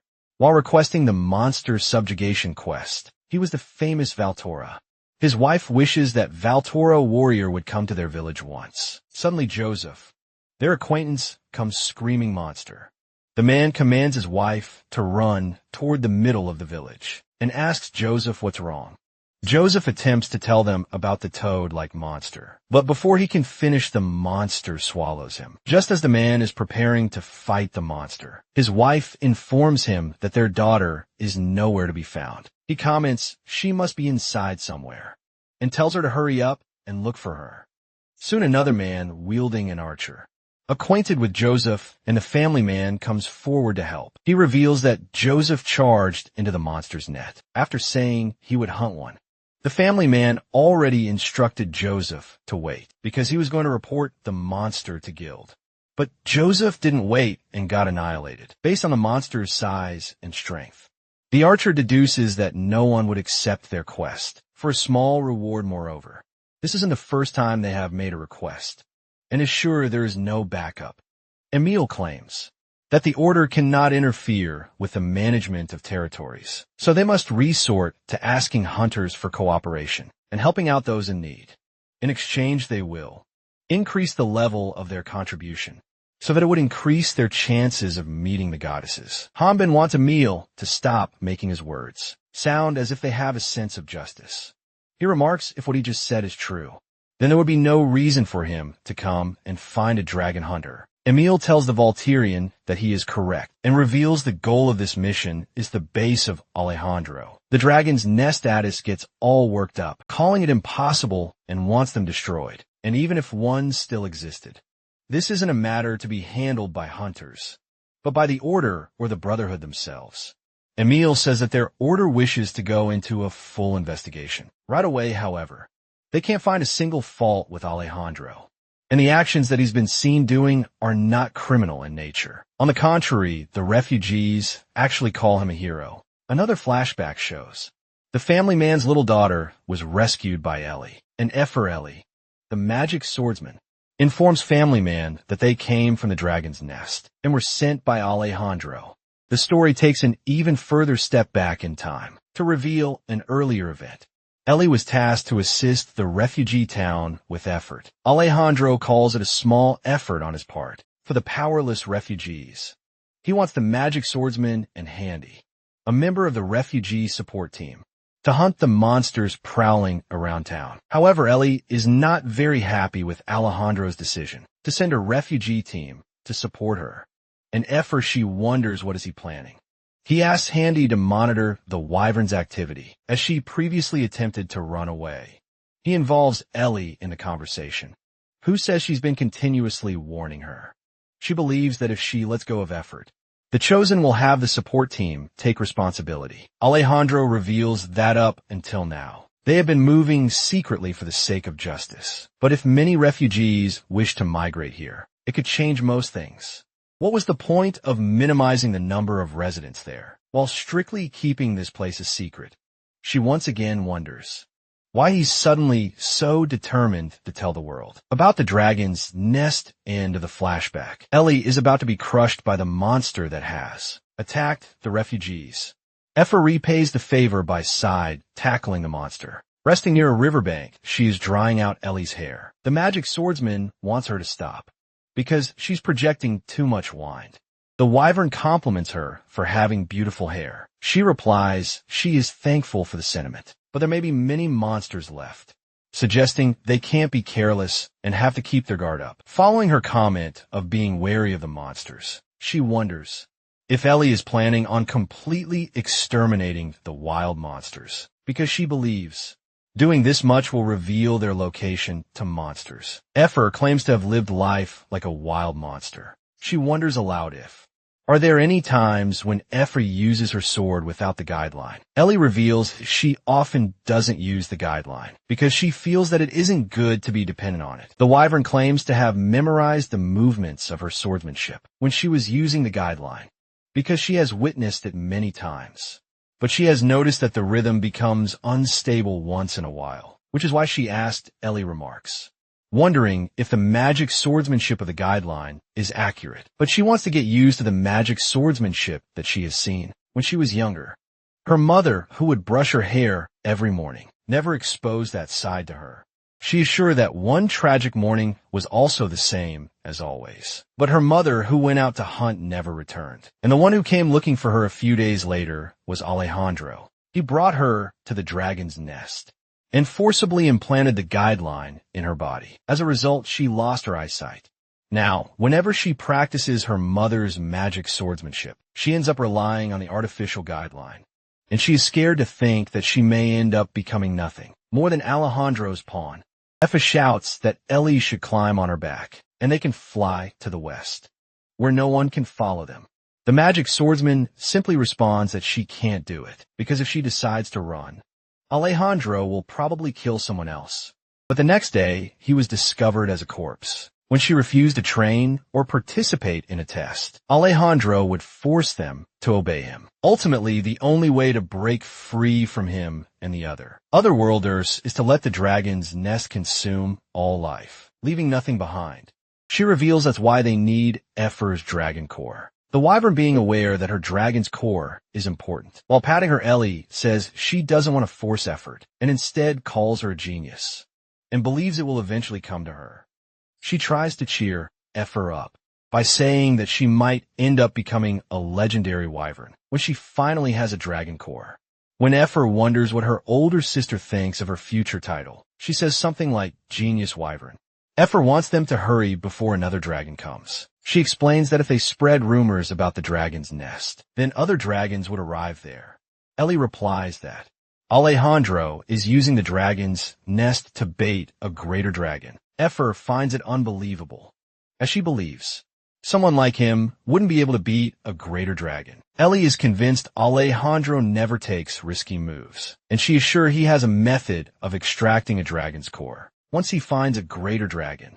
Meanwhile, Emil is still explaining the request from the Order of Light. He explains to Addis that this request calls for him to infiltrate that place alone. It may be called an infiltration, but they will help him by any means possible. Moreover, the Chosen One is looking for proficient mages. The spies from their side that have already infiltrated the place will be assisting Attais Hanbin, who is listening to everything quietly, finally speaks up and says he would also be going with Atissa. Emil is sure that the Volturian will be noticed instantly, and Alejandro will be suspicious of the Valterra warrior. The Sword King responds by saying, they have nothing further to talk about. They won't be accepting this request.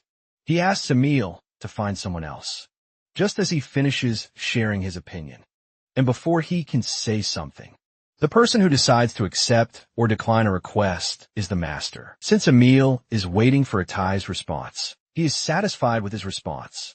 He remarks that they would be waiting at the eastern gate and will give him the documents and items he needs when he arrives. After Emil leaves, Hanbin confronts his friend, demanding a logical reason for accepting a request without having any background information.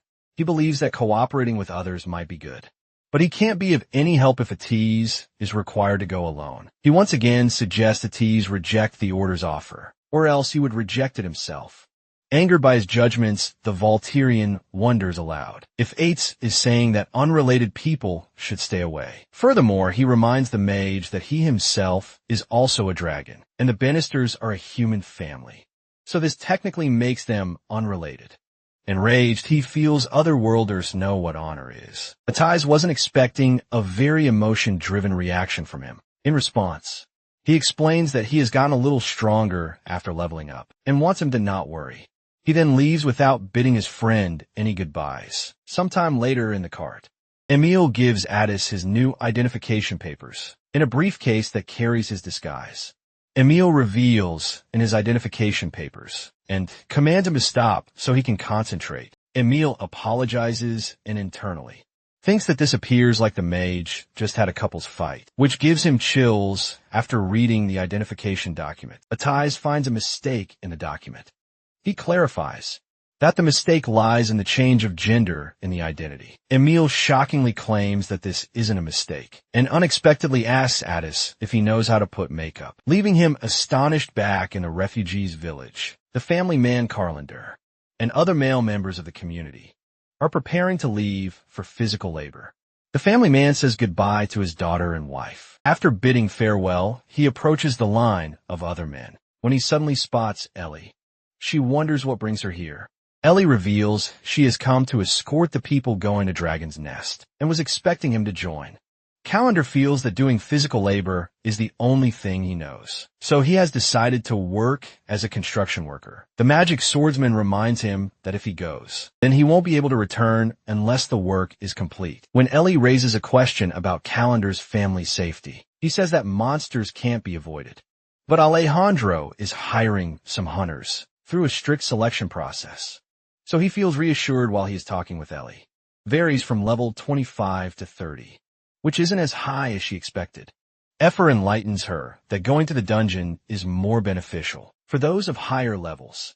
Since Ellie can't see anything from the distance, she climbs onto the wyvern's back, and together they watch the fights from the camp rooftop. The announcer calls for contestant number 59. Emil urges him to hurry and change, but he snaps back that Emil's the one who suddenly made him cross-dress. In the first place, Emil offers to help him. The reason for the Order of Light to make such a decision. And what about the other 5 religious groups? Emil reveals the other orders: water, fire, wind, and earthly. Stay out of affairs that don't involve them. Besides the heresy inquisitors, who end up burning everything to the ground. If the Order of Light asks them for help, Addis emerges from the carriage in a girl's attire, leaving Amiel speechless. To take the magician's disguise to the next level, as Atis wonders how is Emil going to see without his glasses. Emil remarks that he has seen everything, signaling that he was charmed by our beautiful magician's majestic appearance. Atissa's first mission is to find out whether the Dragon's Nest is the real thing. So the first goal is to pass the selection round. To achieve that, he was told that he needed to use the documents that they had prepared for him. These documents are a new identity. At present, Handy wants to check Atissa's identification papers inside. He feels nervous even though he is used to hiding his identity. Some hunters try to flirt with him, and one mentions that he also failed the selection. He then offers to escort Atiz on the way out. Another hunter points out that there are many dangerous individuals who take on jobs outside the Hunters Guild, looking down on Atiz, assuming he's an inexperienced girl. They tell him that he can die while taking the mission. The mage recalls the last moments he shared with his one and only true friend, though. He is determined to prove that he can fulfill his missions alone. Effer is also annoyed seeing those hunters hitting on Atiz. Atiz, he disguised as Ariana Staya, reveals himself to Handy as a level 30. After taking a look at Staya's profile, which leaves Ellie baffled, Handy reveals Dragon's Nest requires a mage, and since mages are used in research, their tests are different in the first place. Ellie interrupts, telling Handy to hold on. She explains that since this situation might make others feel Alejandro is being unfair for not informing them about this special case. She calls this as an order. Ellie believes that something fishy is going on, even though she doesn't know what it is. She needs to make sure Alejandro doesn't get any stronger people by his side.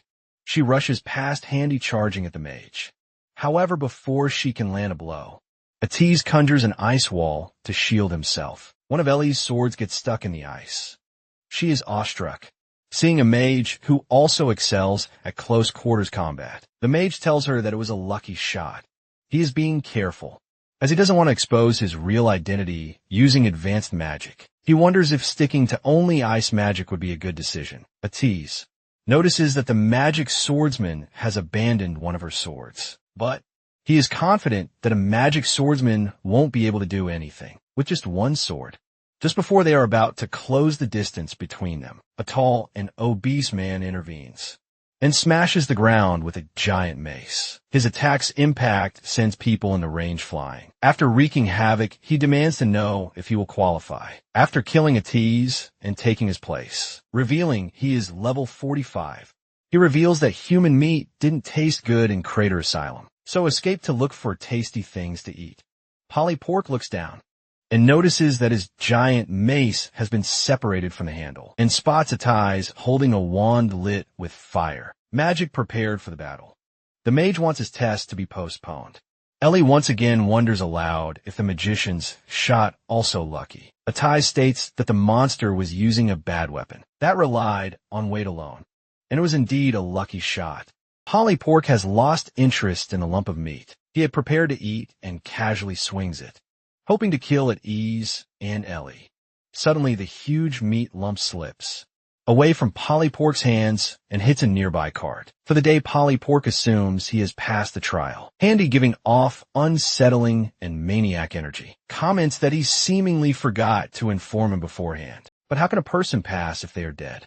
Handy delivers a single devastating punch to his stomach, instantly killing him, or at least that's what he presumes. After killing Polypork, he creates a new record of accidental deaths and adds his name to it. Handy wasn't impressed by Polypork's strength.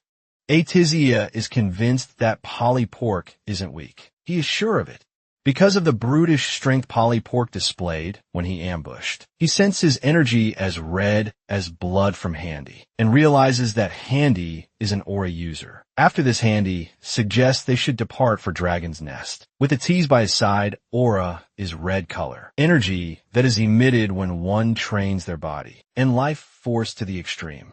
Once a person obtains the ability to create aura, their strength will transcend that of normal. While trying to awaken the aura stored in his body, he feels something burning, and before long he screams, feeling something hot. But it still burns. The dragon apologizes and reveals he was practicing some new magic spells. Hanbin spots a scroll in Atiz's hands, which the mage always wanted to buy, and it is expensive enough to buy a house. Atiz claims the price is worth it, because this provides knowledge of mana and how to control it more efficiently. The level requirement to utilize the magic scroll is 45, and there are magic spells written on it for mages to learn. Once the otherworldly Sword King has calmed down, he remarks that Ates is lucky because he is a mage, and wonders if knows any secret tomes that can help him learn how to create aura. Ates reveals nothing like that exists. He explains whether it be aura, mana, or life force, they are all in a fixed state in the first place. And those four energies are what help to distinguish a person's special trait. They will then learn skills and become a certain job class according to those traits. Life force is something everyone is born with, and manipulating the four energies may be learned. However, unlike the other energies, aura must be learned through vigorous training. And it's been said that even one who's trained for over 40 years isn't guaranteed to acquire it, since being able to use aura varies on individual brilliance. People aren't suspicious that Hanbin isn't able to use it, despite how strong he is. He adds that high-level dungeons require one of the four energies, so not using aura would seem suspicious. Hanbin feels his friend is saying that there are countless monsters, like the Lich, lurking in dungeons. The mage is sure that they will most likely encounter problems that would be impossible to solve with physical force alone. The Sword King holds his broken guideline responsible, because if it worked properly, it would be easy for him to use aura. He wonders if he will ever be able to learn it. Without the guidelines' help, Odyssey reassures him that if by any chance they face any enemy that the Volturian can't handle, then they will somehow get through it with his magic.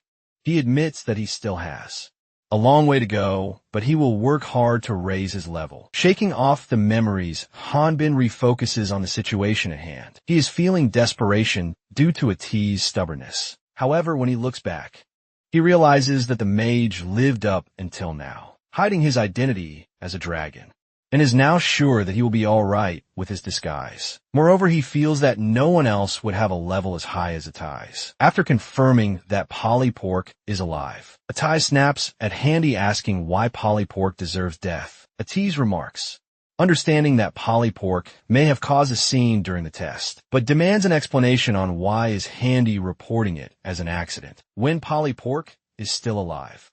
Henny wasn't expecting Polypork to be alive. He remarks, Polypork's subcutaneous fat is thicker than he had expected, but is confident that Polypork would soon die of natural cause. Addis gets Ellie to help him save Polypork. He instructs her to wide open Polypork's mouth so that he can feed him the potion.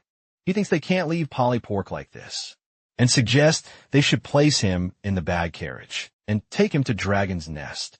Henny watches them with a blank face. Effer, who is carrying Polypork, comments that she is tired. Ellie apologizes for making her carry him from the refugee village. The wyvern reveals she did it. Meanwhile, Ati's first impression of the Dragon's Nest was far beyond his expectations. He was expecting Dragon's Nest to be a naturally formed place, but that wasn't at all. The pipes and devices show that it was built by human hands. Not only that a real dragon's nest would be filled with life force, but he can't feel anything from this artificial dragon's nest. He wonders if they copied the ruins, and considers testing it to see if it works, seeing Atis behaving oddly. Ellie sneaks up from behind to see what is he doing. Startled, he isn't able to give her a proper reply at first, but then reveals that he noticed there are a lot of pipes.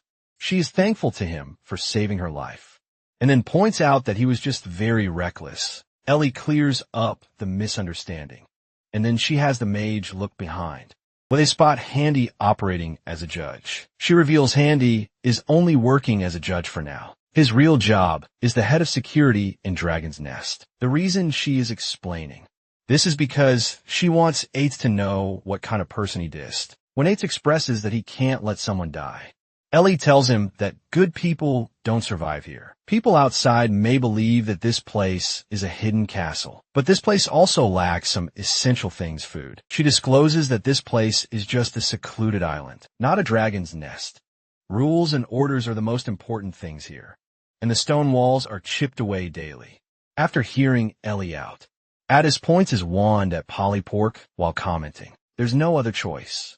He then charges his wand with fire magic and shoots it at Polypork, fearing that Atis might do it again. The magic swordsman promptly pushes his arm down. It is later revealed that the mage was casting the fire to keep Polypork warm. Atis learns that people are just as important to Ellie as him, making her blush suddenly. Handy shows up and remarks that the two of them seem pretty close already. The magic swordsman lies, claiming she was just explaining the rules to Atis. The mage replies that it is his first time living in a cohabitation, implying that he is seeking Ellie's help in adjusting. She wonders what seems to be the problem with Handy, because she is sure he is busy with newcomers. Handy wants Addis to leave behind all his wands and follow him. because Alejandro wishes to see him. While following Handy's lead, Addis thinks about how he is encountering one challenge after another. He was relieved when he infiltrated this place, but to come face to face with the leader without a weapon was not what he thought would happen. Handy is curious to hear Tai's take. After seeing the real dragon's nest, our dragon thinks it's great and magnificent, just like the rumors say. Handy reveals he meant to ask Atai's if he thinks this was a real dragon's nest. Atai's isn't quite able to fathom what is Handy trying to imply, but before he can speak a word, Handy reminds him that Priest Emil must have told him that there were other spies here. As well, he is okay with Eights calling him Handy when a mage asks him for proof. He points at Emil's glasses. The mage demands Handy explain why he made him leave his wand, if they are both on the same side. Handy explains Alejandro will also be without a weapon at the moment. Since he is working, he is a magic swordsman. Without his weapon, since Handy is an aura user. He wants a tease to not worry. Handy then says that he is worried about how will the mage behave. Handy wants to finish this as soon as possible, and instructs him to avoid anything useless. He reminds him that they both are hiding their levels. He also fears Ellie, who may be quick to notice when she feels that something is off, which is why Handy wants to deal with this as quickly as possible. Etise feels that Alejandro may also be deceiving them. Handy responds by telling him he should do his best to obtain as much information from this interview as they can.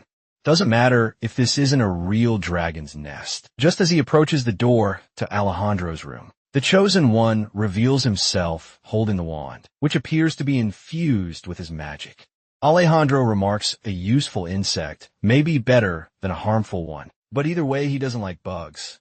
He says that he knew since the time a level 50 came. After fetching the Order of Light emblem from Handy's dead body, he thanks them because he was able to advertise himself. He then turns his head and asks Addis for an introduction. Effer and Ellie are waiting outside the pipes that Addis was inspecting. Earlier, the wyvern mentions that her entire body is sore, since it's been so long since she flew around, and she feels like she needs a break. Wonders if she has something in her hand. Ellie usually feels a kind of static in her hand, but when she touched a tease, the sensation felt different. Effer thinks the reason may be because that person is high level. She explains that this sensation was familiar, yet different at the same time. She starts to suspect that if the static resembles Effer's, then the wyvern might be a dragon, before she can even voice the thought. Effer jumps ahead and guesses that the person might be a dragon. Ellie becomes concerned that they might already be too late elsewhere. Addis is already locked in battle with the Chosen One. However, he's clearly getting cornered in this mage showdown. Without magic stones, he can't use his spells efficiently. Alejandro sees logic in the Order of Light being curious about him, wondering whether Dragon's Nest is real or not. To justify any move, the Order would need a solid reason. Addis concludes things are making sense now that he has killed one of the Order's priests. Alejandro finds the absence of witnesses irrelevant. Meanwhile, Ellie, riding on Effer's back, also arrives at the scene unnoticed by both mages. She observes that they're already in trouble. Now that the mage and Alejandro are fighting, the wyvern thinks the Chosen One must have figured out the mage's identity. She wonders why. Ellie earlier claimed Alejandro couldn't see the dragon's core, according to the magic swordsman. There's no way the Chosen One would know for sure, but using Dragon's Nest as bait while targeting a level 45 mage, like the magician, narrows down his options. The only method left is to push the mage to the brink and force him to transform. Ever questions what would happen if Atesh isn't a dragon. Wouldn't a normal person die? Ellie knows Alejandro wouldn't care either way. That's just who he is. She's convinced that if this continues, there's no other way. They might have to kill the mage before Alejandro can expose him, since Atissa's magic is currently weak. He focuses on neutralizing Alejandro's attacks. He seeks to understand his opponent's reasons for creating Dragon's Nest. The Chosen One mocks the idea that he would disclose anything simply because he's asked.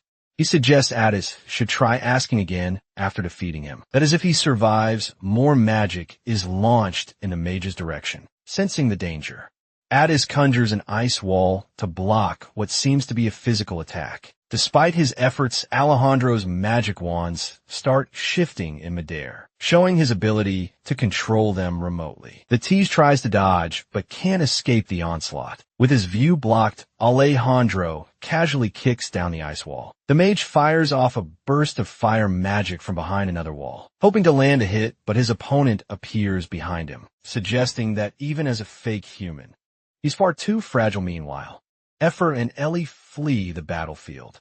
The magic swordsman, clearly upset, demands to know why they're flying in the opposite direction. She insists they need to head straight to Alejandro. The wyvern questions what they're even supposed to do.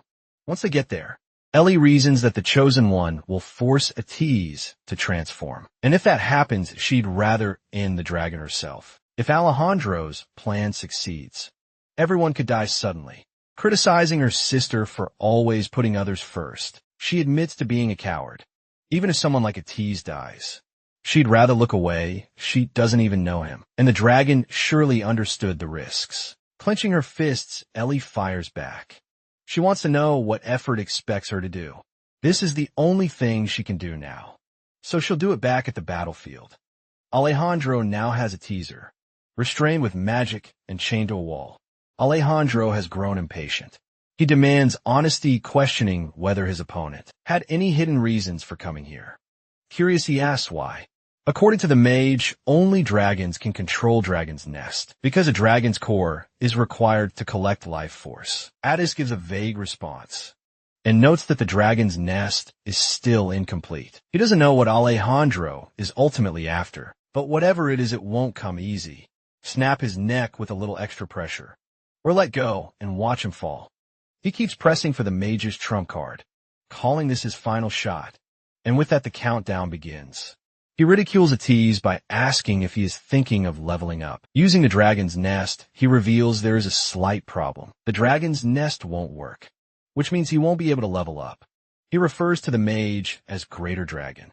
The mage clarifies that he is not the one who's gathering life force right now, as he comments that the life force is gathering elsewhere. A massive surge of energy abruptly starts gathering elsewhere. Thunderstruck, he throws a tease back to the platform where he is standing and starts observing the energy burst. A TC is also surprised because he had never thought there would be another dragon beside him, although he wasn't expecting it.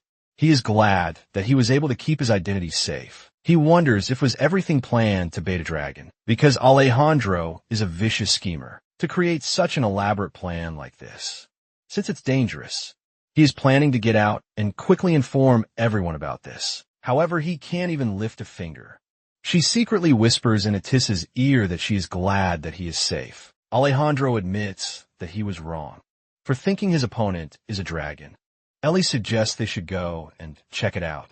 The chosen one is certain that even if he goes to investigate, the dragon would be disguised in human form, making it impossible to identify, while wearing a sadistic smile.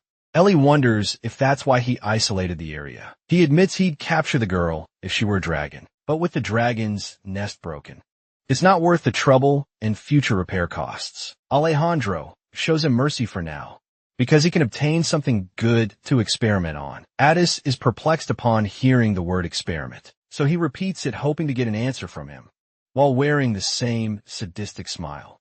He says he is sorry.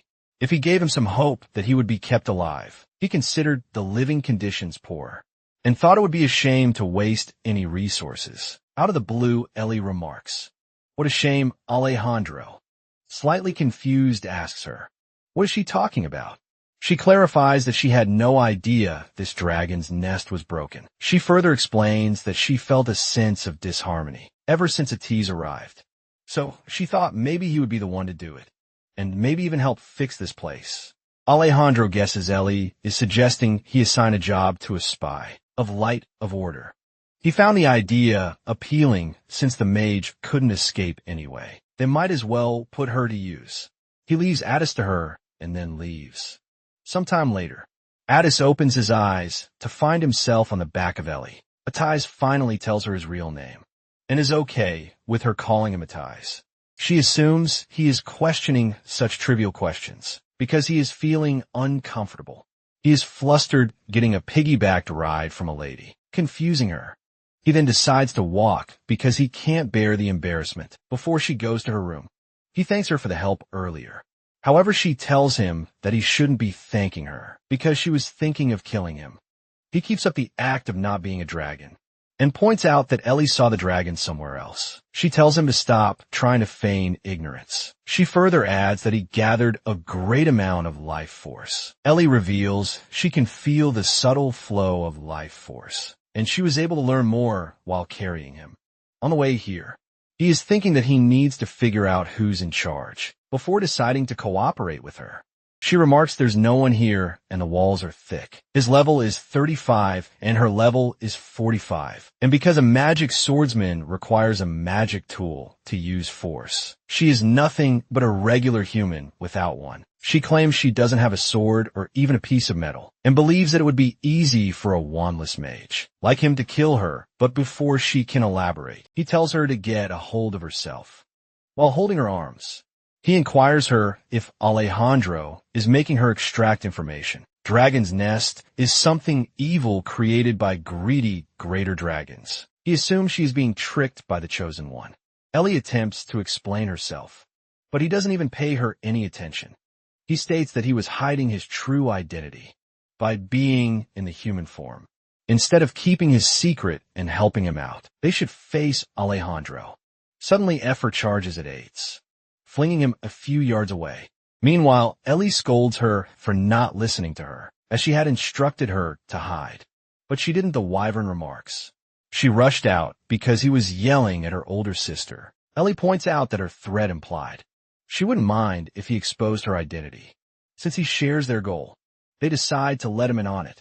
The magic swordsman explains that Effer was responsible for operating Dragon's Nest and pretending to be a dragon in place of him.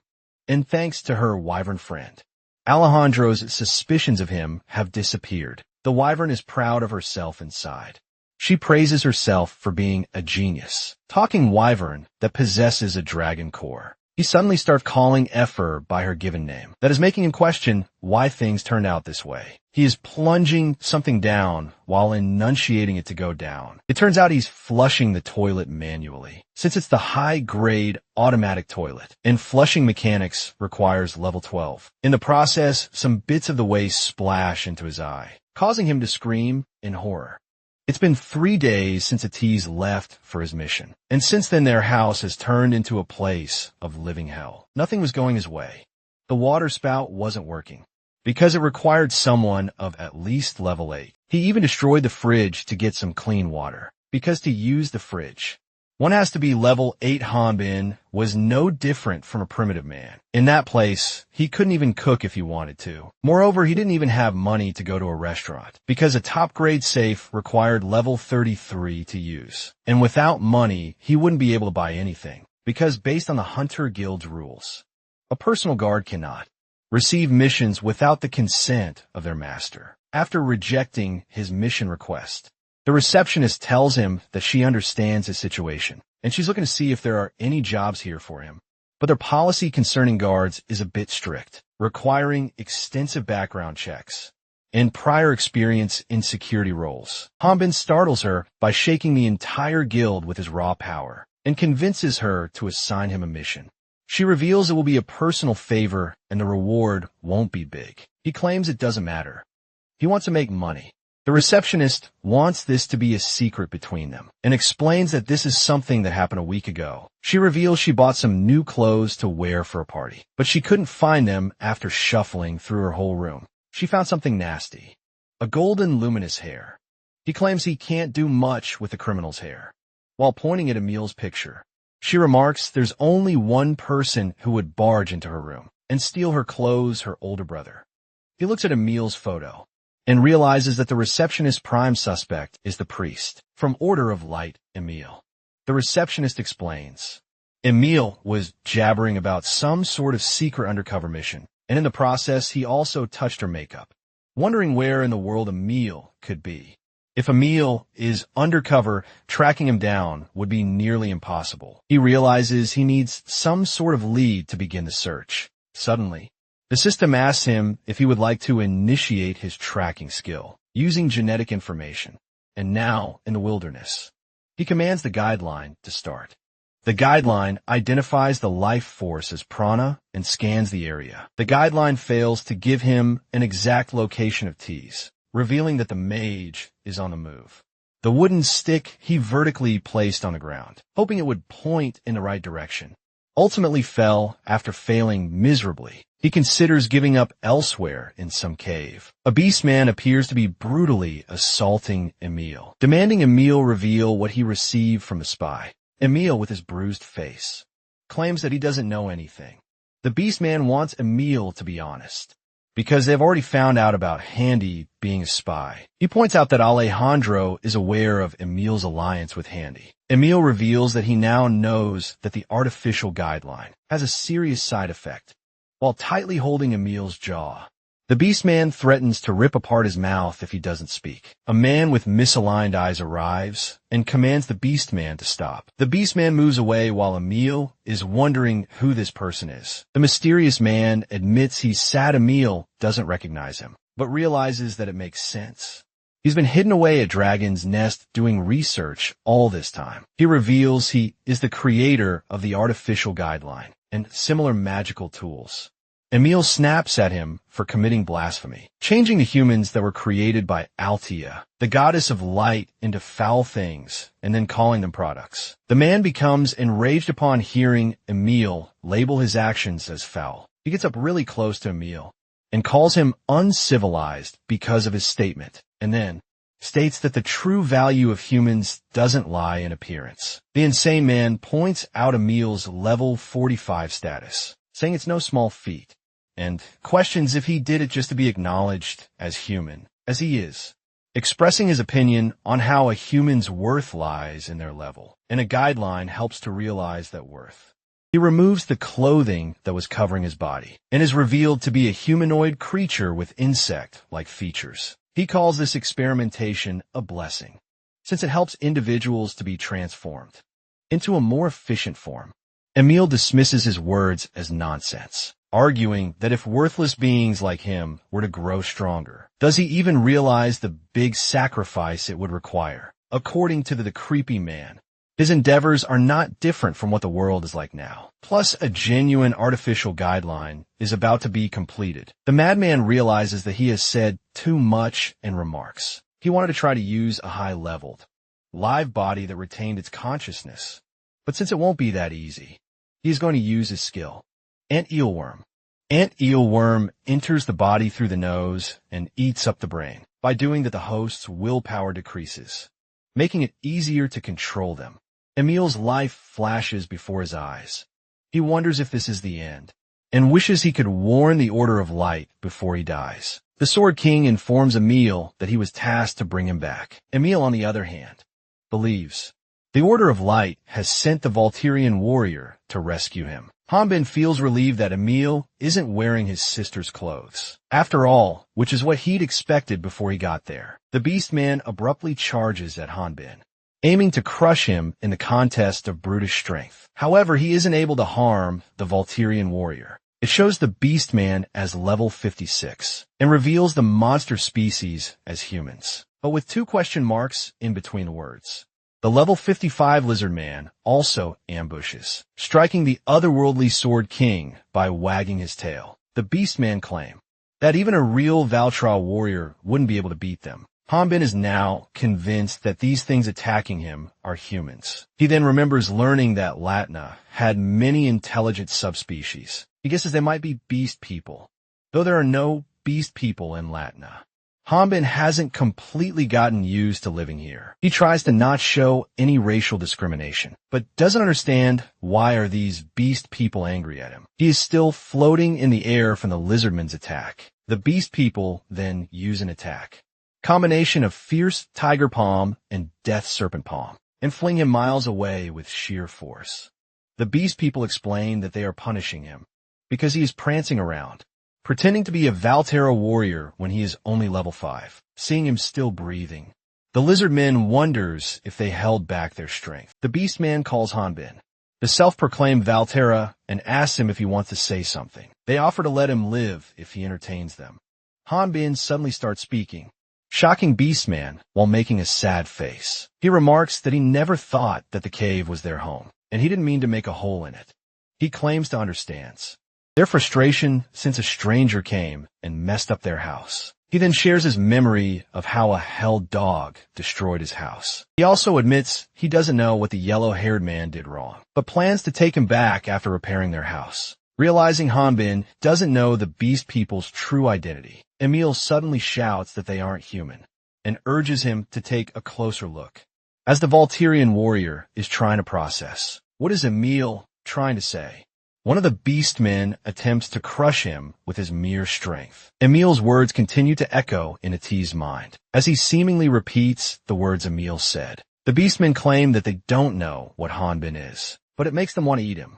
Hanbin notices that the monster's level went up and the name changed, because to him the monster now appears as a level 62 species. The lizard man reveals that it is feeling as if its humanity is slowly disappearing. Hanbin is still processing Emil's words about the beast people losing their humanity. The lizard man throws a punch at him, which he somehow manages to contain.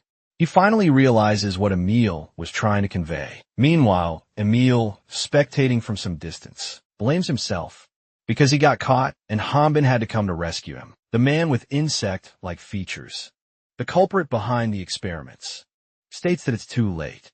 However, Hanbin is calm and collected despite the discovery. He slashes his long sword with such force that the ground cracks apart in two, wiping everything in sight. Later, Hanbin places flowers and a few of his belongings at Emil's grave, believing he also got wiped. Caught in his attack, he regrets using too much force and thinks Emil could have lived if he had been a little weaker. When he hears the crashing sound, he looks behind only to find Emil and the creepy madman, who has barely escaped through an ant tunnel. Emil informs him that Alejandro found out about everything, and Atiz might be in danger right now, and Emil blames himself for it. Alejandro is testing out artificial guideline, experimenting it on a test subject. The man leading this operation, likely a mage, educates him that the only thing the artificial guideline can absorb is experience points. Since life force contains experience points and life energy, the excess life energy will kill the person without a dragon's core. To Alejandro, it doesn't matter. They're only testing to see if Dragon's Nest will operate properly. The mage serving him increases the life force. After hearing his boss out, the operation fails as the test subject starts bending out of shape. Alejandro is thinking that if they want to complete a genuine artificial guideline, they will need a humanoid guideline, a dragon core, and a working dragon's nest to infuse massive amounts of life force into the dragon's core. But it has started to shut down after starting up recently, and he is sure there aren't any problems with the great dragon's blueprints. The Chosen One swiftly uses his magic wand to control the hose and capture the test subject. Alejandro is convinced there must be another key needed to operate it. He orders the mage to call the ant, as he wants to discuss something with him. The mage informs him that the ant went to procure some testing materials a few days ago, and they haven't heard anything from him since then. He guesses the testing materials must be Priest Emil, and the mage verifies it. The mage is positive that the ant left with 2 test subjects, around level 60s with tracking abilities inside. He guesses that someone who can face the 2 of them, referring to the beast people, must be a heresy inquisitor, though he isn't sure if that's the case. He is frustrated because things are getting complicated. He commands the mage to gather the test subjects and have them guard the deepest basement. Alejandro has left the mage stunned, because in the deepest basement lies the life force fusion. It's been a week since Atiz came to the dragon's nest, but since Efer is a wyvern with a large body, she hasn't been able to help them out at all. She has come to accept that she can't help them, since she isn't even able to enter, which is why she hasn't talked much with Ellie lately. Though she isn't free all the time, she is determined to humiliate Atiz once she finishes, and thinks that after she has humiliated him, Ellie will look differently at her, and she is completely going to ignore her before then. The magic swordsman surprises her younger sister when she comes out of vent, overjoyed to see the person she adores.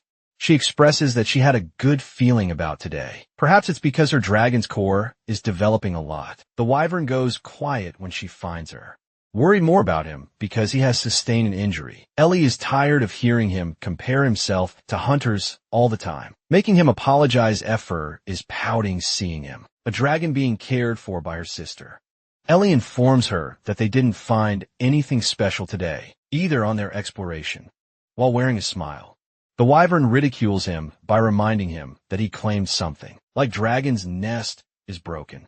He admits saying it, but he was wrong because this dragon's nest isn't broken. He reveals the reason the dragon's nest isn't working. He reminds her about the time when she revealed she got hit by blasts of life force when she first tried to escape.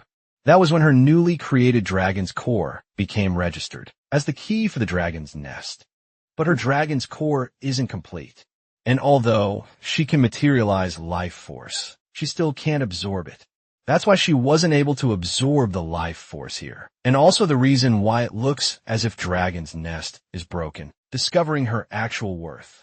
She comments, since she is the most important key to solving all the problems, then that means it's up to her to hurry and complete her dragon core so that she can be the life force. Much to Effer's surprise, who is ready to play the hero, he reveals there's one more way to complete dragon's nest. Just as Effer is about to plead, the ground suddenly starts shaking.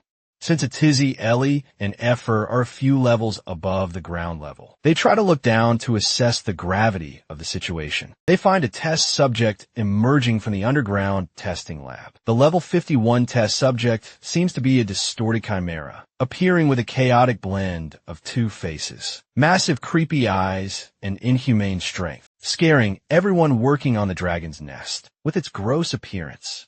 Atai's attempt to inflict damage fails. Due to the distance between them fails. Ellie guesses the test subject was trying to escape, judging by how he destroyed and came out of the ground. He thinks there is a 6-level difference between them. And attacking from a distance doesn't work at all. The wyvern takes a flight by herself, believing she could take on the test subject, without needing any help from him.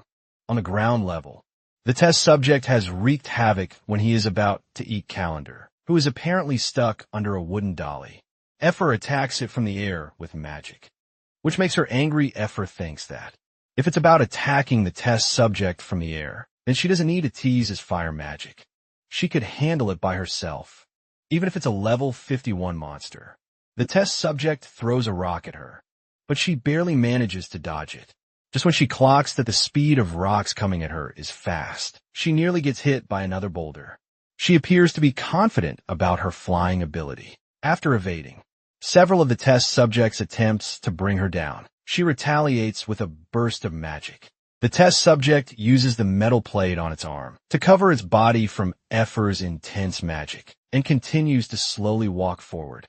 Eventually he grabs Effer by the neck, which even the wyvern herself is surprised about. Alejandro is planning on going outside to investigate the disappearance of the ant and the other test subjects.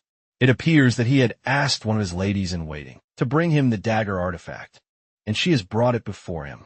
The lady-in-waiting is surprised by the fact that he is thinking of taking the artifact, something he has never done before. He comments that one never knows what might happen. The lady-in-waiting is even more stunned, hearing Alejandro say something like that. The chosen one speaks up about how they have become entangled with either the heresy, inquisitors, or some other annoying group.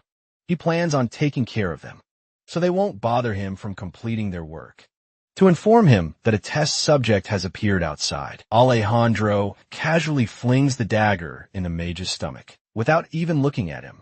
Once the mage is down, he commands the lady-in-waiting to go down to the basement and check. The test subject's the lady-in-waiting suggests it would be better if he went down to see for himself. He wishes that he had one more body, since the situation here requires his attention as well. Meanwhile, Effer breaks free from the test subject's grasp and captures him with her claws.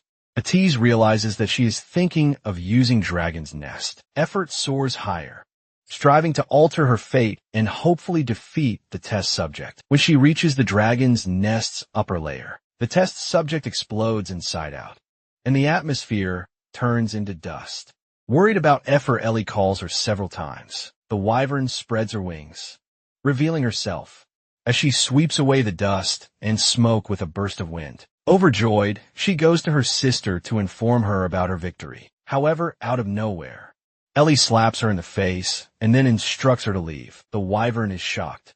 Getting slapped by her big sister was something she had never expected. She witnesses even more surprises when they are ambushed by the Chosen One. He reveals that though they were planning on running away, since she begged him to not kill the wyvern. He admits that he had never expected a wyvern that has a dragon core. He wants to know if they were thinking of absorbing the life force within the dragon's nest using Effer's core. He reminds Ellie that he mentioned there will be no second chances. Soon after, Atissa also joins the battle. He covers Effer with his fire magic, while she attempts to evade the danger. However, he is still able to see through her attack and blocks it without even moving or turning his body, though he compliments her for her speed. Ellie also shouts at Effer as she wants to see her leave. It would be over if she gets caught.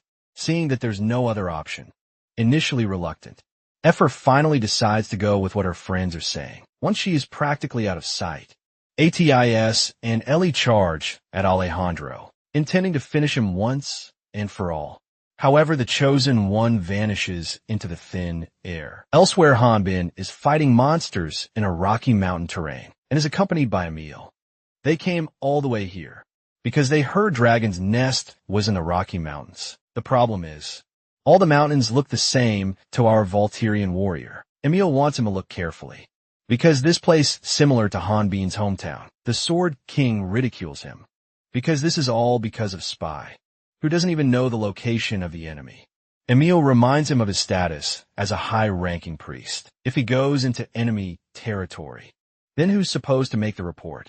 Besides, it couldn't be helped since he is the secret contact on the outside. Hanbin asks the ant if they are on the correct way. The ant has transformed into a complete giant ant and isn't able to understand human speech anymore. Emil feels that it would be impossible to find the dragon's nest. Like this, he suggests they should go back to the Order of Light and get some soldiers. Emil starts freaking out when he notices the Volturian warrior isn't listening to him and is relaxing feeding the ant. Hanbin believes that if it's something that reminds the ant of its home, that it might take them there.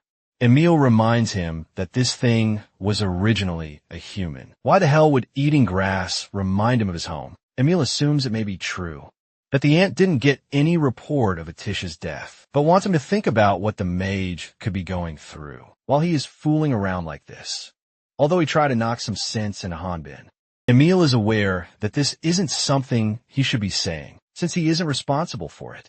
After reflecting on his time with Atis, he reveals he isn't mad at Emil. He says that he warned the mage that he could die if he went. He treated him like he was weak, though he wasn't entirely wrong. In the end, he was right. Looking back, he realizes he was making excuses. Hanbin asks him what's so funny.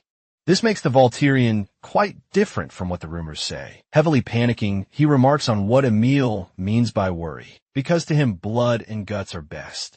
Out of the blue, they hear a loud lightning sound from a distance. Startled by the noise, Emil deduces that it must be a swordsman. He explains that if a magic swordsman's skill is visible from such a distance, it must be Alejandro. Emil thinks they can finally go back to the Order and bring back troops when he looks behind. He finds Hanbin in a crouching position. Atis understands there's no turning back. Once the Chosen One finds out Effer has a dragon core, right now only a dragon could stand a chance against him. Eventually, the evil man takes the dragon's core from her, seeing her straining in pain. He tells her to just act like she never had a core in the first place. A TC tries to transform into a dragon, but no matter how hard he tries, he fails. Ellie believes the evil man must have prepared countermeasures for a dragon. She speculates he likely did all this after learning who Atis truly is.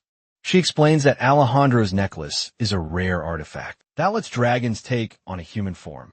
The item is a polymorph necklace, and with it, Alejandro has made it so any dragon nearby can't morph into their true form. He thinks to himself that they have no choice but to fight him. She demands that he release everyone trapped in the dragon's nest, or else she will ensure that his plans go nowhere. He believed that Ellie would know him better by now. especially after spending so much time together. He reveals that he gathered a large number of Latinians here for a very specific reason. He claims that it wasn't simply about remodeling the place. He wonders if she doesn't find it strange that all this life force is being collected, and yet she doesn't sense anything odd. He questions whether life can be contained inside a living object. That's when Addis realizes the dragon's nest isn't meant for storing items. It's used to extract life force from humans and other creatures. Alejandro appears behind Ellie without warning and snatches away her sword. He shoves the mage aside, then tells them both that regardless of whether their plans had worked, the Latinians would have met their end anyway. Fueled by anger, Ellie asks him how he could do this to other humans. He snaps at her, calling her a background character. Without hesitation, he uses her own sword to stab her right in the chest. As effort rushes to intervene, Alejandro also impales her from behind with a blade. As she falls, she begins blaming herself. The Chosen One then pulls out a recovery device and says he didn't expect to ever use it on an artificial guideline test subject. He thinks Ellie should be thankful. After all, he is helping her reunite with her dead mother, and explains that to reduce the side effects of the artificial guideline, it requires genetic material similar to one's own. He wonders if it's too difficult for a Latinian to grasp that before attempting to stab her. Just before the dagger pierces Ellie, Atiz casts a burst of fire magic to distract Alejandro. He then yells for her to take this chance and run. She listens to him and immediately jumps into the deep pit, even though she's been impaled. Effer manages to escape and dives after a friend, trying to save her as she falls. In doing so, most of her wing is torn apart. Addis wonders if they'll survive. But with Alejandro standing right in front of him, he tells himself now isn't the time to worry. He believes they'll make it through and decides to do what he can. On his end, Addis grabs several wands and channels intense fire magic. He goes all out aiming to finish Alejandro, but the attack backfires.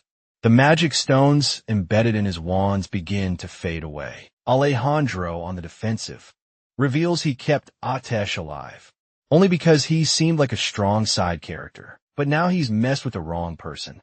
He shouts at him saying, if he's so eager to die, then he'll roast him with high voltage. Part of his face looks burned from the mage's earlier attack. Angry, he retaliates by unleashing his own magic. His attack shatters the stones in Atai's wands, rendering them useless, seeing the enemy's overwhelming power. The magician starts to wonder if this is where it all ends. Still, he's confident that if Ellie and Effer are alive, they'll find and destroy the fusion chamber located underground. As Addis gets closer to death, his memories of his late older sister come rushing back. He asks her if he did well as head of the Bannister family. Still, he believes that without him, Hanbin would struggle out of nowhere. The Volturian warrior crashes from sky, creating a massive shockwave. Alejandro, startled, says it felt like a bomb just dropped. He guesses something must have broken. Because of effort, the mage has a similar reaction. He can't believe his eyes. Hanbin says he's glad Atai's is still alive, and adds that it seems Emil was worrying for nothing. He apologizes for showing up uninvited during work. When Atai's falls to his knees, he's caught off guard, surprised. He wonders what happened that left him devastated. The mage replies that he wasn't able to do anything on his own. He tried his best, but in the end he was useless. Alejandro scoffs and calls Hanbin a meathead. He assumes he is a construction worker working in the facility. Hanbin smacks him straight in the face with a punch. Atai's realizes that his friend still doesn't know. He disguised himself as a girl to sneak in, and up until now the big man mistook him for some girl. Hanbin's punch sends Alejandro flying through the air. The mage tries to clear up the misunderstanding, but first asks the Volturian if their enemy is dead. Meanwhile, the Sword King is wondering why Alejandro's level is so high, and now figures he must be the leader. Hanbin admits he's not confident in his own strength. He says that someone at the Chosen One's level might get his bones crushed, but that wouldn't be enough to kill him. Atiz is sure that crushing bones lead to death. He confesses that he would have died if Hanbin hadn't shown up. He remarks he has nothing to say, even if the Sword King thinks he's useless, radiating a blinding aura. Alejandro is absorbing life force, Alejandro's sword that impaled Ellie's chest has stopped her heartbeat. Effer calls her hoping to wake her up, but learns that her heart isn't beating. She starts freaking out, blaming herself for everything, just as the wyvern begins crying. Ellie surprisingly starts coughing. Meanwhile, Attiz is wondering if Alejandro injected the dragon core into himself, hearing the mage talk about dragon core. Hanbin assumes the enemy has his friend's core and asks him. Attiz reassures him to not worry, because the enemy doesn't know that he is a dragon. When asked, he explains to Hanbin that when you hunt one, the amount of life force that remains in the dragon's core is low, so it would be nearly impossible. Though if it's at a dragon's nest, it can be done since there will be plenty of life force left to absorb. Alejandro wonders what he just witnessed. The guy who attacked him doesn't even have any items on besides. His guideline showed him Hanbin was a level 5. He is not sure where his opponent's strength comes from, and just who is he in general. Hanbin gets into his Valterra persona and formally introduces himself to Alejandro. He states that he will forgive his enemy for his perverted actions, only if he receives a truthful apology, telling him that the guy before them is part of the Great Earth. Alejandro feels that it doesn't matter if his opponent refuses to reveal his identity, because if he is an outside variable to his plans, he will find out everything about him. When a magic swordsman covers his body with force, the surrounding energy rises from the ground into the air. Alejandro unleashes Path of Lightning, one of his special skills to fight his opponents. Enemies facing this skill can see the caster leave a trail of sparks behind as they rush toward them, earning it the nickname Footsteps of Lightning. However, Alejandro appears from behind using his skill, Footsteps of Lightning, and calls him level 5 fake Valterra and wants to expose his real level. The magician clocks that the enemy isn't fighting at his full strength, seeing how he has increased his speed. It's so fast that his eyes aren't able to follow him. Alejandro's lightning fast speed makes Hanbin wonder aloud if he's not even trying to conceal the fact that he's an otherworlder. He reveals that even if the Valterian was level 50 with this attack, his neck would have lopped. He further concludes that, since his opponent remains unfazed after discovering he's an otherworlder, it must mean Hanbin is over level 60. Hanbin finds people with regenerative abilities annoying, but since he wants to get information about Great Earth, he needs to fight the enemy at arm's length. Alejandro threatens to shred the mage to pieces, just because Hanbin is evading his attack. He gets ready to unleash the attack he mentioned a moment ago. He explains the movements of his weapons will cause his force to spin, which will cause the attack power of his skill to be increased. Beyond his control, this attack is Lightning Slash. Hanbin gets a little serious. He unleashes some of his strength and strikes Alejandro with his long sword, while the enemy escapes cleverly. Although the Chosen One blocks it with his dagger artifact, he isn't able to fully withstand the Valterian's attack. Alejandro appears to be in a position where it seems as if he is submitting to Hanbin, clinging to life. He hears the Valterian throw his own words back at him, anything other than acknowledge Hanbin's incredible strength. The Sword King suddenly hears his best friend's voice, asking him to stop. He looks back and finds out that Attiz didn't enunciate anything. Instead, it is some sort of telepathic skill. Through the telepathic skill, Artist reveals he wants to tell him something. He explains that Alejandro is the one operating Dragon's Nest at the moment, which means he is using the facility to absorb the life force of the people here to heal himself, so if the Valterian kills him, it will cause this place to spin out of control, causing the lower-leveled humans to lose their life force and die. Destroying the life force fusion is the only way to prevent it. Hanbin comes to understand that if he doesn't control his strength, they will be in big trouble. He claims that he would have done everything in his power to kill that man. That's why if Hanbin ends up killing Alejandro, the blame won't fall on him. Attiz is sure that even if he goes underground, he can't guarantee that he will succeed in finding the fusion. He blames himself, thinking that it was his stubbornness that got Hanbin into this mess. Hanbin flicks him on the head with his finger. Teary-eyed wonders, what is Hanbin doing the Valterian questions? Why is Addis giving such lengthy explanations? He then reveals his plan to him. First, the mage will go to destroy force fusion. Second, he will do his best to not injure the enemy, while stopping him from getting in their way, until the mage finishes at us. Concerned about Hanbin, feels that it's still dangerous receiving enemy attacks, even though Hanbin is strong. Since the magician started this, he can't ask his friend to clean up the mess. The mage finally leaves with a smile of satisfaction, making Hanbin wonder how a dragon could be so delicate. The Volturian wonders why Alejandro isn't attempting to chase after Atissa. The Chosen One claims that it's not as if he hasn't planned for a situation where a weak mob would try to go after it. His plan may have been interrupted somewhat, but something like this is fine, since Hanbin won't be able to kill him, and he is confident.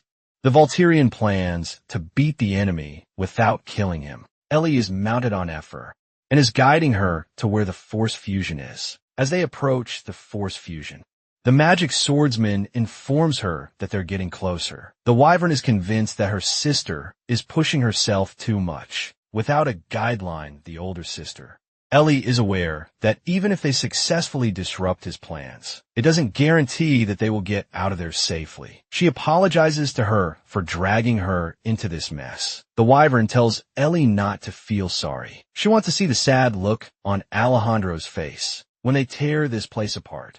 Just as much besides, she never thought of ending it here like this, and is going to do whatever it takes to survive, so she can explore the world. When Ellie points out that Ephor has become a wanted person after getting caught and used by the Chosen One, the wanted wyvern says that she can ask Addis to explain her situation. She then remarks that they're all going on a trip. Suddenly, the ground trembles and the pain in her shoulder wound worsens. Thinking that this is caused by a tease, who must be fighting Alejandro, Ellie tells Ephor that they should hurry. At some point, the wyvern stops walking and asks the magic swordsman if they are headed the right way. Ellie can feel a strong life force in the direction they are headed, for the wyvern notices a mutated human murmuring something. The mutated human is revealed to be the priest Handy, who has undergone a transformation and has become a test subject. The moment he notices the girls, he jumps, however. ATC arrives on time and uses fire magic to keep the situation under control. Out his mind, Handy tells him that he has also interfered with his mission. Atiz is shaken at the fact that Handy, who originally was over level 50, became a test subject.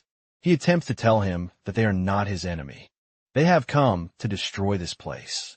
However, Handy doesn't relent and jumps him again. On the surface, Alejandro is overpowering the Volturian in the fight of close quarters combat, all because his opponent is trying not to kill him. He is sure that his fighting has a great many openings, but it is his speed and strength that's covering for them. He admits Hanbin would be dangerous for him. That is if he could cut off his head. The Volturian attempts to throw a soft punch at him. Though it is blocked, the Chosen One says that he won't let himself get hit by a punch that refuses to kill him. He reveals he already has figured out Hanbin's fighting style, guessing that he has never faced an opponent that wields lightning. He manipulates his lightning and lifts him in the air. He is sure that a refined skill would most likely work against the Sword King rather than a large one. He claims to be an expert at PvP, using the flash of lightning.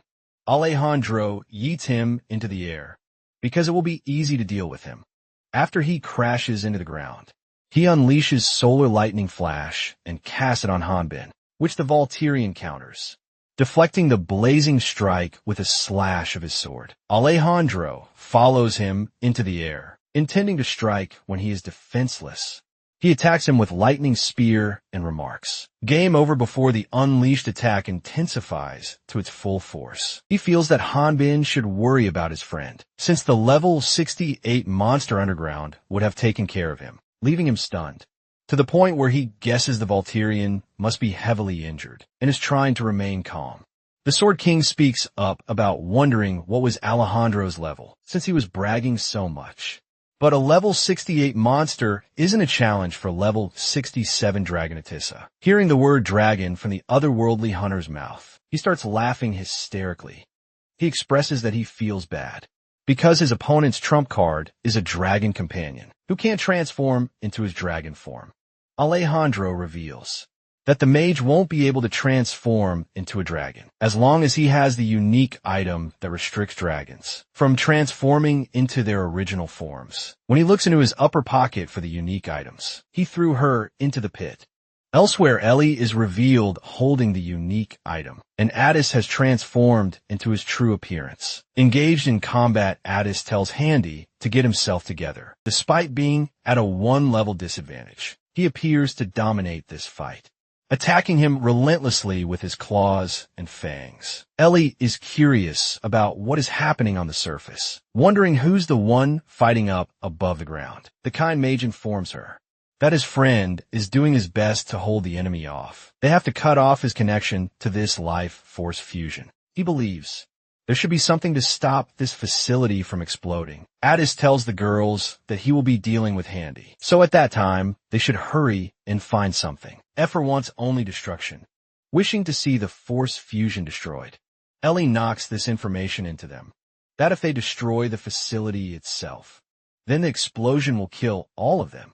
She is trying to find a channel that allows the life force to pass through somewhere. Once they discover the pipe that lets the life force pass through. However, Handy slips out of Atissa's grasp and charges up his energy-based beam attack to throw at Ellie and her companion. According to her, something like this is worth taking, as long as they can get back to the enemy. Ellie immediately jumps out from Effer's cover and cuts the pipe with her blade.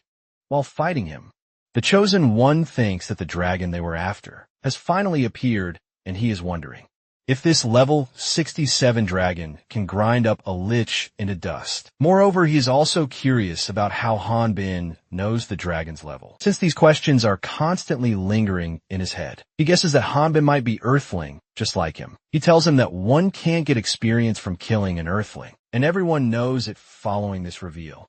He wonders if Hanbin killed the lich.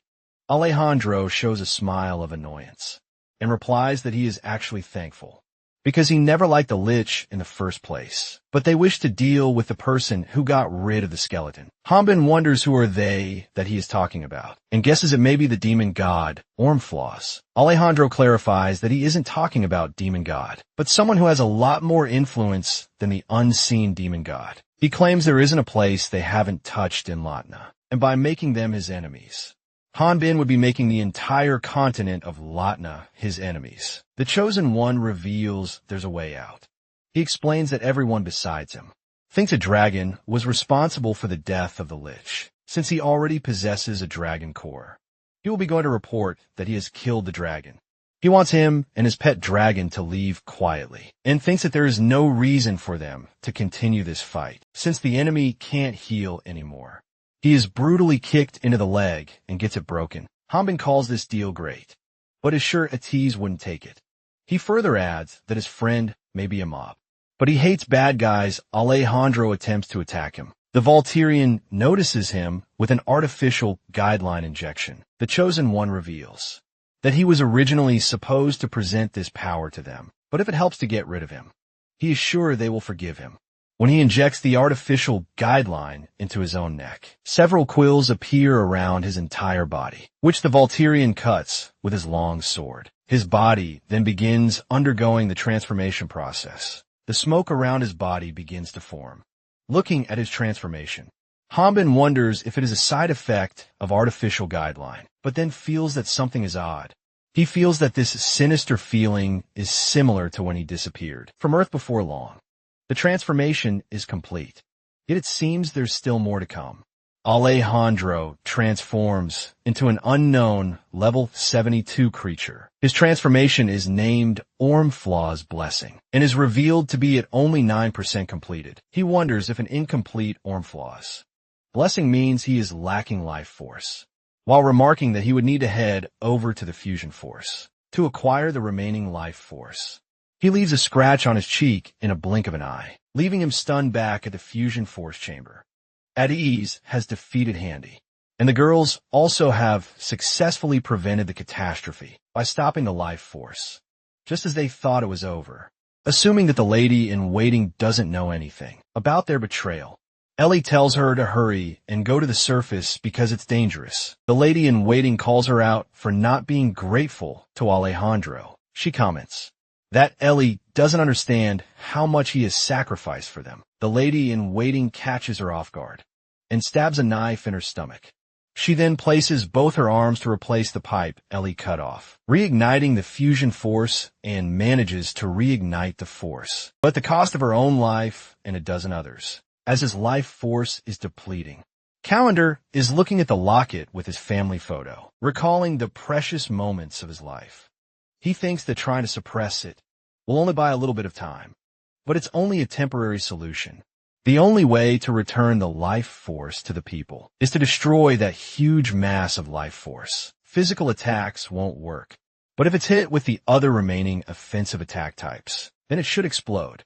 And Ellie's magic swordsmanship is the only way to do that. Meanwhile, Alejandro claims that he now understands why they wanted ORM Flaw's blessing, and is sure that Hanbin knows the benefits. Since he is an earthling with a guideline, he can see enemies' levels, detect what type of species they are, and even gain experience from hunting them down, besides those who possess a guideline. These things can measure life force. However, he realized there was an incompatibility with Ormflaw's blessing, and the guideline, not only that, but an endless supply of life force will also constantly help him regenerate his body. And just like a lich, he can't be destroyed with the 4 powers. In simple words, he reveals he is immortal inside. Alejandro thinks that he can't tell what's going on around him by reading the life force. He was worried that the remaining life force would be destroyed, but is glad. Now that Ellie is on the death's door and Effer has no way out, he tells Hanbin that the only thing left for him to do is absorb the remaining life force. He states that the Volturian buying time now will only kill Addis, resulting in his when the mage collapses, believing he can't go any further. But he still hopes the mage can at least get away from this place. She looks at Ellie and thinks that everyone will die if she doesn't do anything. She attempts to stop the fusion force from sucking their life force by directly attacking at Ellie, with barely some life left. Wakes up and tells Addis she has one final request. Effer is frustrated that she can't do anything. She pushes herself beyond her limits and starts coughing up blood when she comments that she doesn't want to be alone. Any longer, her tears start dropping. Seeing her crying, Ellie hugs her and tells her that she also doesn't want to be alone. Since the magic swordsman hasn't completely recovered and is still weakened, she falls to her knees. Though she continues to express her emotions to the wyvern, she tells her that she is always alone in this place. The reason she forbade the wyvern to do dangerous tasks was because she didn't want to lose her. But the wyvern has always been courageous in response. Ever points out that she can't fight like her and can't be of any help to her. Ellie tries to console her by saying that she is a genius wyvern. Odyssey explains that the unique item the magic swordsman stole from Alejandro can help a dragon imitate another species. He tells Effer that she is a very intelligent wyvern, and though that item may be geared towards dragons, and there never once has been a wyvern taking a humanoid form, it may be possible for her to do it. Ellie believes the wyvern can do it. She apologizes to her, uttering that there's nothing she can do but believe in her. The wyvern also wants her to trust in her. The older sister uses the unique item on Effer, triggering a transformation. Back to Hanbin's fight.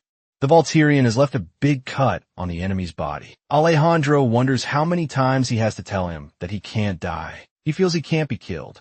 Hanbin is excluding the fact that Alejandro is currently immortal because he can feel pain and fighting. On that basis, he remarks that he is going to keep ripping Alejandro into pieces until he suffers so much that he would want to die. The Chosen One looks back and realizes that there never has been a sane earthling who has lived for a long time. He thinks the Volturian is a beast, a hunting expert, but that only means Hanbin is used to attack the pattern of monsters. He decides to wrap his entire body with armor that has the strength of a dinosaur.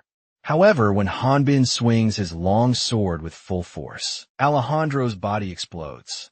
Although the Chosen One lost consciousness, the moment his body exploded, the life force gained through Ormflaw's blessing caused his body to regenerate again. Every part was restored in less than half a second, causing Alejandro's consciousness to return once more. However, the pain that coursed through his body as it exploded was still signaled to his brain. If it were any other person, they would have gone into complete shock from the pain. But that was impossible for Alejandro due to Ormflaw's blessing. He wonders whether his fading consciousness is due to his incomplete Ormflaws. Blessing Hanbin continues to attack him relentlessly, not even letting his super regenerative body regenerate. Alejandro thinks that if this continues, he will end up having to absorb and use all the remaining life force, just as he wonders if the dragon near the fusion is still alive. He senses the wyvern transforming into a human from a distance. Effer ultimately transforms into a normal girl and asks Ellie if she looks weird. The magic swordsman is sure that anyone would be able to tell by the looks that they both are sisters. In her human form, the wyvern is a level 5 magic swordsman. Effer is learning to walk. She believes she can do it because she has seen many people walk on 2 feet up until now. She wonders where to start. Does she have to move her arms first? But then realizes that humans can walk without their arms, since a human's center of gravity is high, and they don't have a tail to balance their body. They can fall very easily. However, Effer knows that falling isn't the problem. In reality, one has to tip their bodies first, and before they actually fall, they catch themselves by placing the other foot. She soon starts getting used to walking on her feet. ATIS finds her astonishing for having talent in moving force, but seeing her walk on her first transformation is even more impressive for him. It's hard to believe it even if he is seeing it with his own 2 eyes. Even a dragon who uses magic on instinct takes days to learn to walk. Ellie also cheers for her little sister. All of a sudden they see Han, Ben, and Alejandro crashing down from the roof of the fusion force chamber as they are falling. The Chosen One implies not wanting him to get in his way, and calls him a monster. The Volturian finds it funny, coming from someone who is a monster himself. Adisai informs him that the roof is going to collapse over effort. Hanbin uses Alejandro's face to hurl himself toward her, to protect her from the debris in giant chunks. He manages to save her in the nick of time, seeing how easy and quick it was for Hanbin to cover that distance. In seconds, she bit him in his arm. Confused, he wonders if this girl is also suffering from the side effects of the artificial guideline. The reason she is freaking out is because she has recognized him. Effer calls him the caveman for walking around half naked. After taking her clothes and money, he lifts her from her forehead. Ellie knew Hanbin was Adis's friend, but was still worried because he was an otherworlder, but she was relieved because he was a good guy. Alejandro brings about chaos once again. He tells him to shut up because he's going to make decisions. Warmflower's blessing starts to reject him. His guideline notifies him that the current body is not suitable to hold the power of the blessing. To survive, it advises to be transferred to a new body. However, Alejandro isn't ready to accept it, believing that he will continue to unleash the power of Ormflaw's blessing if he absorbs all the life force. When he attempts to dive into the nexus of life force, Hanbin's long sword knocks him out midair. The Sword King understood the assignment. He knew that all he had to do was stop the enemy from absorbing the life force. Adisai informs him that it's over if Alejandro absorbs the life force. He prefers Hanbin keep him away from it. As he begins running toward the Chosen One, he tells Effer that he will be too busy to give her a piggyback ride, and asks her if will she be able to take care of it on her own, seeing her older sister worried. The friendly wyvern tells her not to stress, assuring her that she'll complete this. Ellie wants her to know that she will be here for her before Effer proceeds to run towards the life force. He believes that Effer might even know how to use his magic swordsman skills, because she has great observational skills and is quick-witted. That is the reason Ellie was so nervous in the first place. Hanbin continues to inflict unbearable pain on Alejandro. However, he is left stunned when the enemy dodges his attack. By manipulating his body to create a hole in it, Alejandro gets back on his feet and claims to feel like a god, implying that he knows all of his moves. However, the otherworldly Sword King knee kicks him, sending him into the air like a projectile, and then goes in the air for a follow-up attack. Alejandro is convinced that fighting him will be never-ending, so he decides to pull something new, dropping quills from the top. Since Effer is chasing after him on foot, She is most likely the only person who is going to get hit by it, with the quills only meters from striking her. She recalls her past and wonders if she can withstand Alejandro's attacks. Before running wild, she catches a glimpse of her reflection. This reflection motivates her to fight. She believes she can do it. She starts imitating Ellie's dancing form, including the timing of her steps. She feels so motivated and believes she can do it, and everything just flows naturally within her. Seeing effort dodging the quills he threw at her, Alejandro calls it impossible. Hanbin finds his remarks insulting, because he knows how scary mobs can be. Since there were countless times he almost died from hell. Dogs is a level 5. Both Hanbin and Effer charge towards him in the fusion force, respectively, and when the Wise lashes the fusion force in 2 halves, he unleashes a finisher move, killing ORM Flaw's blessing Alejandro, and the unique item she was holding onto tightly drops from her hands. When Priest Emil arrived with the troops of the Order of Light, they discovered that the enemy had already been defeated. The victory that day can be seen as a miracle. The human experiments planned out by Great Earth weren't a success, and people lower than level 10 were able to wake up after having their life force sucked out. Their life force had miraculously returned to their bodies, and once they rested, they had no other problems returning to their everyday lives. There were 36 casualties, which are mostly from those who were injected with the artificial guideline.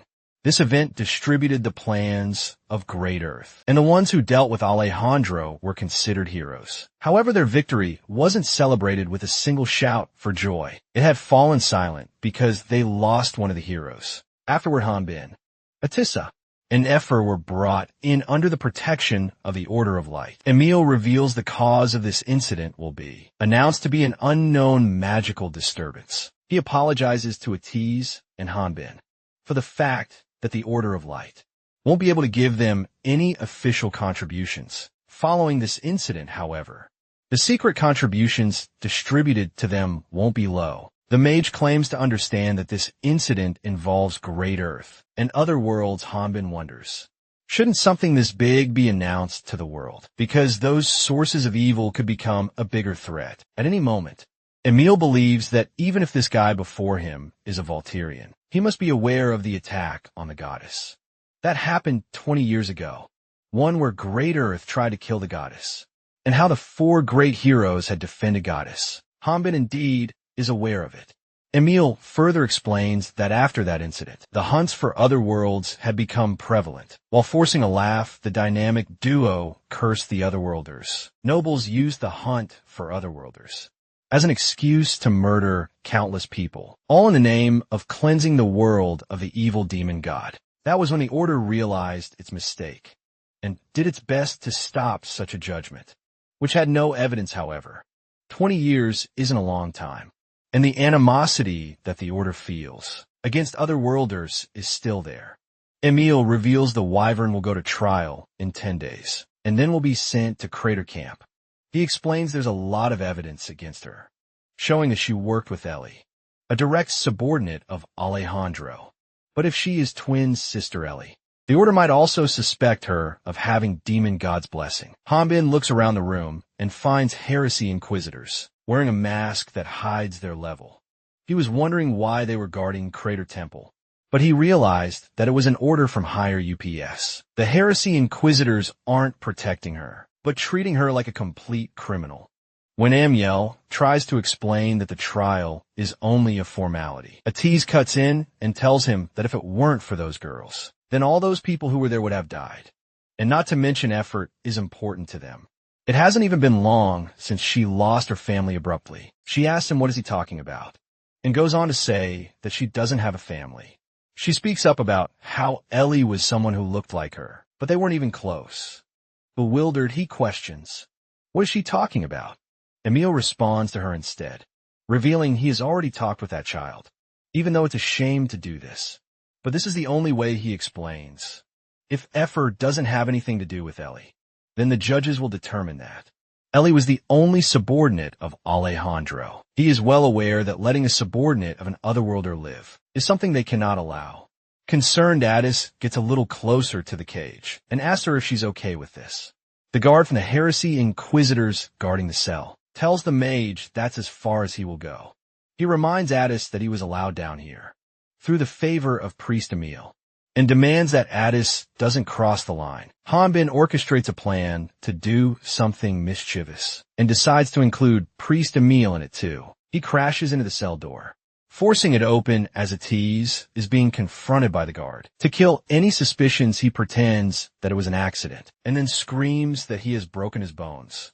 Emil plays along by slapping him multiple times on his face. To keep him conscious, he comments out loud that his body is now feeling the effects of the earlier battle. The member of the Heresy Inquisitors points out that Hanbin was doing okay for the 3 days. So why is he feeling pain now? Emil informs him that Volturians were resilient, so he was confident the Volturian warrior was holding in the pain, and said he couldn't heal him.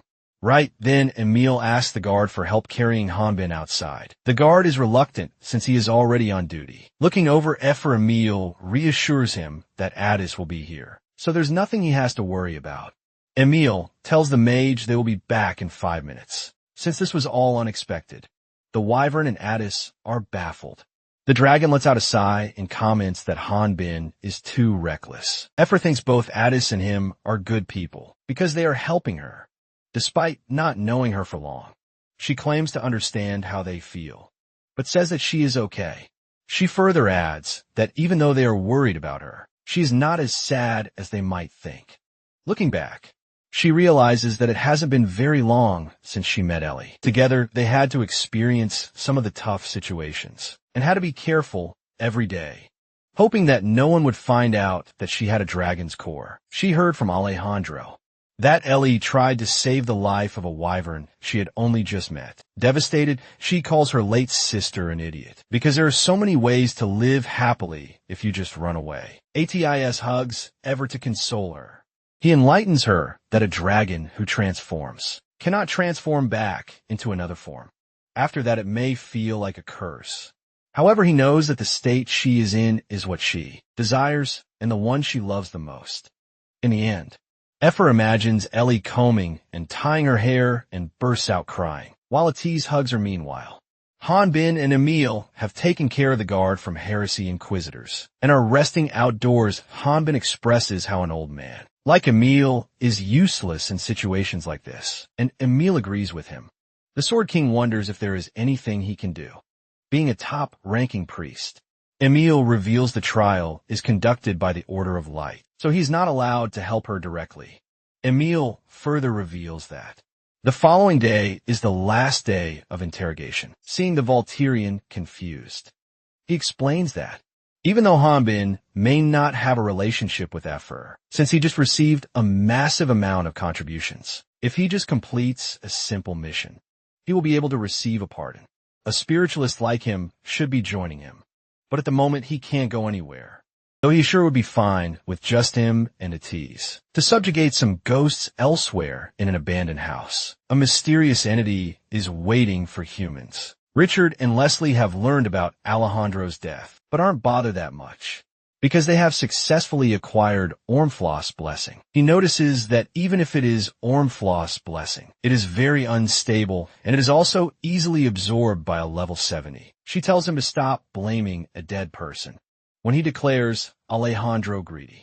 She asks him if he doesn't have anything to say to her. He is sure that the Order of Light must have thoroughly investigated the dragon's nest, but she did amazing by procuring the item, and praises her for this feat. Leslie thinks Ormflaw's blessing looked like a regular, modified crystal ball to the Latinians, so they had just left it alone. He reveals the Demon Lord's blessing is very valuable to them, since it's something they have been waiting for 10 years, and he is convinced that with Ormflaw's blessing, they will be able to please them for losing the dragon's nest. She believes. The problem is they don't know if the Order will suspect anything. And it seems the Order has a pretty useful dog as well. The Order has started actively looking into the Great Earth. Richard feels relieved that it was Order who were the ones to take initiative. If it were the Heresy Inquisitors instead, then they would have already been cut off. Leslie states a fact that in the past, Latinians would be scared if they just heard the name Great Earth, but now they are like an ungrateful lizard's tail. She wonders if he's implying they should still be tail. despite already having Ormfloss's blessing. He informs her that countless other worlders can replace them, and she shouldn't misunderstand this. He explains the only reason why they are chosen is because those people want their urge to go on a killing spree. To be controlled, he believes it would be best to clean up here quickly. She expresses her thoughts, suggesting killing those who are against them. Besides, if they have to clean up here, then she thinks they should submit a mission that will gather parties, so they can easily deal with them at one time. Abruptly, a level 35 ghost named Maiden appears through the wall when Leslie calls her and tells her that she will leave the guests to her. A rundown villa that was sold to a ruined family. It was famous for being haunted and was located near the village. However, the truth was that it was a site where Great Earth ran experiments, which was why it was a place with many secrets. And to keep those secrets hidden, the place was riddled with traps. These traps were hidden in every corner of the mansion, like hidden masterpieces of art. The only thing that the ghost regrets, is that most of those masterpieces, since no one will be able to come out alive once they witness them. Terror is an art and despair is what moves her. She can't even sleep, thinking about how her victims will be shaking in fear. After waiting 4 days for her targets, she is disappointed over the fact that her targets haven't come. She wonders was the submission done wrong, and thinks she should check the address again. She is frustrated, because she can't even tell which part of her art is blood, and which part is the wallpaper anymore. Because they are so late, she decides to repaint everything once again, because it is hurting her pride. As she is deciphering what is preventing the enemies from approaching, she decides that she should get the main gate ready, because the exterior is as important as the interior of the mansion. 2 days later, the people Maiden was waiting for finally arrive. Hanbin Atiz Effer initially sleeping. She wakes up when she hears the mage holding the Volturian responsible for their delayed arrival, because he insisted on hunting all the monsters on the way. Hanbin argues that it helped the friendly wyvern level up, and she was able to have her dragon core recreated. So it's all good. Effer believes having a high level won't matter if she ends up in jail. Again, Hanbin reminds her that she was going crazy, buying clothes and equipment on the first day. The wyvern also blames him for being late again on the second day, because he had to take such a long dump. Hanbin admits that she is right, but tells her that she wasn't even done wearing her clothes when he was done. Moreover, she had to tease a guy help her. Angered, she replies that the girl's clothes are hard to wear, and he wouldn't know since he walks around but naked. Meanwhile, Maiden is overjoyed to see her guests and is preparing to devise her evil plans. Atiz spots the sign outside of the mansion that allegedly kept people away from approaching the mansion due to fear while he thinks it's cute. Effer calls it dumb. She wonders what was on the creator's mind when he was creating this sign, as it looks so amateurish. Maiden, secretly eavesdropping from inside the mansion, calls Effer mean, believing the artist put a lot of effort into making the sign. The wyvern then says they should go inside. The ghost girl is determined to kill all of them, and she already has a target that she wants to take special care of. She is aiming to kill Effer first. Sometime later, inside the mansion, Atiz is explaining to the wyvern how having a spiritualist at the party is best when it comes to facing ghosts. They have a skill that attracts immaterial monsters. Since they don't have a spiritualist, they have to find a ghost themselves and deal with it. She suggests they should split and look for the ghost, since they don't have much time left. Frightened Hanbin calls her plan a cliché move. She remembers that physical attacks are useless against ghosts. But Atiz reassures her, telling her that since it's only a ghost. Exasperated, the Volturian wants them to take a look around and express their thoughts on whether they think this is normal. Hanbin asks them why are they both so calm about this. He thinks that if there's a hidden camera somewhere, then this won't be a hit at all, because he is, for one, not surprised at all by this scary house.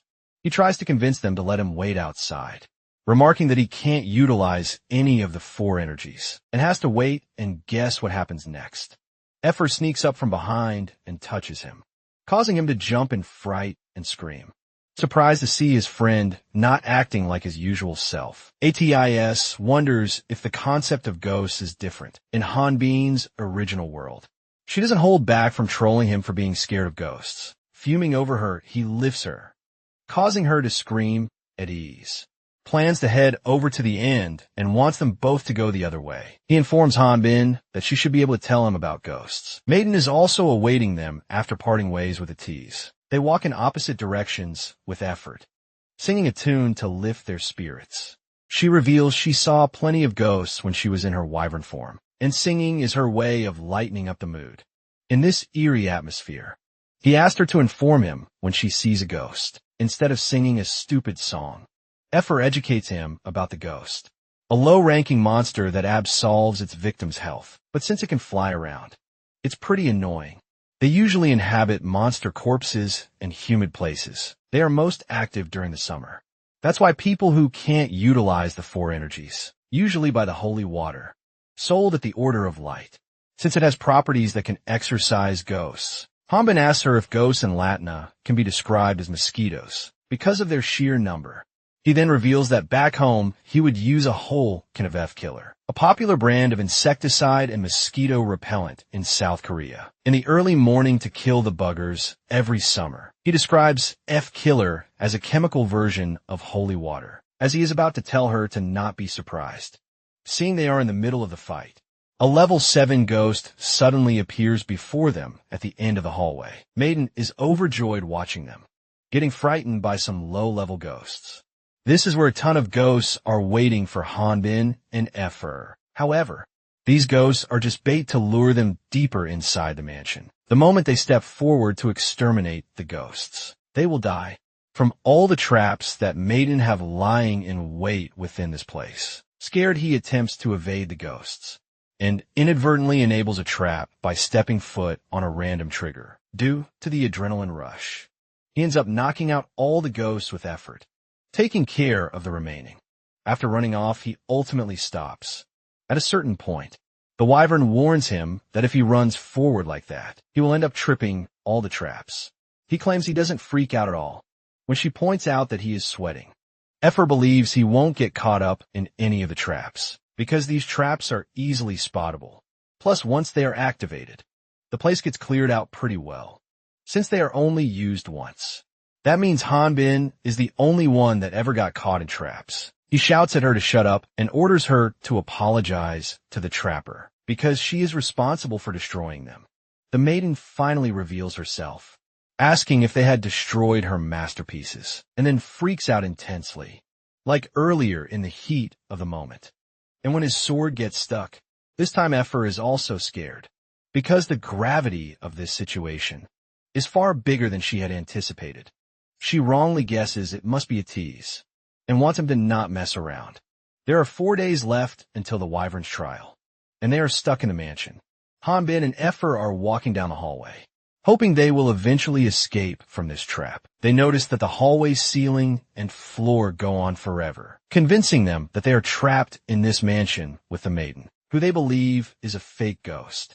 Effer asks her if the mage in their party is okay. She responds by saying she doesn't think there was someone like that here.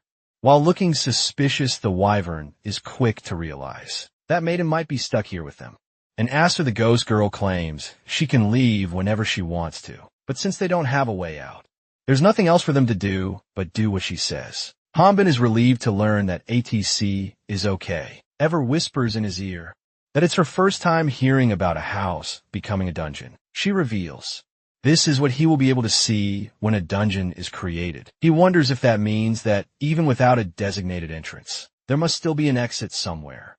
Maiden explains that as long as they find the dungeon source, the artifact, then they will be able to clear the dungeon, and the people that were inside will all be instantly transported out. So funding an exit will be unnecessary. These rules are simple. She has prepared tests in each room. All they have to do is clear every room.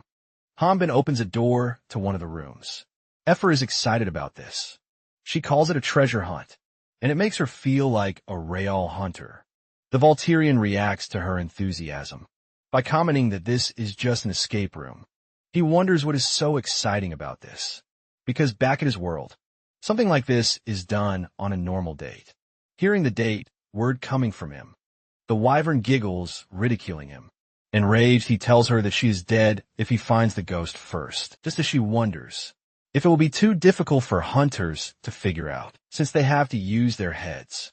She reminds her that she never said anything in the first place. The ghost girl says that if she flags it as cheating, then it's cheating, there's no debate over it, and she won't let them leave.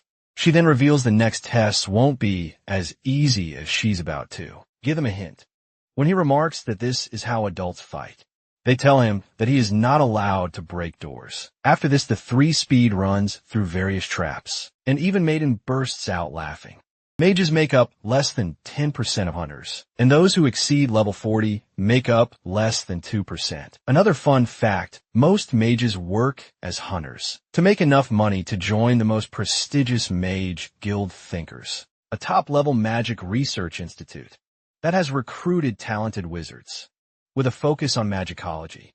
Regardless of their combat ability and level, if one becomes a part of the guild, they can move to the Mage Kingdom, and they will have all the rights to access all the latest magical stories. That was the reason why Addis was sure the mage is surprised after discovering some dimensional sealing magic documents, a type of magic that he had never seen when he was in the Thinkers. He wonders who in the world created this magic, and why would they place this magic on a rundown mansion like this? The description of the dimensional sealing magic says, it separates spaces and places them in different dimensions. He notices that it is unstable, and deduces that the caster made this mistake. Rather, it was intentional.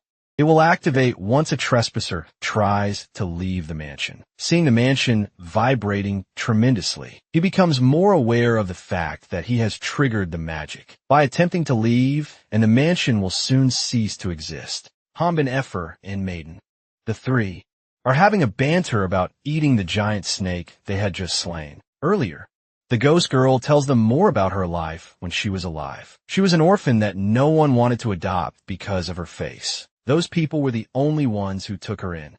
When she was being chased out of places, starving to death, they were the only ones who needed her. So she didn't care if they were evil or murderers, living like a human after giving up being one. She finds it funny, teared up by her story. The wyvern tells her that she doesn't need to be human to live like one when she is about to thank Efer. She realizes that this isn't what she is supposed to do. She asks them who are they and how are they so calm, even though she is trying to kill them. According to Hanbin, those were some weak traps for someone trying to kill them. She threatens him by pointing her sharp nails at his neck. She makes it clear that she wants him to stop fooling around. Because she is level 35, she remarks, even if Hanbin is strangely strong.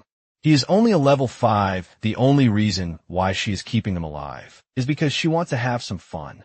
He taunts her by questioning whether she plans to keep them alive, just until she stops feeling lonely. He attempts to lift her spirits, reminding her that she is not a ghost yet, but a normal person. She gets lonely when she is alone and wants others to acknowledge her when she works hard with the guideline in place. If she had killed someone before, she wouldn't have been able to resist the urge to attack them so openly. Effort adds that those evil people of the great earth are different. They think people's lives are like mere flies, and encourage Maiden that it's not too late right now. She tells her that they should leave this place together. Abruptly, the whole mansion starts vibrating. Soon after, the entire mansion starts collapsing. Startled, the wyvern asks him if this is how a dungeon closes. He feels this is completely different and assumes something is wrong. Atiz leaps in through the window to check on his friends. He informs them that this entire place is a trap. The casters were expecting them and prepared this entire space to stop this place from ceasing to exist. The mage reveals they need to find the operating tool. They need to find and destroy the source. Baffled, Hanbin wonders, if that's the case, then why did he come inside? Addis explains he was frustrated watching them from outside, so he came and he questions why the two of them are not able to find the source in just 2 spaces, since Hanbin has no idea what these 2 spaces Atiz is talking about, or he questions him. Furthermore, he informs the mage that they passed through so many rooms. The dragon reveals that Hanbin and Efer have been moving in and out of just 2 rooms, with the source this whole time. Confused, the Volturian wants an explanation, and remarks that if there was an artifact here, then they would have already closed the dungeon. ATC reveals he has been getting the signal this whole time. Effer deciphers the puzzle and says he is right. The source that was moving with them this entire time was one person. It's Maiden while they were busy trying to find a solution. The ghost girl was going through an existential crisis. She recalls how some people were going to get rid of her, but Richard and Leslie saved her. She never believed that those two would abandon her. After processing everything, Maiden attempts to attack the three of them by throwing some giant rocks. But Hanbin grabs his friends and yeets them out of range to save them, only to get crushed by the rocks himself. Before he gets buried under the rock pit, he enunciates sorry. Effer is left stunned by what just happened, and when she asks Atiz what should they do, he wants her to not worry about Hanbin, because something like this wouldn't even scratch him. He wants her to focus on destroying the source. While trying to look for Maiden, Ever spots the Volturian. He has been possessed by Maiden. Hanbin attempts to attack his friend with a vertical slash. Atiz had a hunch that this magic belonged to the Great Earth, since Great Earth can create something like a guideline. It isn't beyond belief for them to make an artificial guideline, Testy into an operating tool. They need to quickly find Maiden and stop this place from getting destroyed. He wonders if she's trying to waste time by hiding in a safe place. And just when he thinks about it, he realizes that this safe place might be Hanbin. Before the possessed Volturian lands the vertical slash, he rushes over to save Effer and retrieves her. We ask her if she is alright. She reveals getting blown away by the shockwave. She wonders what's going on. Atiz explains. He tweaked an artifact Hanbin had with him in the past and saved her while equipping it. It only has a few uses, but it's better than nothing. When Effer hears him talk about how he had never expected the Volturian to get possessed, she remarks that only kids get possessed, since children are the only ones who have yet to awaken with any of the four energies. They easily get possessed. However, the enemy they are up against isn't an average ghost, but an intelligent experimental testy. Moreover, this may not be her average possession, but she may be trying to take over his body.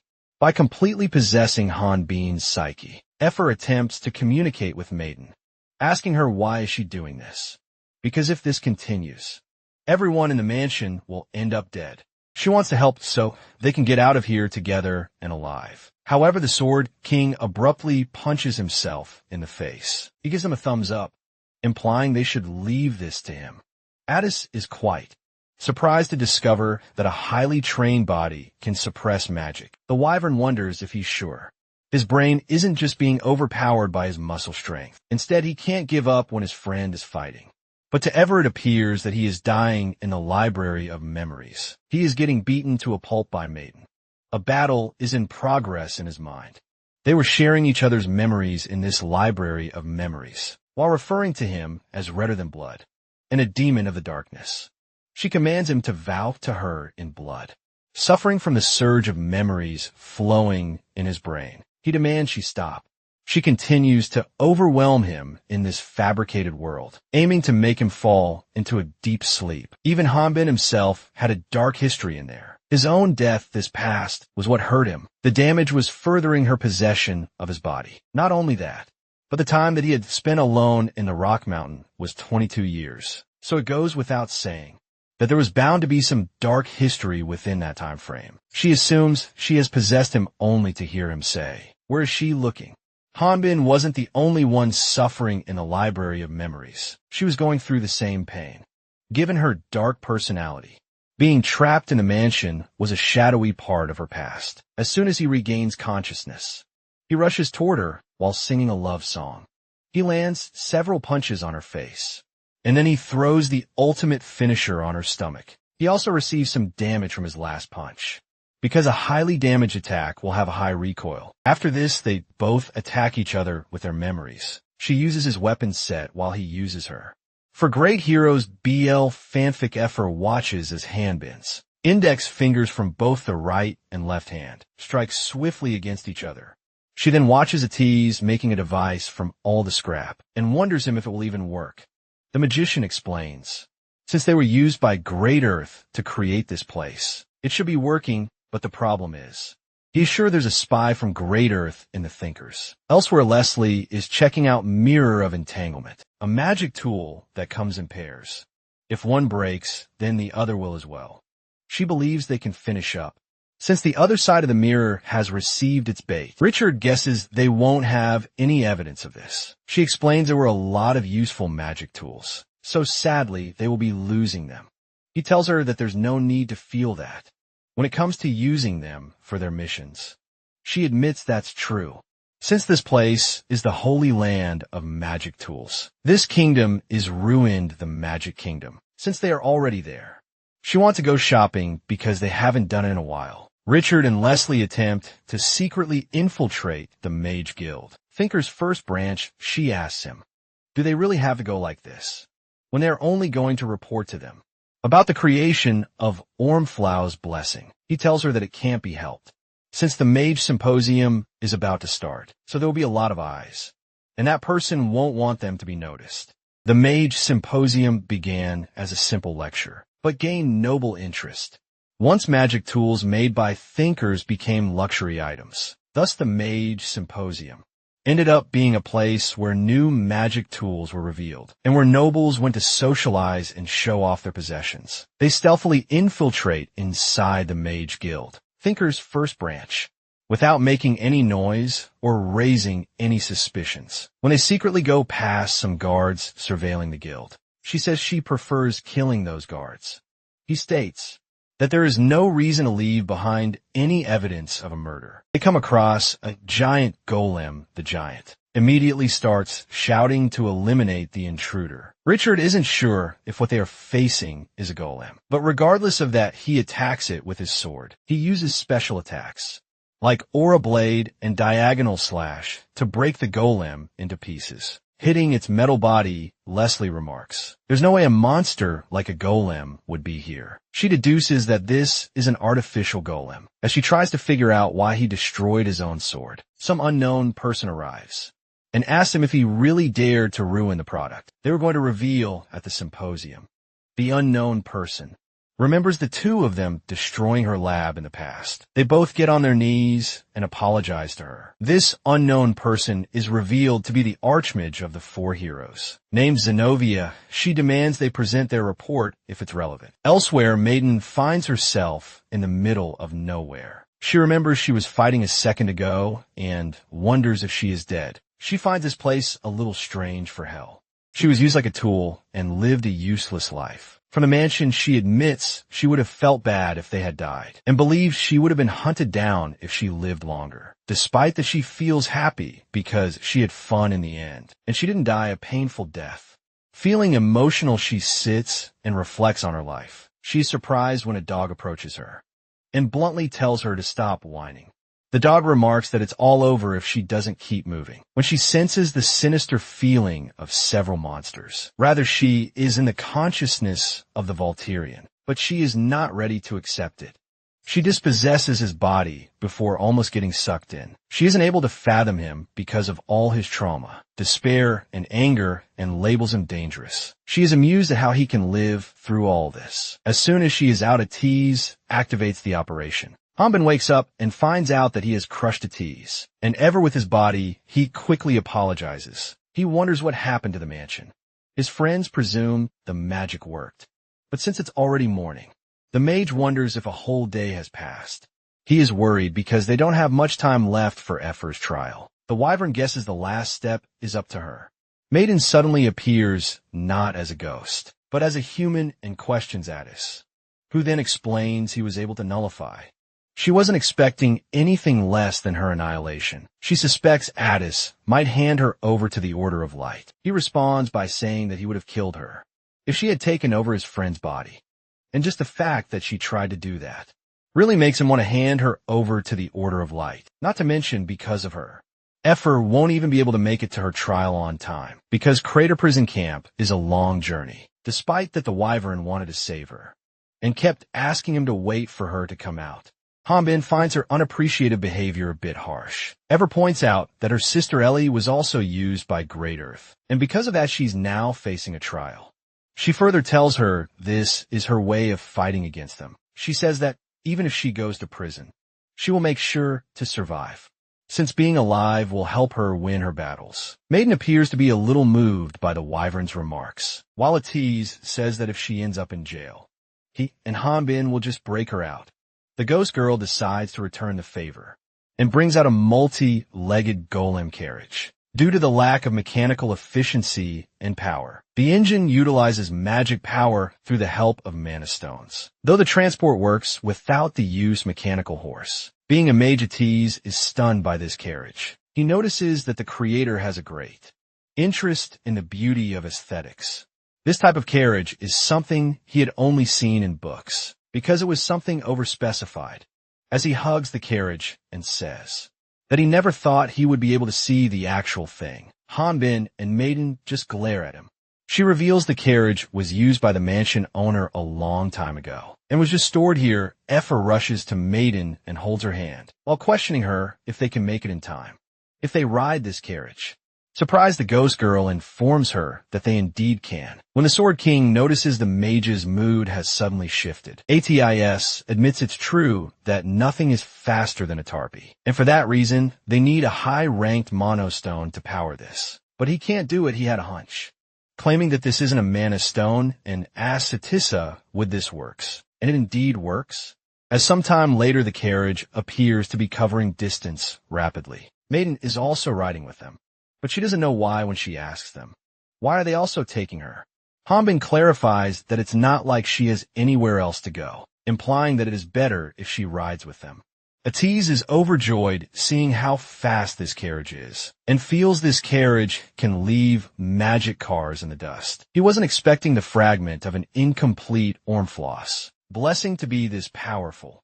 He feels that if it is related to thinkers, then it's not something that can be left aside.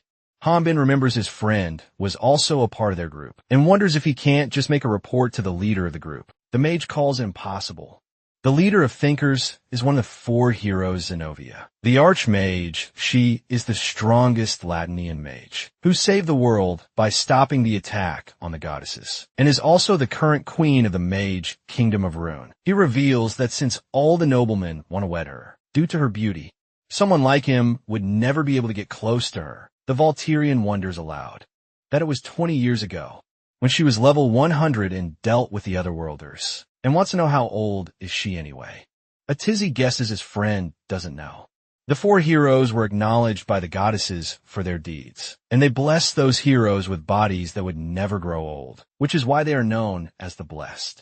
Hanbin reveals he learned about the heroes from Efer in the past. Atiz remarks it is common knowledge, so he will tell him more about them, because as a Volturian, this is something he needs to know. He explains the continent's strongest swordsman, Berolt, the Sword King, is the strongest of the 4 heroes and is a Volturian warrior. It was because of him that the current image of Valterra remains. However, no one has seen him in recent years. Hanbin assumes Berolt is a mystery because he is one of the 4, and Atiz adds that the Sword King is especially unusual. There is also the ultimate spiritualist Holian, the transcendentalist of life and death. She is a beauty of the spirit species and was the strongest nymph, but now is the Queen Alenia of the spirit kingdom, and her current actions are to support her role. But there is still one who is active in service.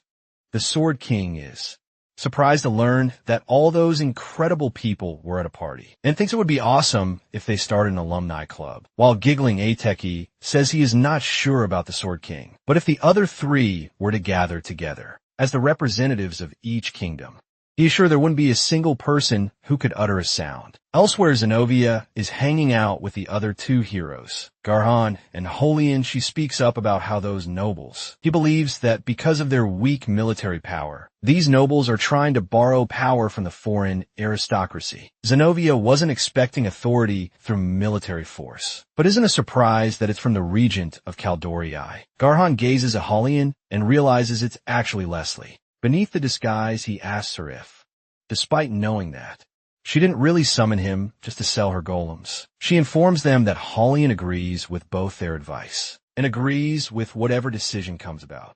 Garhan remarks aloud that Holian has become lazy with her long lifespan. Zenobia, currently holding on to the Ormfloss blessing, remarks since they don't have much time left, why don't they get started? A divine entity appears to be undergoing the process of resurrection, as the new skin and cells appear to be connecting to shape the complete image. This creation is the embodiment of Kivriel, the goddess of darkness, and is named Kivir by the goddess herself. Kivriel asks Kivir if she knew that darkness is emptiness, and that emptiness signifies the end. And yet the end is also the beginning. Kivir gives her a positive, agreeable response. Kivriel then remarks, she should also know that out of the 6 goddesses of this world, she is the one who controls the darkness. Kivir once again responds by just saying yes, in the name of Kivriel, the goddess of darkness. Kivriel questions her about her true identity. Kivir responds by paying respect to the goddess Kivriel, and then introduces herself as Kivir. Kivriel then asks her to fulfill her promise, with a blessing of Kivriel in her name, and commands her to gather the children, who may have heard her calling, to come and meet her at the altar. To carry her command, Kivir casts a spell to summon Zenobia and Garhon, asking if they as Garhon the Terrible and Zenobia the Archmage are truly blessed by the goddesses. She who speaks for Kivriel, goddess of darkness Garhon, stands up and surprisingly calls blessing trash. Kivir realizes that both heroes are there for answers and wonders. Were they here for Garhon explains. They fought against the Otherworlders, who were on the side of the demon god 20 years ago. At that time the heroes were old, and they survived their weary bodies to fight for the sake of goddesses. It may have been for a short while, but they were victorious over them, and truly believed. They gave everything in their final stand to protect the world. However, despite giving them their youth back, Kivir informed them of the limited span they had left in their lifespan. He questions her if she even knows what it feels like when every second of your life reminds you how close you are to your death. Kivir remarks they believe that Garhon, who was given the highest position possible, wouldn't be greedy for immortality. However, it now appears that they have been too good to him. Kivir adds that mistakes and despair are reserved for those who enjoy life. So if Garhon and Zenobia have received the answer to their question, then they can leave Garhon. Charges towards her and other embodiments of the goddess Kivriel that look exactly like Kivir, while stating that his despair isn't having a limited lifespan as he is engaged in the fight. He asks the goddess if they did anything after that incident, even though their sons and daughters sacrificed themselves to fight against the demon of this world. He feels they are dying unfairly, despite having the goddesses' names on their breath, when all the goddesses have done is give out their blessings and observe as the world went into chaos. In the end, he reveals his despair, as them the goddesses, who lives for a fraction of time, understands. She mentions that chaos may indeed be in front of his eyes, and wonders if can he not see the whole truth. Garhon shares his opinion, saying the world does not need a god that just spectates, but a hero who punishes evil and sustains justice. That is why they have no choice but to become the pillar of immortality that sustains the world. He demands that Kivriel grant them heroes immortality, because that way they may protect this world. Just after finishing demanding eternal life, Garen hears Zenobia calling his name. When he turns his face to check on her, Kivriel transforms into her second original form and tells Garen that seeking eternal life is not his sin. The death she gives him now isn't a punishment either. It's simply the only way to free him from the torment of fearing it. She plans on granting him a painless rest while his glory as a hero remains. Garhon snaps at Kivriel, telling her that this was the opportunity they granted to the goddesses. In the end, it was the goddesses that betrayed them.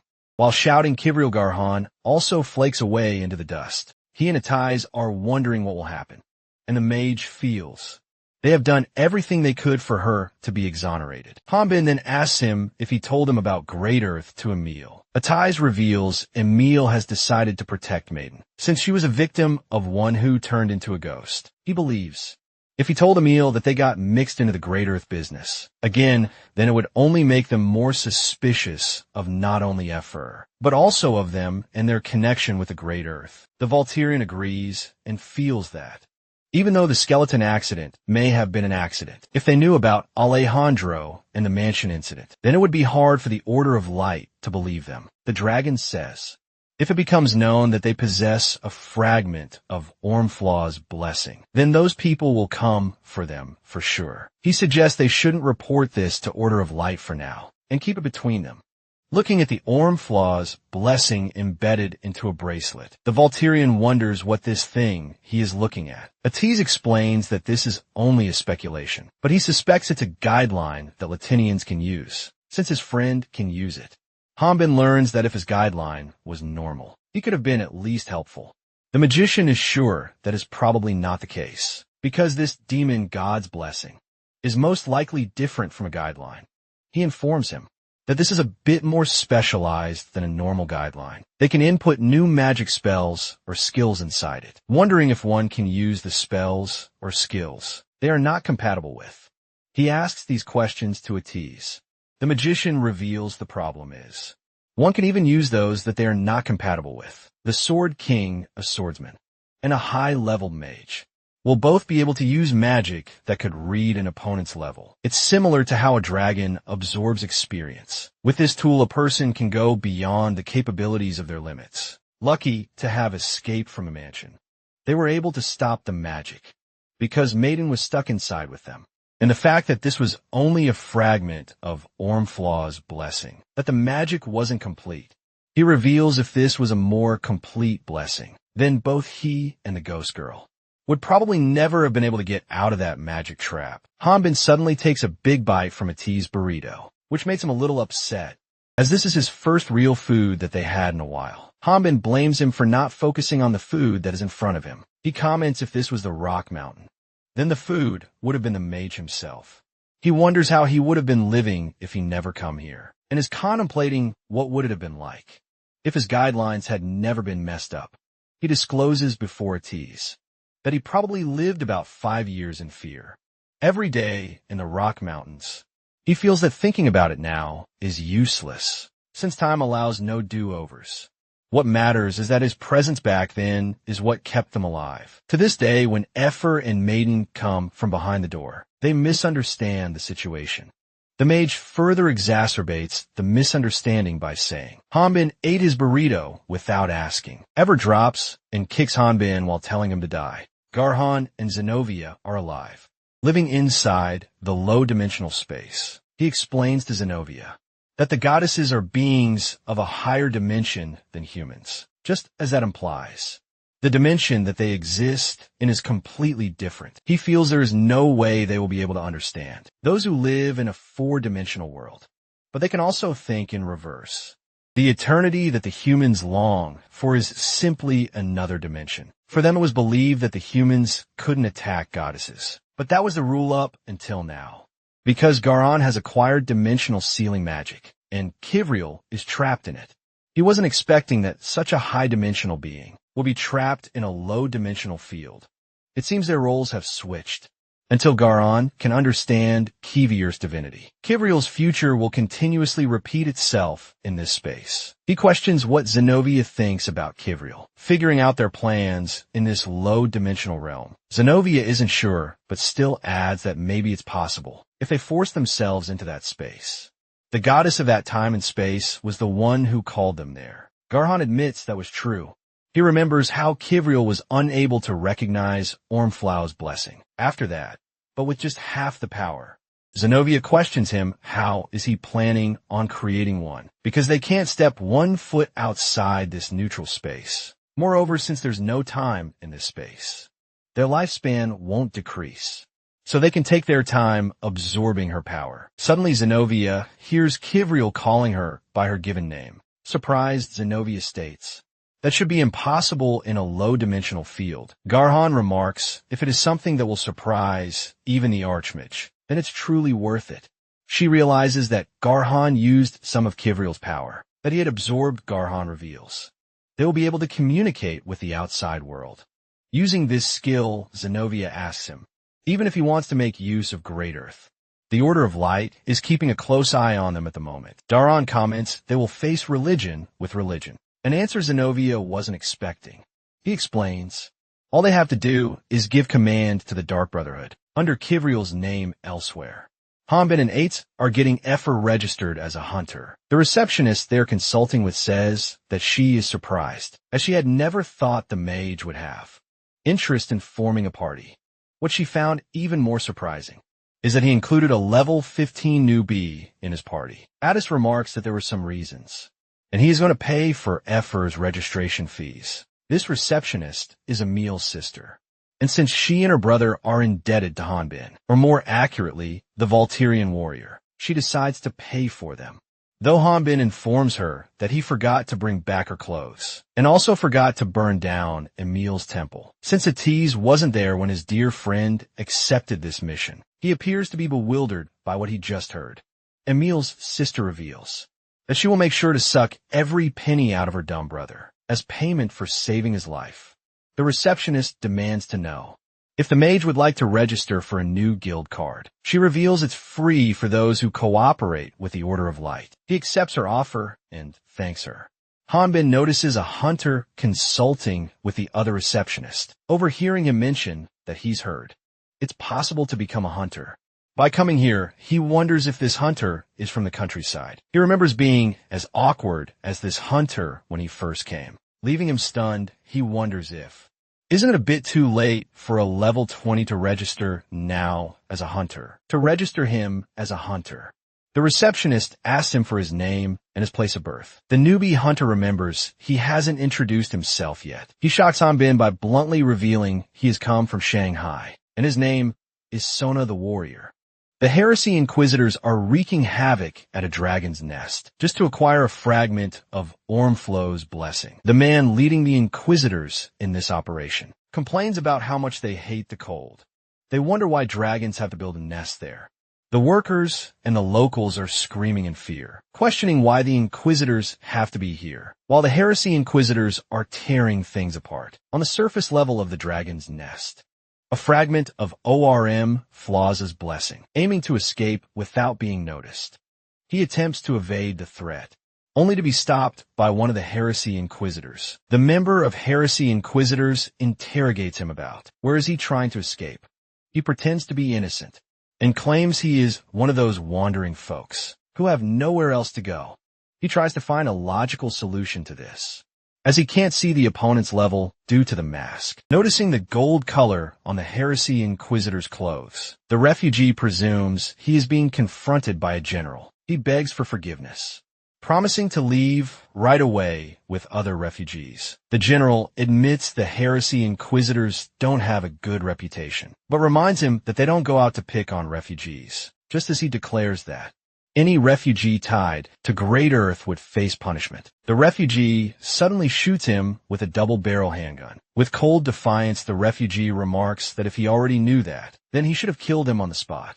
The general responds with a punch to his face, slamming him into the far wall, indicating that a mere gun can't do him any damage. He judges him by how he uses a gun, and assumes he must be an otherworlder who has recently crossed over to this world. He reminds the refugee that there is a reason for everything, and further asks him the reason his seniors never used guns, and why they just left him to live. Just as the general demands the refugee hand over the fragment, transforming into a giant, unidentifiable creature. He holds the general up in a dominant, almost crushing grip and tells him that he should be educated. Not only the refugee's level, but every skill of his has increased, and he claims to be over level 80. The refugee then wonders how Alejandro lost, despite having this tremendous power. He thinks it's a pity that his first opponent with such immense power is just a lowly spiritualist, a mere healer, though he's certain the general won't go down without a fight. Afterward, the refugee starts the quiz time, intending to ask the general a few questions. While asking the general how he knows Ormflaw's blessing was here, he extends his arm to take off his mask. The general warns him to not touch the mask, but despite the warnings, the refugee shatters his mask with a simple flick. Since the mask has been removed, the general's level gets exposed. The refugee gets frightened when he notices the general's level. He wonders how can someone be at that level. Believing reaching that level is almost impossible, the general gets a little serious, remarking that there was a reason for everything, while casually amputating his arm with force. A party of hunters is fighting some monsters near a dungeon entrance, as they're struggling to stop the monsters from escaping from the dungeon.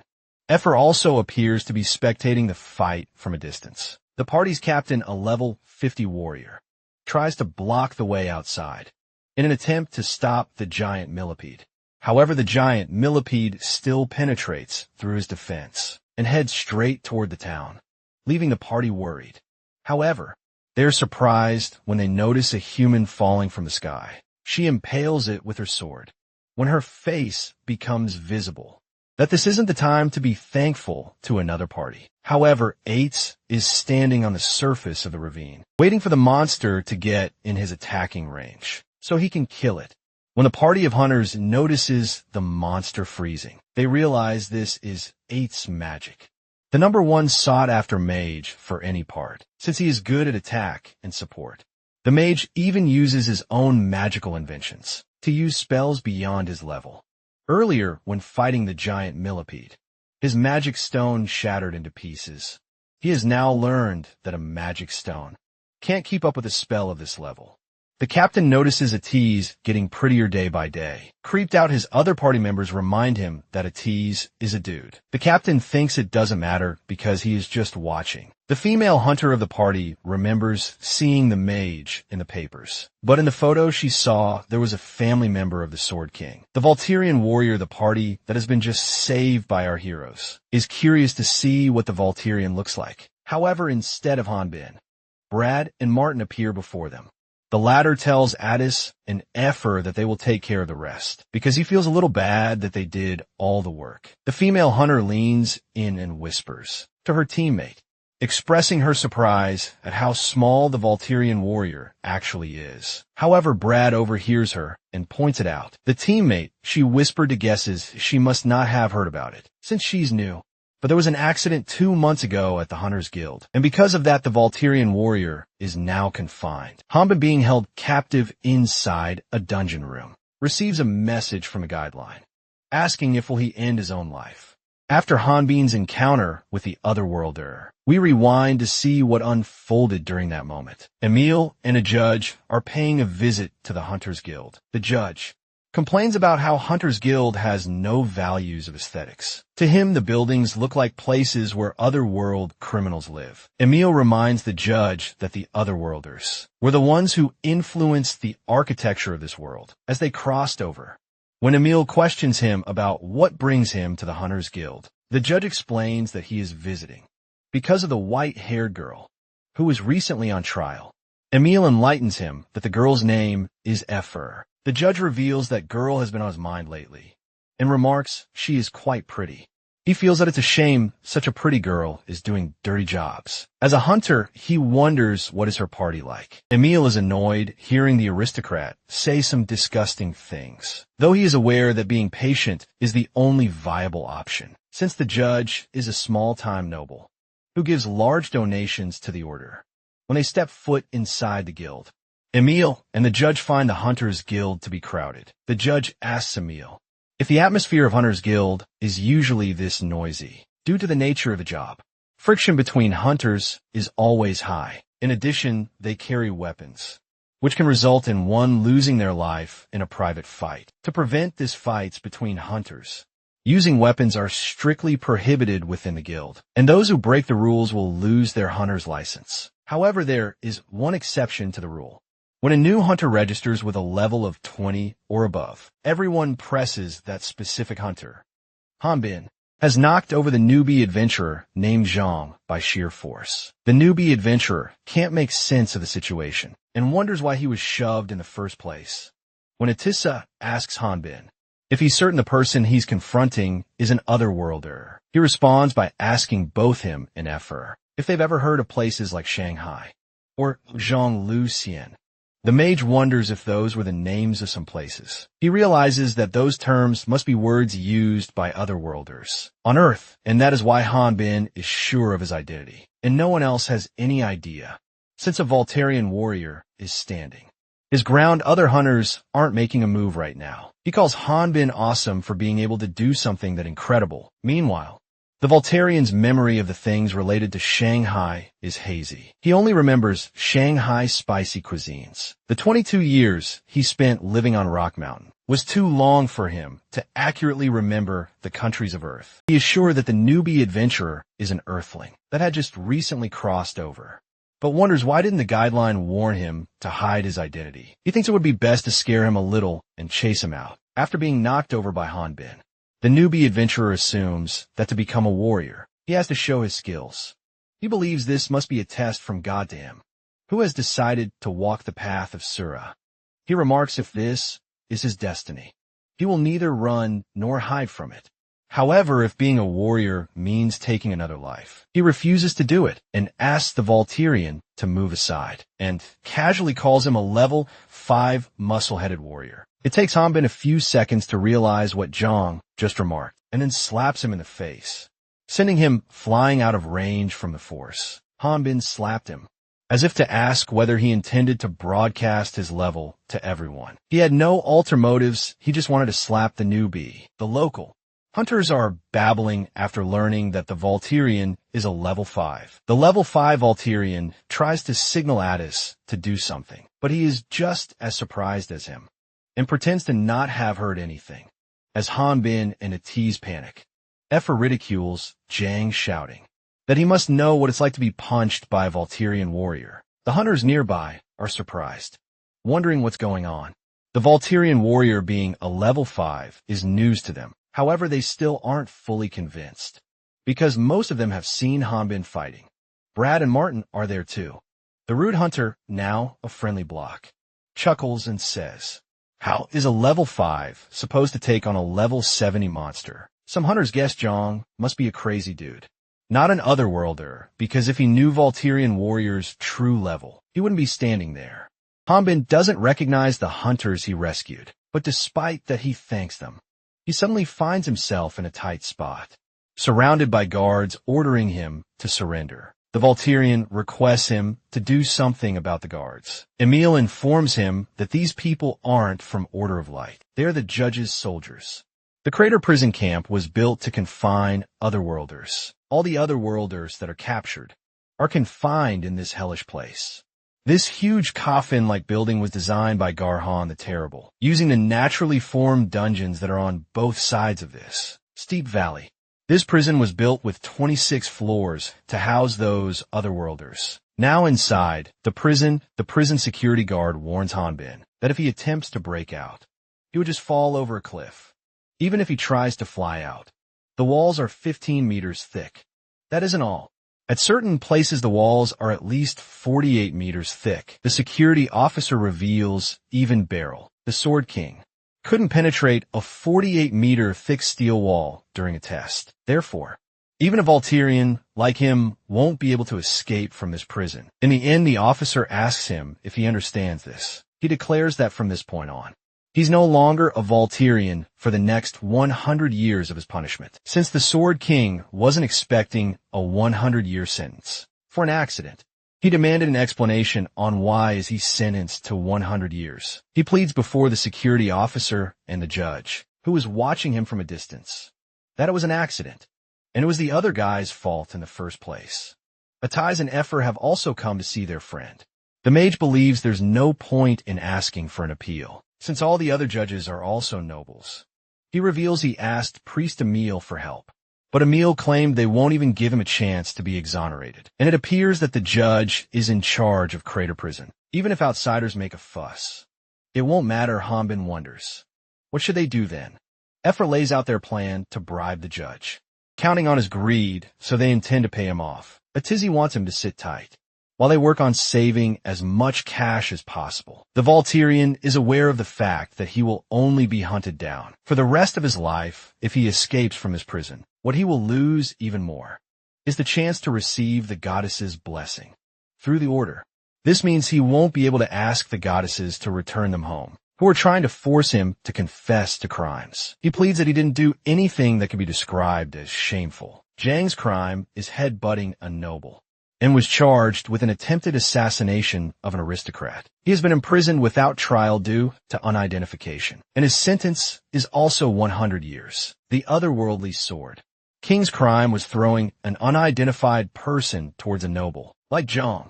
He is also charged with an attempted assassination of the aristocrat. Notably, he served as a bodyguard for the Order of Light for a week. When Zhang spots the Volturian, he remarks it's funny meeting him here. Hanbin is exasperated as he doesn't want to get involved with him. He feels that he should have punched him in the head, instead of slapping him when the punks beating Jang spot the Volturian. They immediately start calling him out too. Hanbin, facing the opposite direction, denies knowing him. The punks assume they're being looked down upon, which they believe is their territory. They wonder if the man before them is a newbie. But Jang cuts in, saying they can't recognize an expert, just like he didn't before Hanbin slapped him. Just as he finishes talking, the Volturian flicks both of the punks' ears with his fingers, knocking them unconscious. He is irritated as he has to deal with Zhang when his plan is screwed. He fears his identity might be revealed by this otherworlder if he keeps blabbing away. If his identity is revealed, then Atiz and Ever both would suffer the consequences, intending to finish him once and for all. However, he hesitates when he hears him mention how happy he is to see a familiar face. He sees his past self in him, which makes him drop his plan of killing him.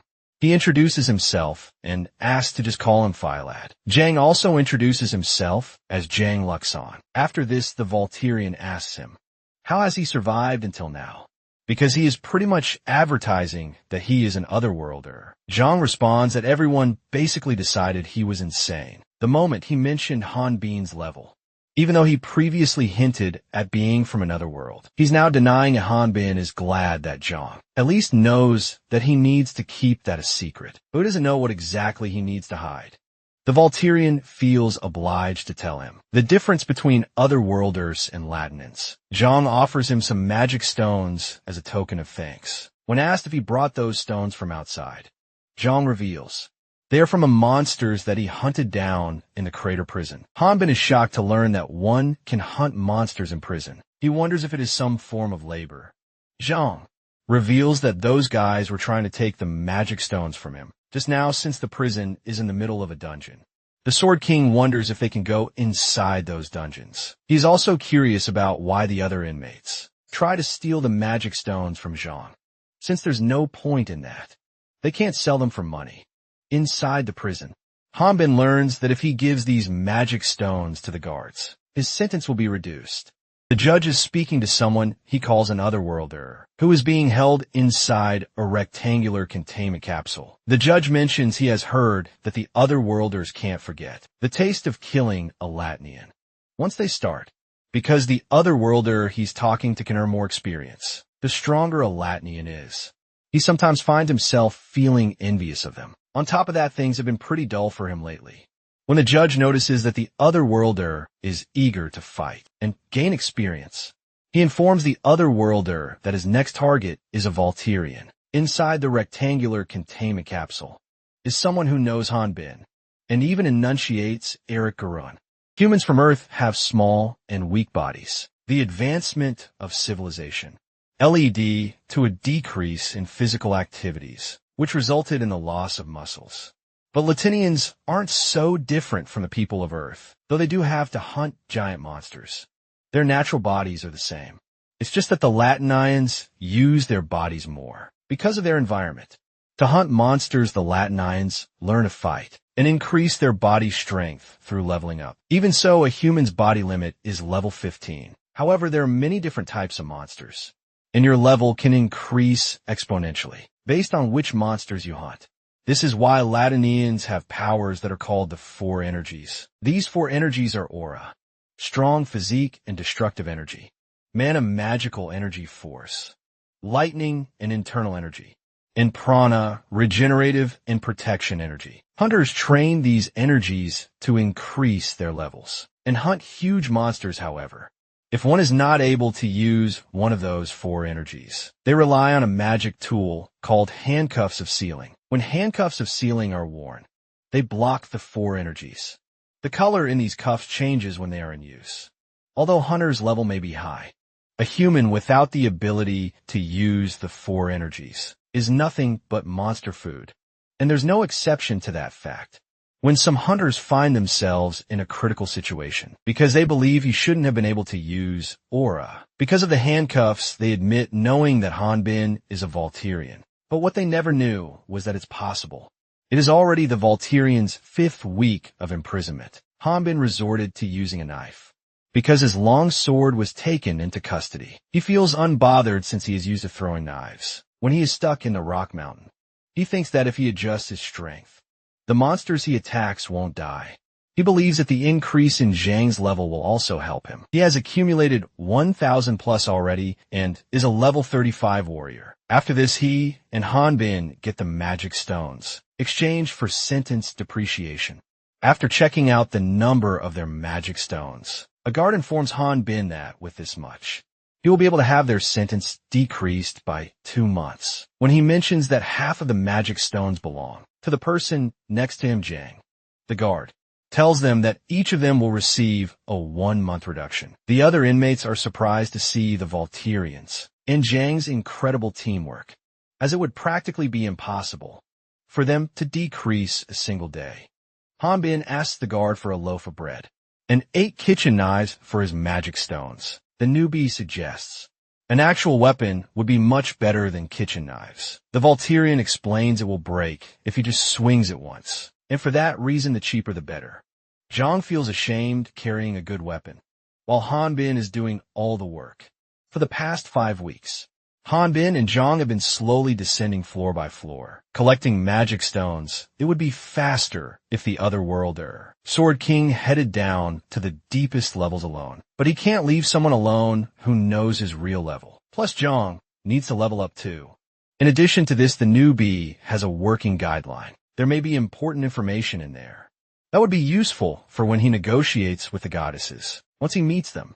This means they both need to be released at the same time. Zhang surprisingly demands the guard give him 100 loaves of bread, instead of reducing his sentence. He distributes these loaves among the other 100 inmates who can't hunt. For various reasons, they are grateful to him, since he used his hard-earned magic stones on them. Zhang points out that monsters will show up in the dungeon again, so there's nothing to fear. Hanbin snaps at him, asking him if is he thinking of rotting in jail forever. And if is this his home, he responds by saying that anyone who wants to be a hero can't ignore people in pain, even if those people happen to be criminals. Suddenly the judge arrives to check on the prisoners, and when he looks at the inmates, he comments it's a total cesspool here. One inmate rushes to the judge, requesting they let his family come visit him once. However, he's stopped by the guards. Looking at the miserable state of the prisoner, the judge asks the guards to explain this. One guard points out that the prisoner, in the judge's presence, was sentenced to 15 years in prison for not being able to repay his debt 5 years ago. He is not a hunter, and his family is currently paying for his bail. In simple words, he is a farmer. The judge wants the prisoner to hunt in the dungeons. Otherwise, he would not be given any visiting rights. The guard informs the judge that the last time this prisoner headed into a dungeon was 3 months ago and lost his leg in an accident. The judge wonders if they should give him an opportunity. Once he finishes pondering, he tells his guards to throw the prisoner in the dungeon. The judge then reminds the head warden that he already told them to get rid of trash that no longer makes a profit. After apologizing to the judge for taking his order for granted, the warden then asks him what brings him to this shabby place. The judge reveals he is looking for a certain prisoner, as the guards drag the prisoner, who has a severed leg, toward the dungeon. He begs those familiar to him for help. The guards warn him to stop squirming, and they're glad that at least they don't have to kill him themselves. The guard soon finds Hanbin and Zhang blocking the entrance to the dungeon, and assumes the Volterian warrior is looking for a fight. They order them to step aside. The Volterian informs them that they're just about to head into the dungeon. Themselves, Zhang adds, they just completely wiped out all the monsters in the other dungeon. Just now Hanbin suggests they should go inside the dungeon together. However, despite him trying to convince them, the guards remain unconvinced and appear to hold their ground in a defensive stance. At the northeast of Kaldori, the kingdom of 1,000 years, the snowy mountains of the Dragon's Nest, the Heresy Inquisitors are done fetching the Ormflaw's blessing. They have confirmed the levels of all the citizens that were evacuated, and none were suspected of being otherworlders. This will make this 6th Dragon's Nest that they have brought into their control. Noticing that his ally has gone silent, the Heresy Inquisitor 1 asks the Heresy Inquisitor 2, "What's the matter?" The Heresy Inquisitor 2 replies that he heard the captain, decided to stay behind because he smelled something fishy, but what he is concerned about is if the site they are investigating is ruined. The Heresy Inquisitor 1 comments that it seems like the Heresy Inquisitor 2 is quite displeased with this, and when he asked him where is the captain, he learns that they went to the head temple to make a report. At the head temple of the Dark Brotherhood, the Saints' Chapel, the captain of the Inquisitor unit that was at Caldorii Kingdom, snowy mountains of the Dragon's Nest, is reporting the information they have obtained. The person he is reporting to seems to be a saint. Hidden behind a cloth, only a faint shadowy silhouette is visible. She asks the captain, how is this expedition? The captain explains, just as how the saint has foretold. They were able to discover that it was a research facility for otherworlders, and they were also able to collect an Ormfloss blessing. She remarks that it is astonishing to see that such a small thing could exert such an ominous feeling. If this wasn't for the goddess's oracle, this world would have fallen into great chaos. She tells the captain, who is revealed as Leon Hart, that Kivriel, the goddess of darkness, will look favorably upon him. When Leon Hart goes silent, the saintess asks him, what's the matter? He wonders if, isn't it strange that in the past, goddesses would send prophets to observe their world and then give them enlightenment. They never directly influence their behaviors. The scientist responds that it would suggest just how disrespectful the otherworlders have become. Leon Hart contends that by the time they arrive at the scene, after receiving the oracle, the casualties already exceed 100 people. Since the goddesses know the location, he hopes to receive oracles from them quickly. Enraged by Leon Hart's blasphemous questions, the saintess shoves the curtains, revealing herself to confront him. She reveals she has been a saintess for over 70 years. And true to what Leon Hart just said, she has never received this many oracles at a given time. She asks him how dare he question the goddess's judgment, when the goddess's only concern is for the safety of this world. She tells him that he may be one who's blessed, but questioning so is unforgivable. The saint calms down when he apologizes. However, she reminds him that he is no longer a child to cause trouble, and give him a piece of advice: to be careful with his words and actions. She asks him to remove his mask the next time he visits, because it's a shame to cover it. When the goddesses have given him such a handsome face, he removes the face mask, only to make the ladies serving the saintess blush. He states that he'll remain on standby until the next oracle is revealed. The saintess begins offering Ormflaw's blessing to Kivriel. However, no matter how many times they question the goddesses what they are, they only tell them that their existence shouldn't be revealed to others' orders. He wonders if there's something going on. Meanwhile, Garan received the Ormflaw's blessing, which is the secret to his level and incredible strength, and he knew the Dark Brotherhood would be reliable. Zenobia asked Garhan how much has the demon god's blessing that was left at the dragon's nest progressed. He reveals it was only 3% this time, and it seems that there weren't that many refugees there. Zenobia believes that even if they were to get Richard to help them deliver the fragments from the dragon's nest, they will be able to get rid of the useless Great Earth. Since they are also using the Dark Brotherhood, the Great Earth be easily crushed. Garan is convinced that the new Great Earth isn't weak, but the Dark Brotherhood's Heresy Inquisitors aren't exactly strong. Either Zenobia wonders if that indicates the Great Earth is being easily crushed, since they have been giving the Inquisitor so much information on them. Garan adds another reason the Dark Brotherhood has Leon Hart. Blessed by the goddesses, she feels that it's a good thing, because they can bring Leon Hart over to their side, since he should also know his lifespan. Garan tells her to give up on that dream, because he may have gotten the goddess's blessing, but he refused to have a successful life, and therefore joined the Dark Brotherhood. His devotion is different from theirs, and he will come after them if he finds out about their plans. Zenobia opts to get rid of Leon Hart.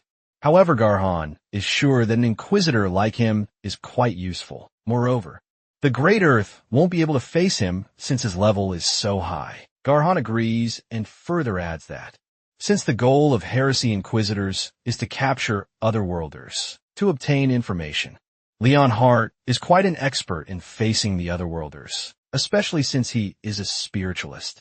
who specializes in close combat and healing techniques. Zenobia drops another question. With great earth spills about them, Garhan believes those weak minds will try to use this chance to blame them. To save themselves, however, even if they wanted to, they wouldn't be able to. And this is something they probably didn't know. The moment they reveal any information about the four heroes, the taboo magic that was placed on them will trigger at that moment. Their brains will experience excruciating pain and will die shortly after.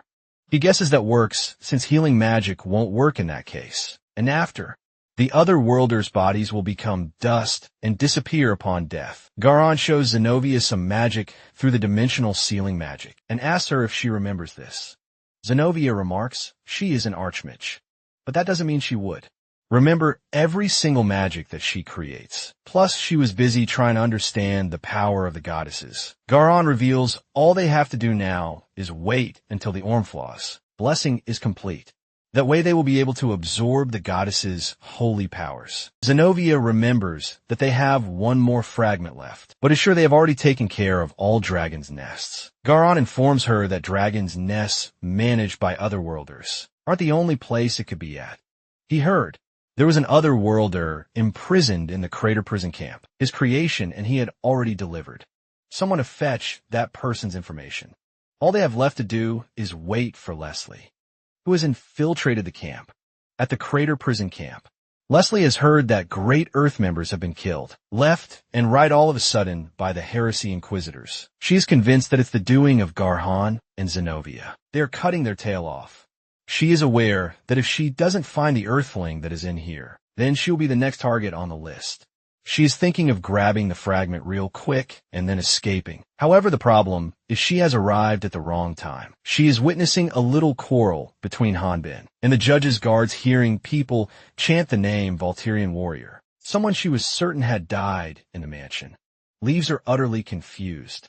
She overhears two prisoners talking. One of them says that he heard the person next to the Volturian warrior was the one who tried to assassinate the judge. The other person comments that he heard that person came in here on purpose. After hearing all the wicked things that have been happening in here, Leslie dismisses what she just heard and thinks the kid, besides the Volturian, doesn't seem to be the one Garhan was talking about. She came to that conclusion because Jang's level is low, and the timing of his imprisonment doesn't match. Since the guards aren't relenting down, Zhang suggests they should take of these guards and save everyone. The Volturian asks him, who are they supposed to protect and who needs saving? And then bluntly asks him if he is thinking of committing suicide here. Hanbin adds that he already has 2 dragons to take care of. He is well aware that if they head butts with the judge, then the situation would become more annoying.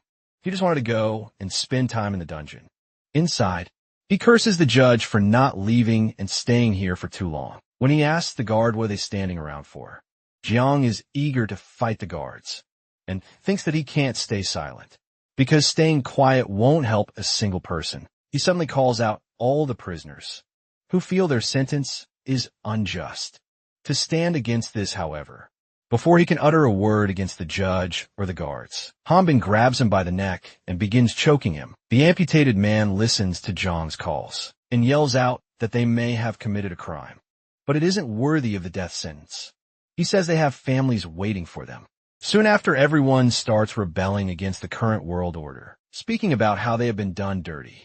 They start chanting "Release us," leaving Leslie to wonder if these people are crazy. The guards notify the judge to escape since it's a riot, displeased by what's happening.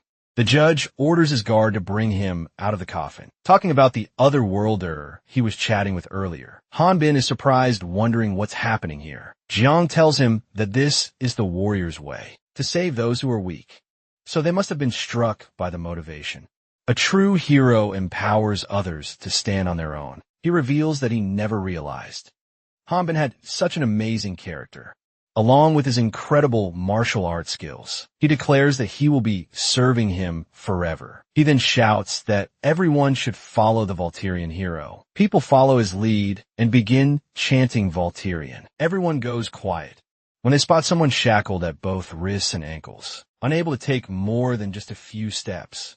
The prisoners immediately realize that this person is an otherworlder. Both Hanbin and Zhang are surprised by this discovery, while Leslie realizes that's the otherworlder Garhan was talking about. Her guideline tells her that the otherworlder is a level 61 magic swordsman. After revealing the otherworlder, the judge attempts to torment the prisoners. He thinks showing this much fear to the prisoners is just about right. The judge further threatens them that as soon as he releases the otherworlder, he will get rid of all of them in less than 5 minutes. Leslie knows that she clears him when it comes to level, but it will be difficult since she is handcuffed with sealing handcuffs. She even thinks of making a run. The judge declares himself as merciful, and in his merciful judgment, he adds 50 years to their sentence for the act of rebellion, and the madman who led the rebellion would get 100 years additional sentence. Zhang snitches on Hanbin and tells the aristocrat that the rebellion wasn't his idea, but the Volturian warriors, and the judge adds another 100 years to Hanbin's sentence. The judge directly tells him and Hanbin that he is aware the two of them are different from the people here, because not only did they dare to attack him, but they also caused a riot in his prison camp. He decides to offer them a deal. With every prisoner's sentence on the line, he wants them both to fight against the otherworlder, and by fighting, he means he wants them to rip each other apart. If Volturian warrior side wins this fight, then he's going to reduce everyone's sentence. Hanbin immediately refuses this offer. It is revealed that he is trying to hide his face from the otherworlder, because if they come face to face, then the otherworlder would see his level. Plus he believes, if they hunt monsters on the deepest floor for about 2 or 3 months, then he and Zhang will easily cut 200 years off their sentence. As Hanbin lifts him and begins taking steps forward to the dungeon, the otherworlder finally speaks, asking Hanbin if he really thinks hunting monsters would help him reduce his sentence. The otherworlder refers to Hanbin as Erigarun, leaving him stunned. The otherworlder reveals that his injuries still twitch from their last fight and then asks for a round 2. The Volturian warrior tries to guess who this otherworlder might be, but is interrupted by Zhang.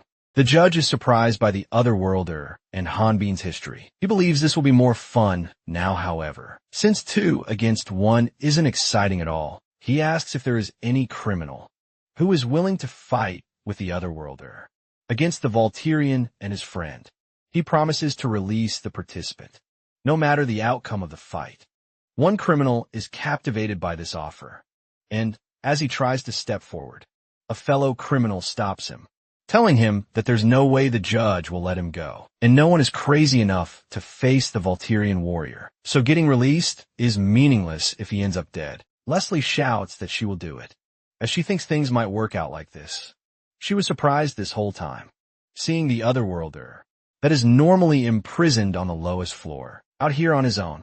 She is sure that the Ormflaw's blessing should be implanted in him. Moreover, by fighting alongside the otherworlder, she can ensure the fake Volturian warrior dies here, so that the report she made to Garhan remains valid. The judge grins as he mentions it's been a while since he had looked forward to something so entertaining. A tease and effort have cleared a dungeon. First, Hanbin fights the high-level monsters, but doesn't finish them off. Then the low-leveled.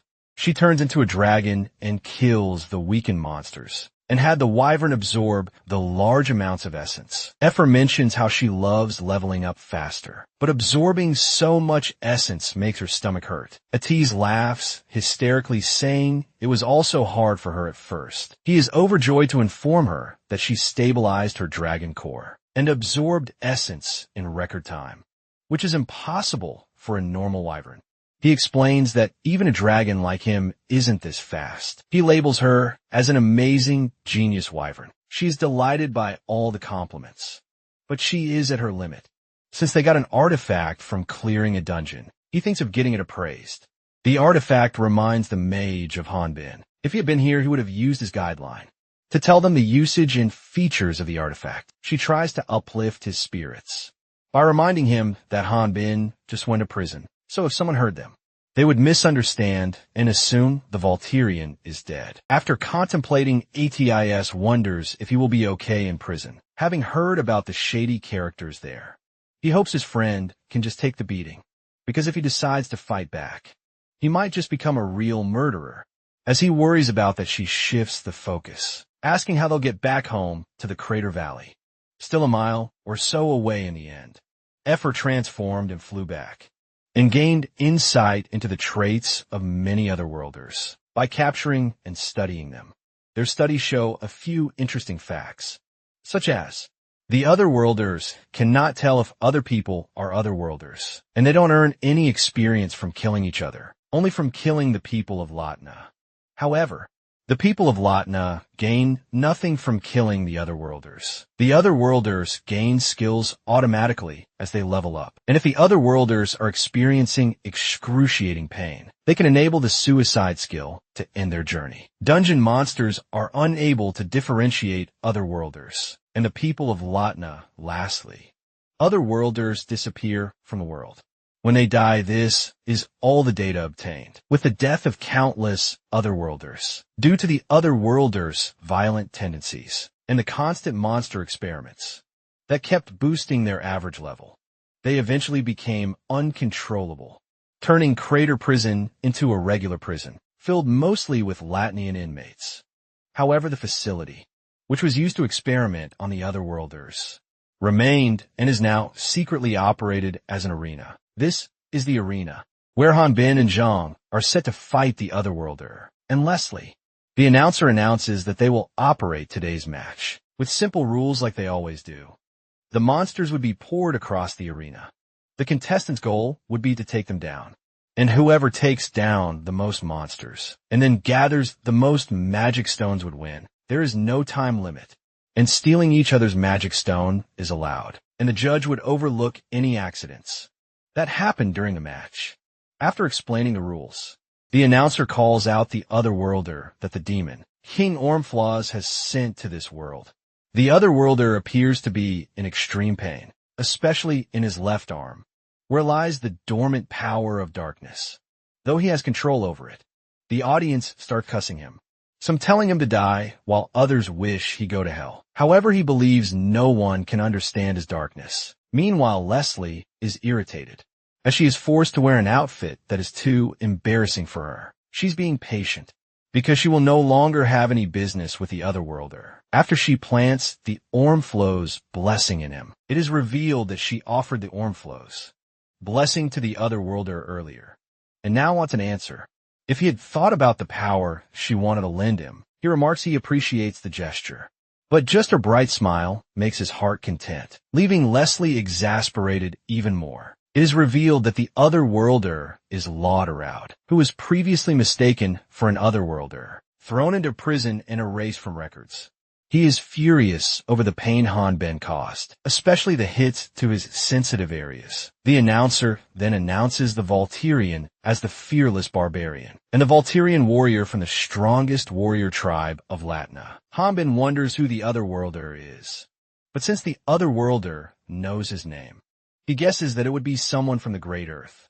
He concludes that if the Great Earth is involved, then his identity and background must have been exposed. He assumes that if the otherworlder knows his name, then there's no need for him to fight to corner him. Hanbin has no clue what the otherworlder is scheming, but if he knows his identity, then there's a chance he might target a tease and Effer. With no choice, he decides to kill the otherworlder and get out of this place. Zhang suddenly calls him to grab his attention and respectfully requests, can they just not kill the otherworlder and talk this out? The Sword King thinks that it can't be helped, because Zhang doesn't know very much about Great Earth. The announcer gets ready to commence, as the monsters start appearing from every side of the arena. To protect the special seats in the arena, about 20 spiritualists block the ceiling by casting a powerful barrier. Hanbin urges Zhang that he should save that conversation for later, and should now focus on the immediate danger they're facing. Seeing the Volturian warrior in action, a baroness takes interest in his chiseled art like muscles. She calls out to the goddesses, demanding to know why those savage barbarians were blessed with such beautiful bodies. When asked if the Volturian warrior has caught her interest, she remarks that she is just pointing out that he is just a bit of an eye candy viscountess. The woman standing beside the baroness informs her that she has heard if the Volturian warrior wins, he will be freed, and then asks her if she is considering having him as a servant. Afterward, the Baroness considers the suggestion, showing interest in having the Volturian as a servant. A merchant named Felix Freylisis, who runs a company called Freylisis, cuts in and informs the ladies that the Volturian warrior doesn't use any magic tools, so it may be hard for him to work in the mansion. The ladies recognize him, and he says it's an honor to be acknowledged by them. Holding a camera, Felix asks Baroness and the woman beside her if he could take a picture of their unmatched beauties. Seeing their confusion, Felix explains it's the company's newest magic item, called the Portrait Recorder. The Baroness is surprised to see Felix using a magic item without any strain, leading her to assume he must be a high-level individual. Felix reveals he had done some hunting work with his older brother, but it's nothing to boast about. After this, he attempts to check if the magic item is functioning properly by pointing his camera at Luda. He remembers that his older brother warned him about that. Otherworlder, since Luda is wearing a unique mask, it's hard for Felix to see his face. His photo shoot is interrupted by Baron Elhauer, the judge who can't tolerate Felix doing his business around here. He asks Felix if the ticket cost him a fortune. Since he's not a noble, the Baron isn't thrilled about Felix's visit. He sees him as a lowly merchant and only lets him in because the Marquis offered him the ticket. But deep down, Felix responds that this is no business and thanks him for being concerned with his financial well-being. Felix casually says the Marquis sold him the tickets dirt cheap, so he was able to afford it. Baron isn't happy with how he phrased it, especially the juxtaposition of the words dirt cheap and tickets. Baron angrily remarks that if Felix is claiming that, then his pockets must be very deep, and then suggests they make a little bet for fun, asking him who he thinks will come on top, the Otherworlder or the Volturian. Baron reveals he is going to bet on the Otherworlder, so this leaves Felix to support the Volturian warriors team. Felix is stunned over the fact that Baron is betting on an Otherworlder. Out of nowhere, the Baroness points out that the monsters that were coming from all sides of the arena are decreasing in number. Everyone is shocked after discovering that these tiny insect monsters are nowhere near the level of the Volturian. Hanbin advances, cutting down each monster with just one swing, showcasing incredible movement. The audience is witnessing him playing with these monsters like they are mere bugs, though their numbers just don't seem to be shrinking. The announcer is left speechless when he witnesses every monster from the dungeon charging toward Hanbin, while the Otherworlder and Leslie are spectating the Volturian's brilliant show. In this critical moment, he uses a horizontal slash, killing every monster in one blow. He reveals he even controlled his strength, but things still went overboard. He is baffled when he notices the tiny monsters working together to help one of their own put on prosthetics, and once the prosthetics are on, this new better version of the ant-like monster charges toward him. The monster walks past Leslie, leaving her stunned, as such low intellectual creatures never ignore prime targets. She is taken aback by another surprise, the Otherworlder's left arm.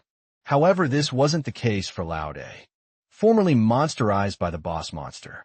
Tentacle Beholder, due to his malnutrition and dehydrated state, the monster's cell's growth was halted, and his left arm was fused with Tentacle Beholder to gain a new skill, Overmind, which allows the user to control monsters that have a lower level than the caster. He thinks that his fight with Hanbin is going to be ironic, because this fight with the man who took everything away from him will also be his last fight to gain his liberty back. The last time they fought, Hanbin was only level 5. He believes his opponent will be only around level 20, even if he is training hard. Loud offers to not take his life and forgive him if he confesses his mistakes and asks for forgiveness. When the dust clears, the prideful hunter discovers that Hanbin has already taken care of every monster, making him wonder if he got the wrong person. The Sword King rushes to check on Zhang, while also taking care of the monsters, but his friend reassures him that he is okay. He wonders if his friend is doing okay, because the monsters don't seem to be coming to him, and their target has been the Volturian.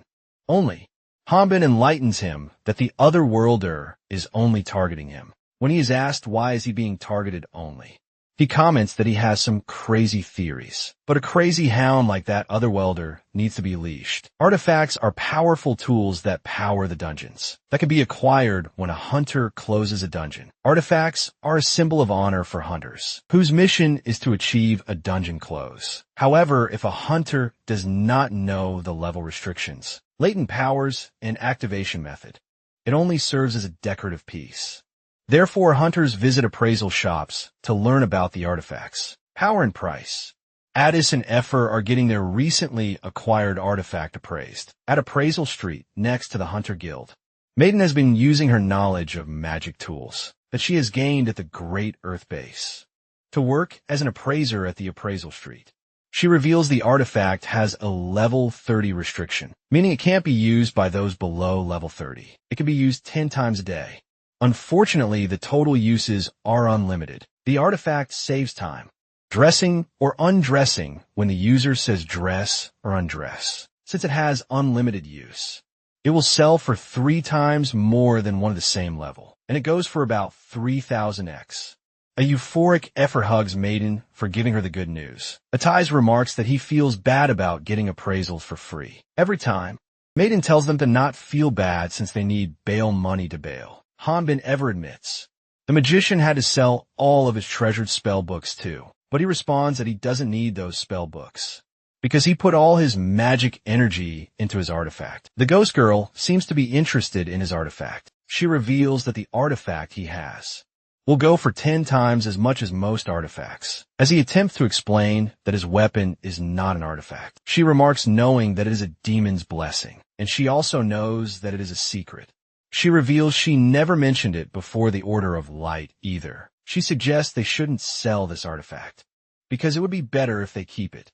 It is perfect for Addis, since his clothes always get shredded to pieces when he transforms. Effer adds that even though they are both dragons, they find it a bit embarrassing when they see each other naked. In human form, Addis and Effer are slow to catch on, but eventually, they figure out that Maiden is aware of their real identity. The ghost girl responds by saying that when she was in Hanbin's consciousness, she saw his memories. Atais assumes she must also be aware of Hanbin's identity, since she looked into his memories. She reveals she knew about it, but she wasn't trying to hide it. She was just thinking about how is she going to inform them about it. While smiling, the wyvern tells her that she doesn't need to worry, because when she found out about Hanbin's real identity, he didn't harm her. Atais adds that he will vouch for his friend as the descendant of the fire dragon. Maiden also thinks of Hanbin as a good individual, but is aware that Atais and Effer don't know what is inside him. She reveals she saw him living in a place similar to hell for 22 years straight. She believes he is pretending to be normal on the outside, but is a dangerous man back to Hanbin. He is effortlessly killing the monsters without moving a muscle. He is fighting using just one arm, which proves Maiden's point of him being dangerous.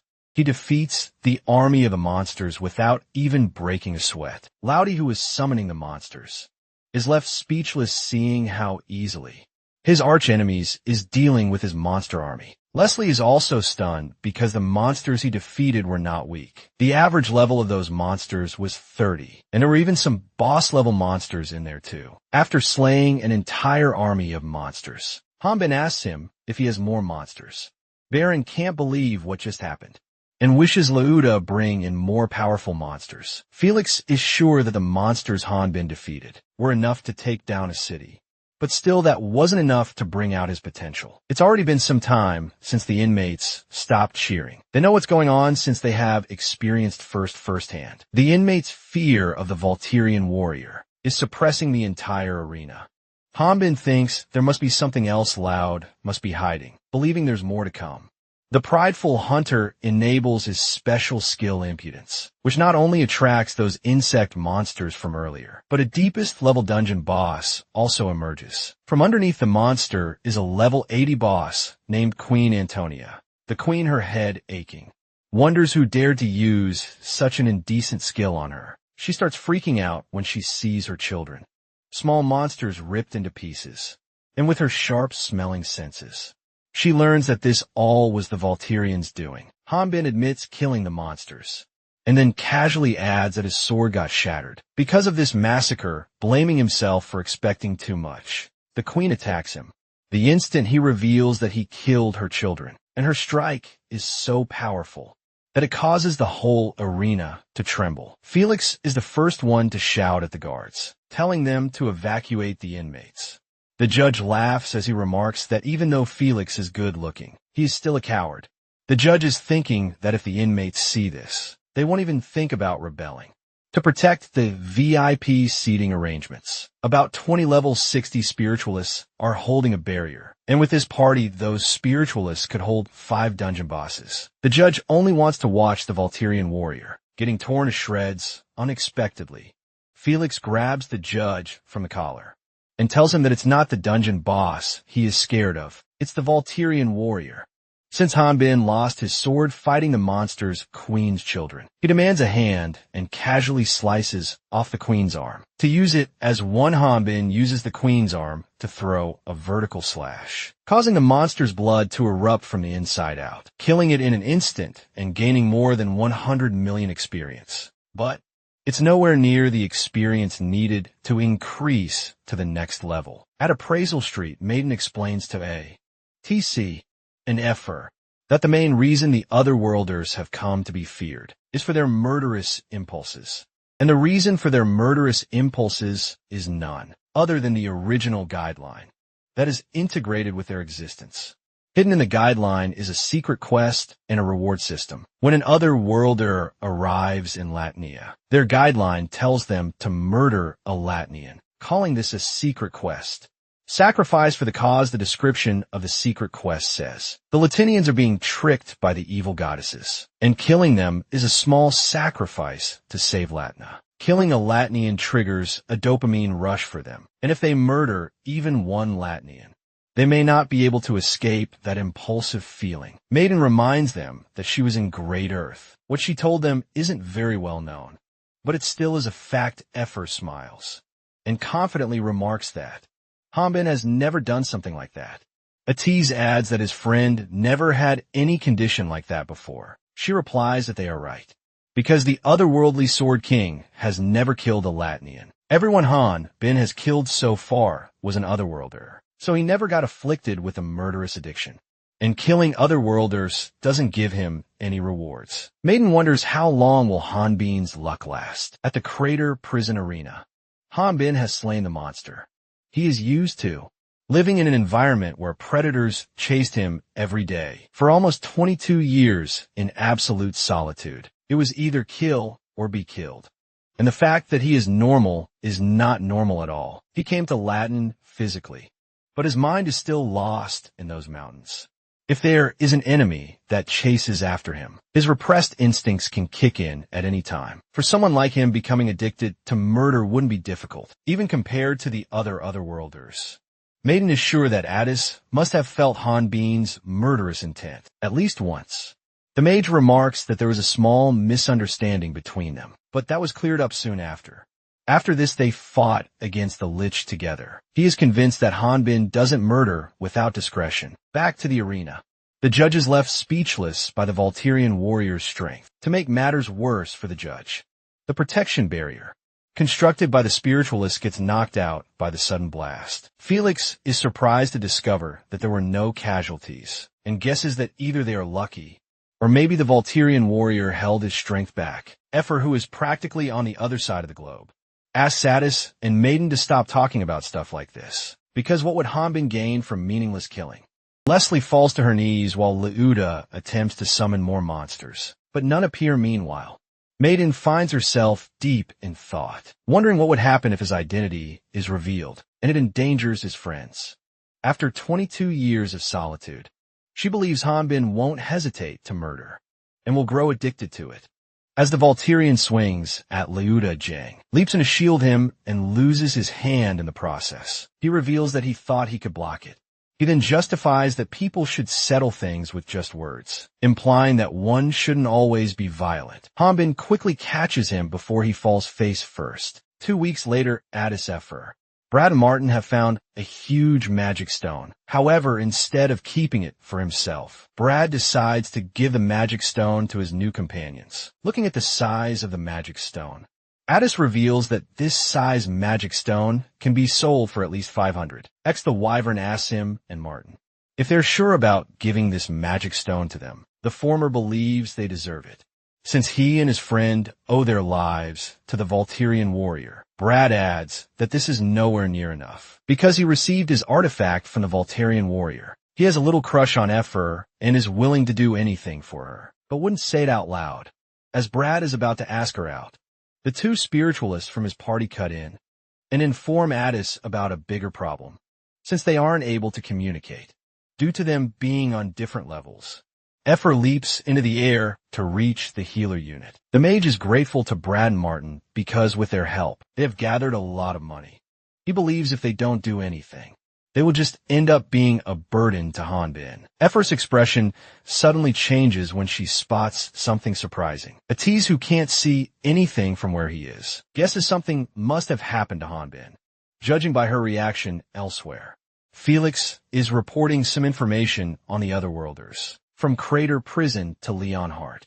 He tells Leon Hart he nearly died for him and deserves at least a tea. While they're having a conversation, Leon Hart points at the water and then asks him to be quiet for a bit. Since he is reading, Felix wonders why Leon Hart makes him do dirty work when there is the Dark Order, who could do this kind of research and are several times more time efficient. Leon Hart just says that he has some personal things to look into. Felix has also included Luda's photo in the report because he is the prime suspect of being another worlder. He reveals this report was created on the judge's account. Leon Hart takes a quick look at Luda's photo and bluntly says that the person in the photo is not an otherworlder. The reason he is so sure is because he has looked into this guy before. Confused, Felix reveals that when he looked into this otherworlder, he had no family registry or anything. Leon Hart guesses that the judge must have wanted him as the show horse of his arena, so he got rid of his records and framed him as an otherworlder. Leon Hart realizes that the creed of prison was a failure. Leon Hart was premature in trying to control the situation before it got out of hand.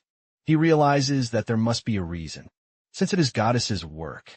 Leon Hart looks at Hanbin's photos that were included in Felix's report and asks him who this person is.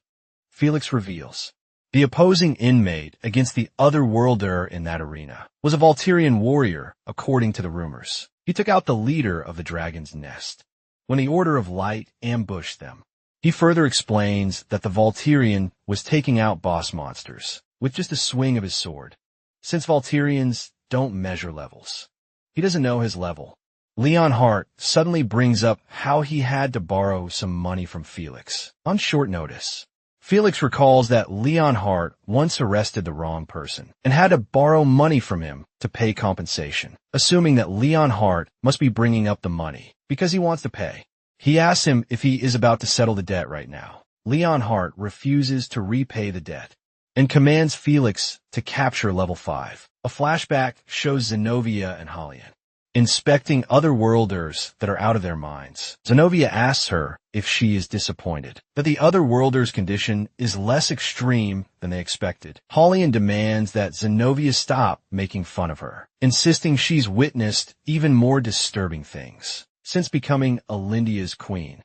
She thinks these otherworlders look like they are seeking something. Following her comment, Zenobia asks her if that's the case, and what she thinks about Leslie, the girl sitting quietly inside the container. Holly explains that there are some cases where the otherworlders self-harm as a result of the murder withdrawal. At this time, their guideline option, commit suicide, can come in handy. Leslie is subconsciously murmuring that she doesn't want to die, and she doesn't want to kill repeatedly. Holian unexpectedly appears in front of her and invites her to become her new subordinate, as her last one had recently died. Leslie hated the 4 heroes who locked her up in this filthy cell. She wants to rip apart Zenobia, who is just a yard or 2 away from her. But she is somehow unable to resist Holian's offer. She understood everything. From Holian's elegant tone and soothing voice, she is aware that to those 4 heroes, she is just a toy that could be killed at any time. Leslie and the otherworlders, like Richard and Alejandro, did the dirty work of the 4 heroes and became the fake Great Earth. The restraint was born from her fear of the 4 heroes facing Hanbin. She never expected to feel that same fear again. She realizes that rebelling would be meaningless and is convinced that the levels are meaningless. Seeing how he is stretching his arm, believing he is going to attack her, Leslie starts screaming. She is surprised when he breaks her handcuffs instead of harming her. He asks if she's spiritual and requests a favor to help save Jong. When he once again enunciates please, she gets to work. She promptly begins treating gravely injured Jong, and Leuda also joins to help her, because he is indebted to him for saving him from the Volturian. She tells Hanbin to put pressure on Jong's arm, and asks Leuda to hand over the wrapping that he was wearing on his arm. The judge suddenly shouts at Hanbin, calling him a savage angry because his game was ruined. He declares that all of them will be executed instantly. The Volturian is irritated because even when a person is dying, the judge isn't relenting. Leslie shouts at Hanbin to focus, telling him that they are not even done with first aid, and that if he stops, John will bleed to death. The judge calls his army of guards to deal with everyone in the arena, treating the Volturian warrior as a monster. The guards even fire the ballista.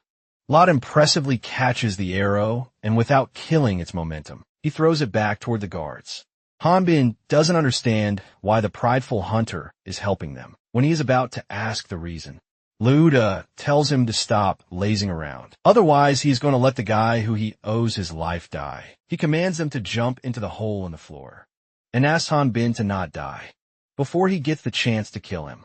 The Volturian entrusts him to deal with the army of guards while he, carrying Jung, jumps into the hole with Leslie. Loud assumes that since he is a noble's secret weapon, they probably wouldn't kill him, only to realize that more than 100 spears are headed toward him. Leslie stops Jung's bleeding, but says that all she can do from here is to boost his normal healing factor a bit. Though he is more worried about his arm that was sliced off, she reveals she is surprised John's body didn't split in half by the impact, and admits that fixing a severed arm is too much for just her alone. Disappointed and helpless, Hanbin decides to be alone for some time. Seeing him rise to his feet, she assumes it's because he doesn't believe her. He is grateful to Leslie and tells her to rest now. When she asks him where is he headed, he reveals he plans to find the boss room, to seal the dungeon and escape. After healing Jung, since Leuda already forced the boss out, he is going to scout the area to make sure it's safe, and asks her to wait until he's done to blow off some stress. Hanbin punches the rock wall. He is aware that Zhang's fatal injury is subject to his carelessness. As soon as he leaves, Leslie decides to make a run for her life. She fails to plant Ormfloss's blessing, but knows that her life is more important right now. She fears if the Volturian changes his mind, she will be as good as dead. While running, she runs into a level 70 monster called Eggplantar. Meanwhile, Atiz and Effort see a wanted Hanbin poster, which reveals that their friend escaped. They're stacked with magic stones they acquired after closing numerous dungeons and hunting monsters. Their original plan was to bribe the judge, hoping he would let Hanbin leave. But now things have gotten worse. Atise comes up with a plan, while saying that he is sure that, with all this money and magic stones, they should be able to survive for a while. When asked what's his plan, he explains that they have to rescue the Volturian and run for it. Atisu reveals he has gathered some information on Hanbin's situation, and shares that he supposedly ran into a dungeon that inmates weren't supposed to enter. He believes they can find Hanbin first if they move immediately. Moreover, the more monsters there are, the better it is for them. Effer wonders if the Volturian still being free means he hasn't been caught. She then points out that the dungeons are complicated, and with just the two of them, it'll take a while to find him. Abruptly, Brad and his friend cut in and say that if it's a search, they can help as well. Addis and Effer are grateful to them. Martin tells them that he and his friend will prepare and meet them at the 24th lift. Later, the Wyvern decides to sell the magic stones, while her friend decides to purchase 2 dungeon maps, which might come in handy. He feels that if they wait any longer, external organizations might start looking into this matter, and when that happens, even Hanbin won't be able to escape without killing someone. He wants to get there before this turns into a mess. just when a mage pushes open the guild's door. He comes face to face with Leonhardt, who is about to grab the handle himself. Otherworlders can have allies, because to someone who hides their identities, an ally is far more dangerous than an enemy, since they stay hidden their whole life. They eventually are killed by stronger monsters. Just as Leslie is about to be ambushed by level 70 Eggplantar, John jumps in and saves her from the monster's attack. He commands her to run because it's not a monster they can handle. However, she returns the favor by saving him from the enemy. This time, though, her attack doesn't quite hit the monster.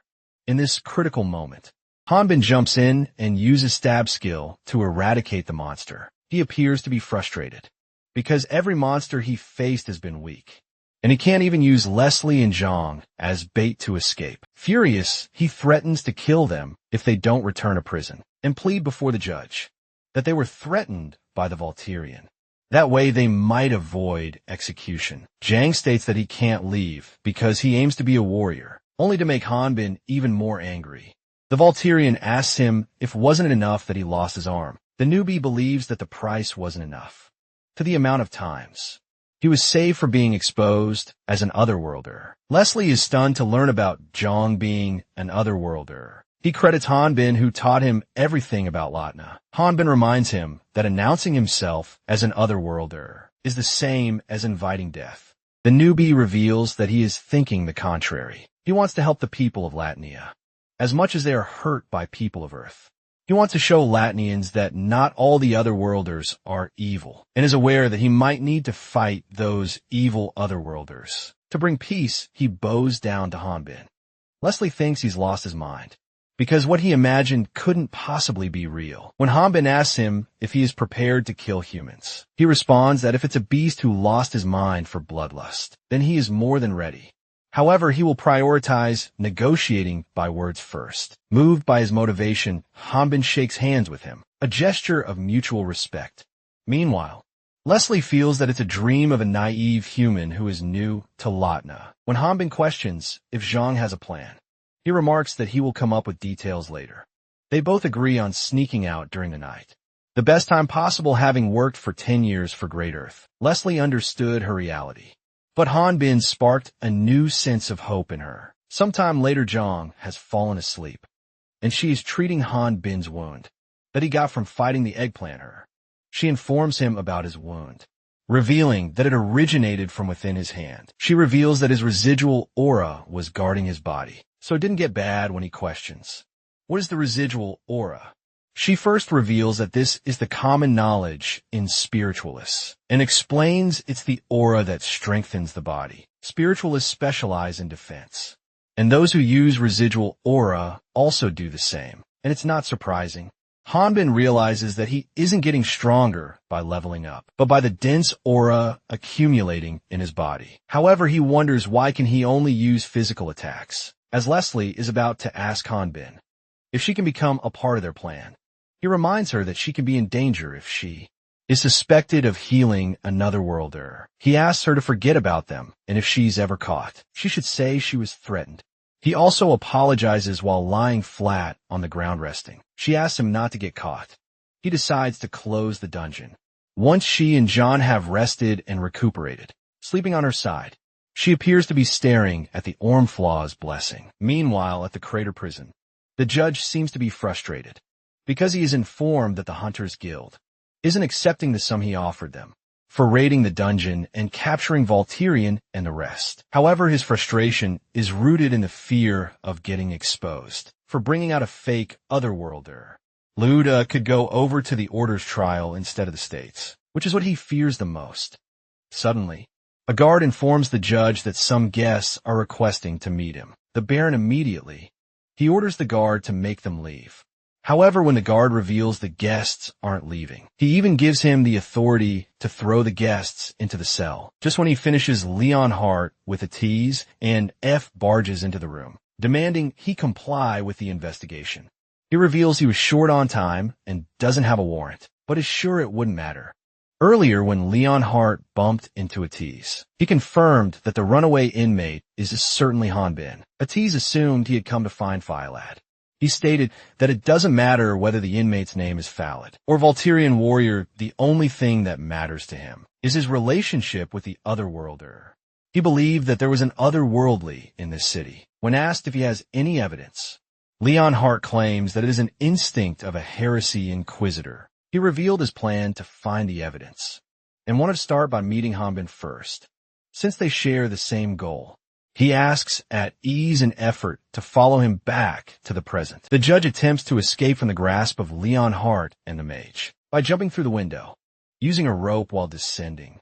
He mutters about dealing with the fake otherworlder himself, but Effer, descending nearby, overhears and asks who could that otherworlder be. After landing roughly, he continues his run and orders the guards to lock down all sections because intruders are here. Just as he wonders why a hunter is with a heresy inquisitor, Atiz appears, melting the upper levels of the prison to confront the judge. He demands the judge explain what has he done to Hanbin, and where is he now, however. Instead of responding, the judge jumps into a working minecart, attempting to escape once again, as the guards advance to fight the mage. Effer also steps forward and throws her swords before the guards, letting her friend channel his magic through the metal blades. She tells the guards they should be grateful that Addis didn't burn them. When asked where the heresy inquisitors go, he wonders if they separated paths, but thinks it's better for both parties since the guards are scattered. They also hop onto the magic stone transport cart to pursue the judge. They believe the judge might know which direction Hanbin fled, and interrogating him would allow them to get one step quicker than Leon Hart. Soon after, another unit of guards ambush them. The Wyvern questions him about what are they going to do if the heresy inquisitor finds Hanbin first. He reveals they won't be able to avoid a fight in that case scenario. Inside, he wants to make sure to prevent Hanbin from killing, no matter the cost, if that happens. He plans on killing him with his own life on the line. Elsewhere, Leon Hart is slowly descending from the prison camp to the bottom floor. The Baron, running off promptly before hearing him out, has surprised him a little. Leon Hart had been to Anpras City before, when he was looking for the Lich, a known member of Great Earth, but it disappeared without a trace. The evil skeleton then died. At some point, Alejandro's nest was destroyed shortly after. However, all the demon gods were at the dragon's nest, which means he is the one who most likely made Ormfluss's blessing. And the person who was involved in all those events has a power greater than a normal level 5. He believes that the person's teammates at ease and effort are also not normal suddenly.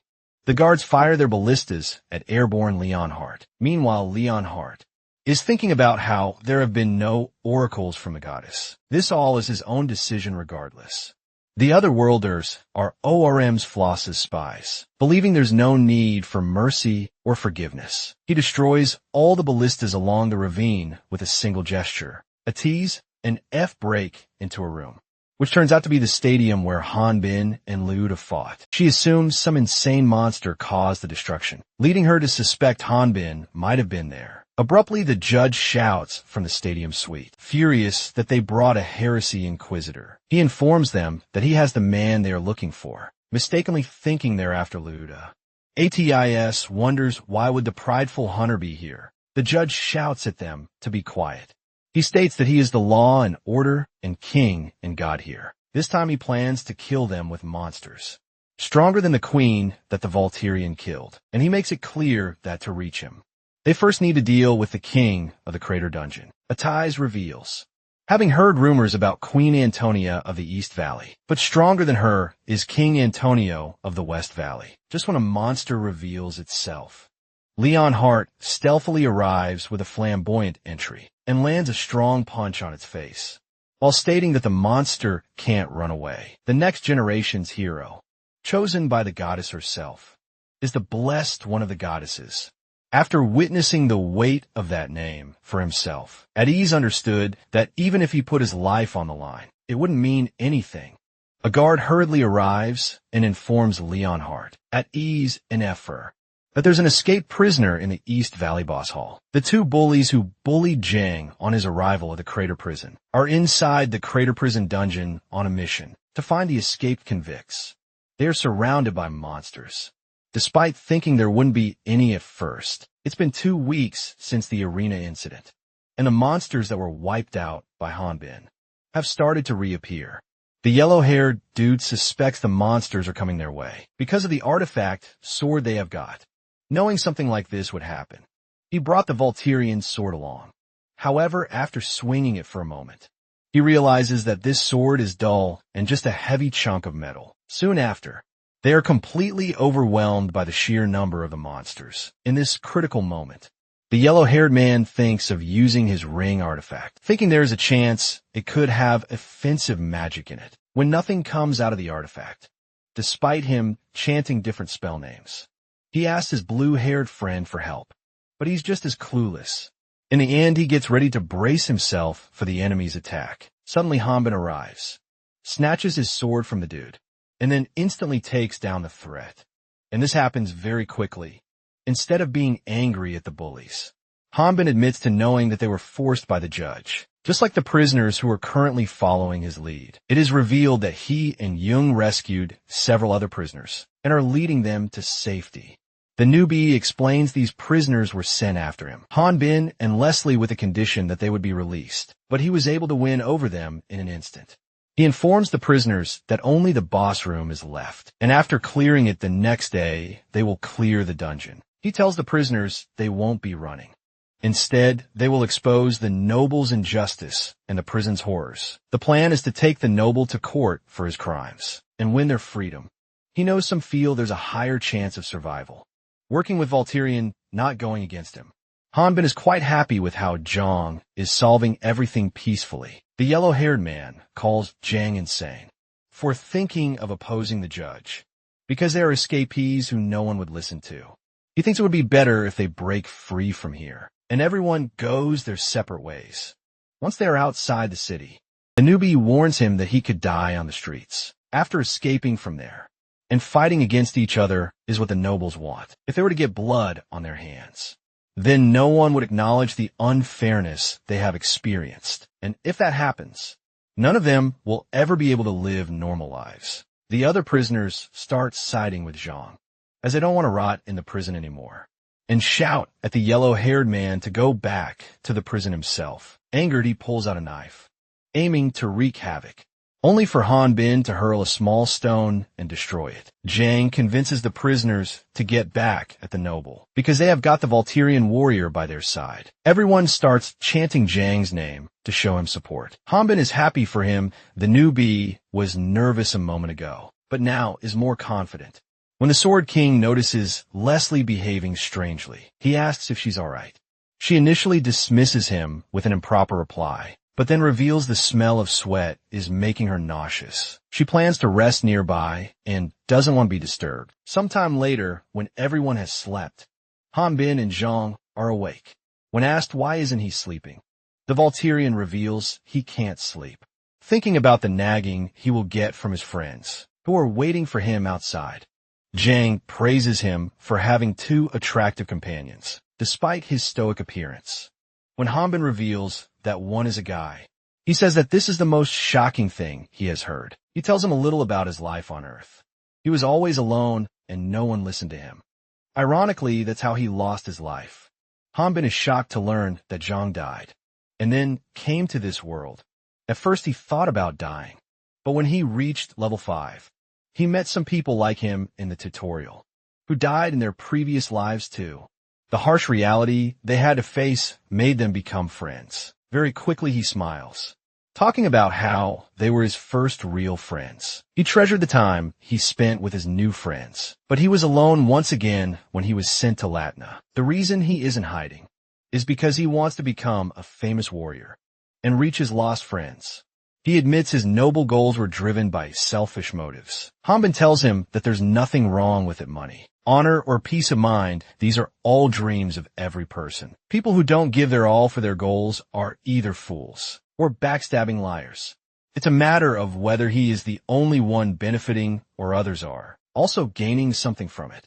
He tells him that his selfish motive is what's keeping everyone here alive. The world he is imagining is quite honorable itself. The Volturian realizes that his pep talk is quite serious, though he reminds himself that he is now over 40 years old, and his speech is justified. Despite all of that, He fears Jang might be uncomfortable after his speech. However, the newbie instead declares that Hanbin is his role model, someone he'll forever bow to, and even write a book about his heroic deeds. Hanbin stops him and regrets speaking on this topic. He thinks he should have just told him to leave everything behind and survive on his own elsewhere in the dungeon. Leslie is struggling to walk. It is revealed that Zenobia weakened her seal, which kept her killing impulse in control, because she was running late with her mission. Since she has foreseen her death, she plans to commit homicide to satisfy her impulse. Just in time, the yellow-haired man shows up looking for her. She demands he stay away from her, but the man tells her there's no need to be afraid. He reveals he is supposed to meet some guards here, and if she gives them a report, she will also be awarded. She catches him off guard and finally stabs him with her knife. She appears to be having a sadistic smile, but is fully aware that whatever she does, she receives 54 milligrams of the joy of arm floss for killing the yellow-haired man. Soon the guards also arrive at the scene, and she can't help but wish to eliminate them all. People usually start doing bad deeds when no one is looking, and when he and Jiang go to look for Leslie, it appeared that she attempted to commit suicide, but when they found her, she was still breathing. Hanbin inspects the dead soldier and, based on their levels, deduces that Leslie might be the one who killed him. As he wonders why would a guard be alone, he realizes something and proceeds to walk toward the direction where the guards came from. He commands Jang to wake up all the prisoners because they're going to the boss room to close the dungeon, leaving him surprised. He knows that Leslie's body needs is heal itself through prana, but a permanent solution is a potion. Not only that, it appears that the injured guards survived and escaped, so there will be more coming.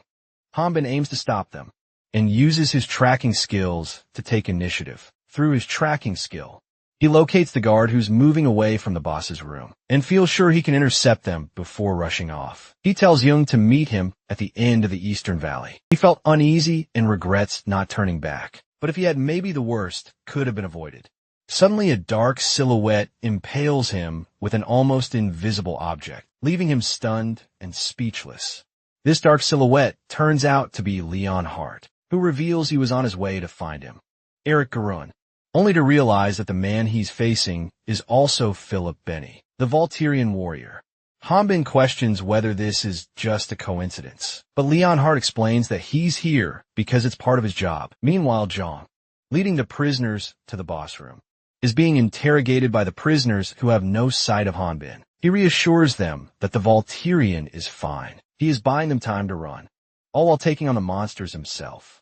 The prisoners cheer for the Valtrians, while Jang has a bad feeling about the guards, though he deduces Leslie must have her reasons. No matter what era, it is heroic tales always move people. That's probably because heroic stories aren't realistic. After making it to the boss's room, they witness a ballista unit of guards all prepared to strike, since the world isn't kind enough for a hero to be able to survive in it.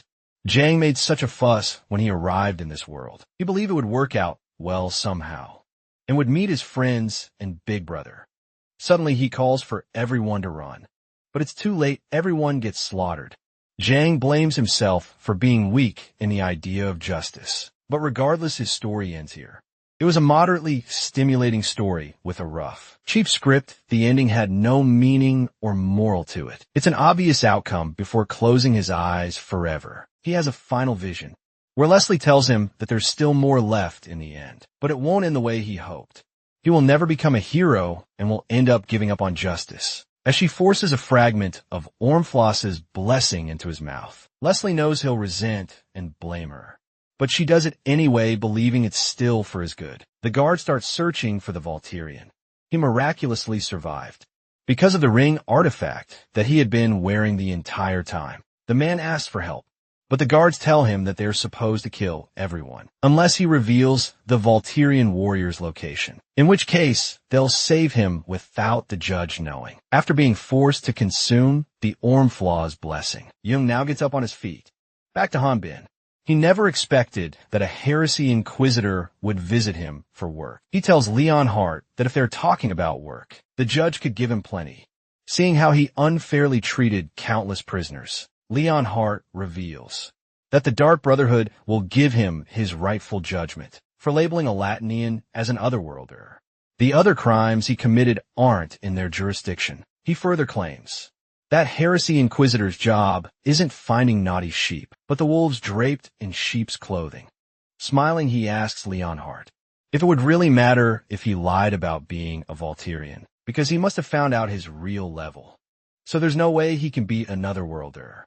Hanbin dismisses their conversation and continues to walk forward, but Leonhardt threatens him that if he is planning to run away, he will just ask Eitz and Ever about Ormflaw's blessing. Hanbin's hunter's instincts kick in, and he points his long sword at Leonhardt. To him, it now makes sense that Leonhardt knows about Eitz, but knowing about the Wyvern and Ormflaw's blessing is concerning for him. When he is asked what is he going to do with Eitz and Efer, Leonhardt reveals he hasn't done anything yet, and since his friends are also looking for him, he thinks it would be better if he find him first.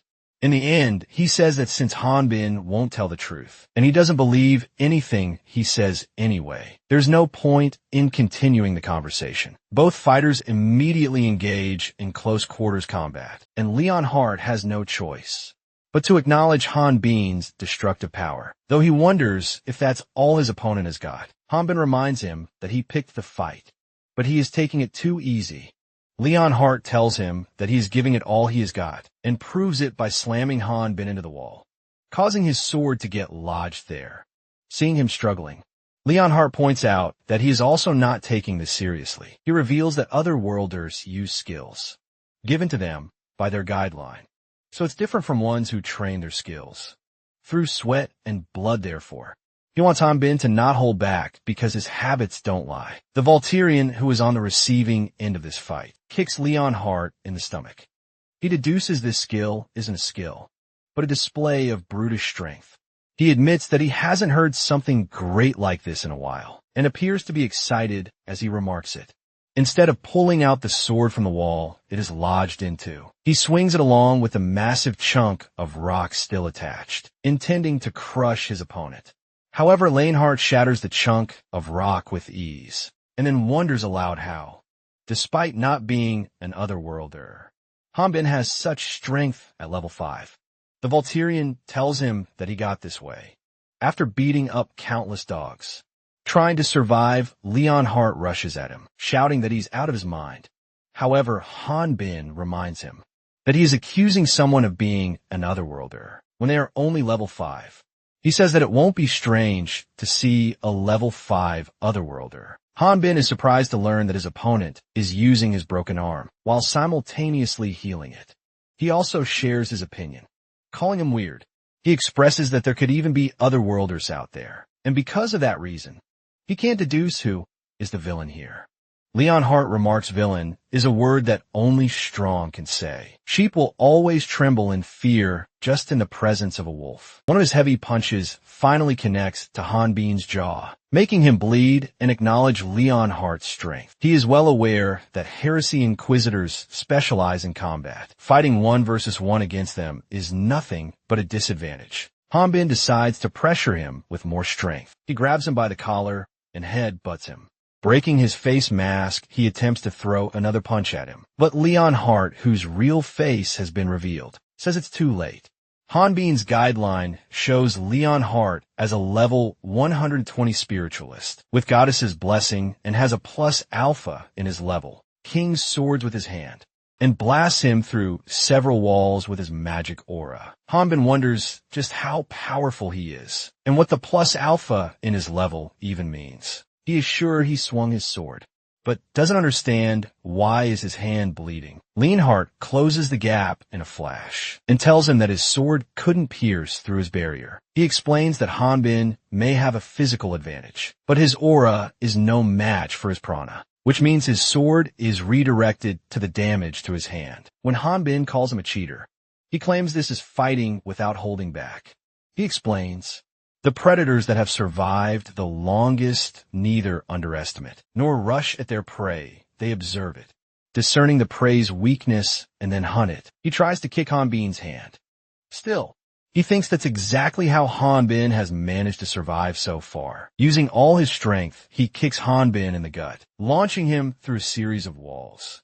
And in this attack, the Volturian receives quite some damage. Following the kick, Leonhardt follows up with another strike, unleashing a flurry of magic rods at him. He is sure Hanbin didn't use any skill, nor Ormflost's blessing, and there wasn't anything that proved he was an otherworlder until the end. He deduces Zhang must be the otherworlder in this situation. He was looking forward to this fight, but was left disappointed as Leonhardt is walking off. Hanbin finally unleashes his maximum power and destroys the magic rods. He smiles after discovering the Volturian's real form. Hanbin charges at him at full speed, but Leonhardt is also prepared to block his attacks with a reflective shield. When the Volturian's sword makes contact with the barrier, his sword bounces back and the damage is reversed to his hand. Leonhardt says Hanbin should have realized by now that attacking his prana without aura is pointless, seeing the Sword King in a state of despair. He calls him pathetic, consumed by rage and frustration. Hanbin manages to penetrate through Leonhardt's barrier with his residual aura. He clocks that Hanbin's recklessness will only destroy him, but then realizes that he might be in a state where he isn't conscious of his pain. The Volturian relentlessly attacks him like a savage beast, which Leonhardt doesn't consider swordsmanship. He reveals to have heard that the Volturian becomes a monster the longer he fights, if that's true. He wonders what on earth Hanbin has been battling all this time. Their fight is so intense that it shakes the whole dungeon. Even at ease and effort can hear it. They deduce the Heresy Inquisitor must have reached their friend before them, and is fighting him at Asai is sure if it's Hanbin. He must have gone to the boss room to clear the dungeon. The Wyvern has him follow her lead because she knows the way, though she believes something may be wrong in this route. Effer fears Hanbin might lose this fight, but Atiz points out that losing isn't the problem here. Fighting against the Inquisitor means he is making the Dark Brotherhood his enemy. Furthermore, an Inquisitor won't be an easy opponent, even for Hanbin. He's certain the fight will only end with one of them dead. Effer fears even if their friend wins, he will become addicted to killing. ATSC plans to prevent that from happening, and rushes to rescue his friend elsewhere. Zhang has risen once more, and the skeleton monsters standing there turn to face, their black gaze towards the warrior. They were atrocious and killed people without hesitation, but he quickly dealt with them. He felt no sympathy for the monsters. The monsters charged at him speaking in human language, something that shouldn't be possible. Just as impossible was the sight of skeletons screaming in pain. Even so, he is always on the side of justice. He may have hesitated if he had heard the monsters cry out in pain, and hunting wouldn't have been as enjoyable. The curse switches to auto-hunting mode. His body rejects the spear. After switching the mode, nothing can stop him. The chosen warrior.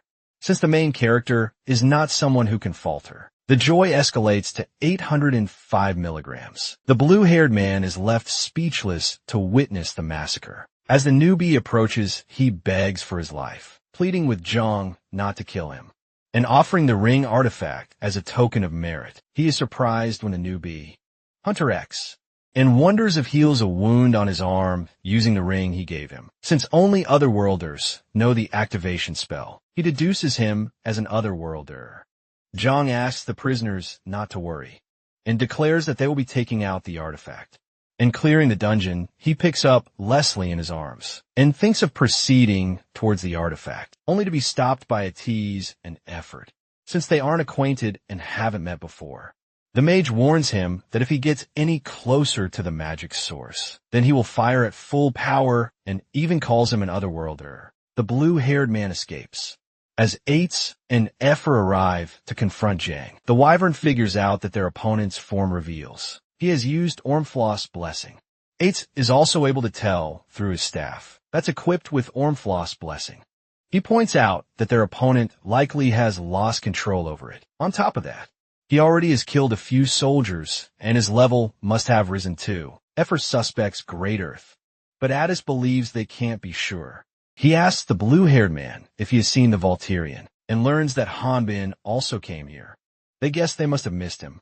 Looking at the guard corpses scattered around, they feel good that Hanbin wasn't the cause of this massacre. The blue-haired guy isn't able to fathom how calm Atiz and Effort are and asks them to run with him because the guy they are provoking lived after having a hole put in his stomach.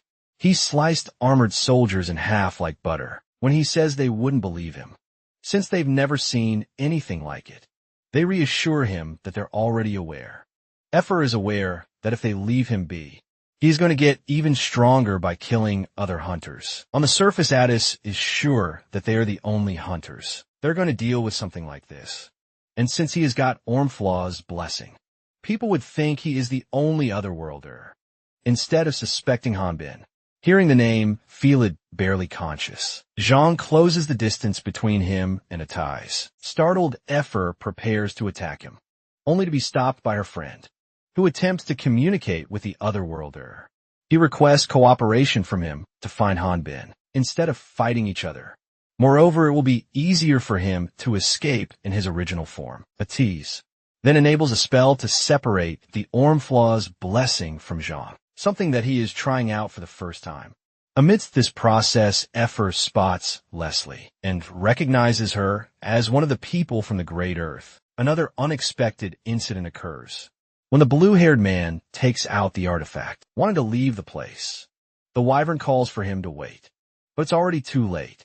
The dungeon closes, and she finds herself at a different location because she wasn't able to touch him. Martin just so happens to be present at the exact place she gets teleported. He reveals he was looking for her since she wasn't at the rendezvous. The blue-haired man shouts that an otherworlder was in the dungeon and wiped everyone out, asking him to get some hunters to kill that otherworlder. Suddenly they witness a large-scale blast in the direction of the Hunters Guild. Brad, along with some hunters, is fighting Zhang, who has captured Eights. He informs his magicians to be careful, because their opponent has taken a hostage. He knew something was off the moment the Heresy Inquisitor showed up, but never imagined that the monster would be this strong. Moreover, a monster can't come out after the dungeon is closed. Some hunters surround Zhang, believing they will stop him. They feel their opponent may be big, but it's docile. One hunter goes for the head, but Zhang annihilates him, revealing more of his power and taking on a new winged form. Before fleeing, he calls the hunters lowly monsters. Effer was only able to spectate this fight, as she was too shocked to take any action. She rushes to check on Brad, who has suffered a grave injury. He apologizes because he wasn't able to prevent Atiz from being taken away. He remarks the opponent was too strong and it even had wings. She appears to be concerned about his health, which seems to be worsening with every second.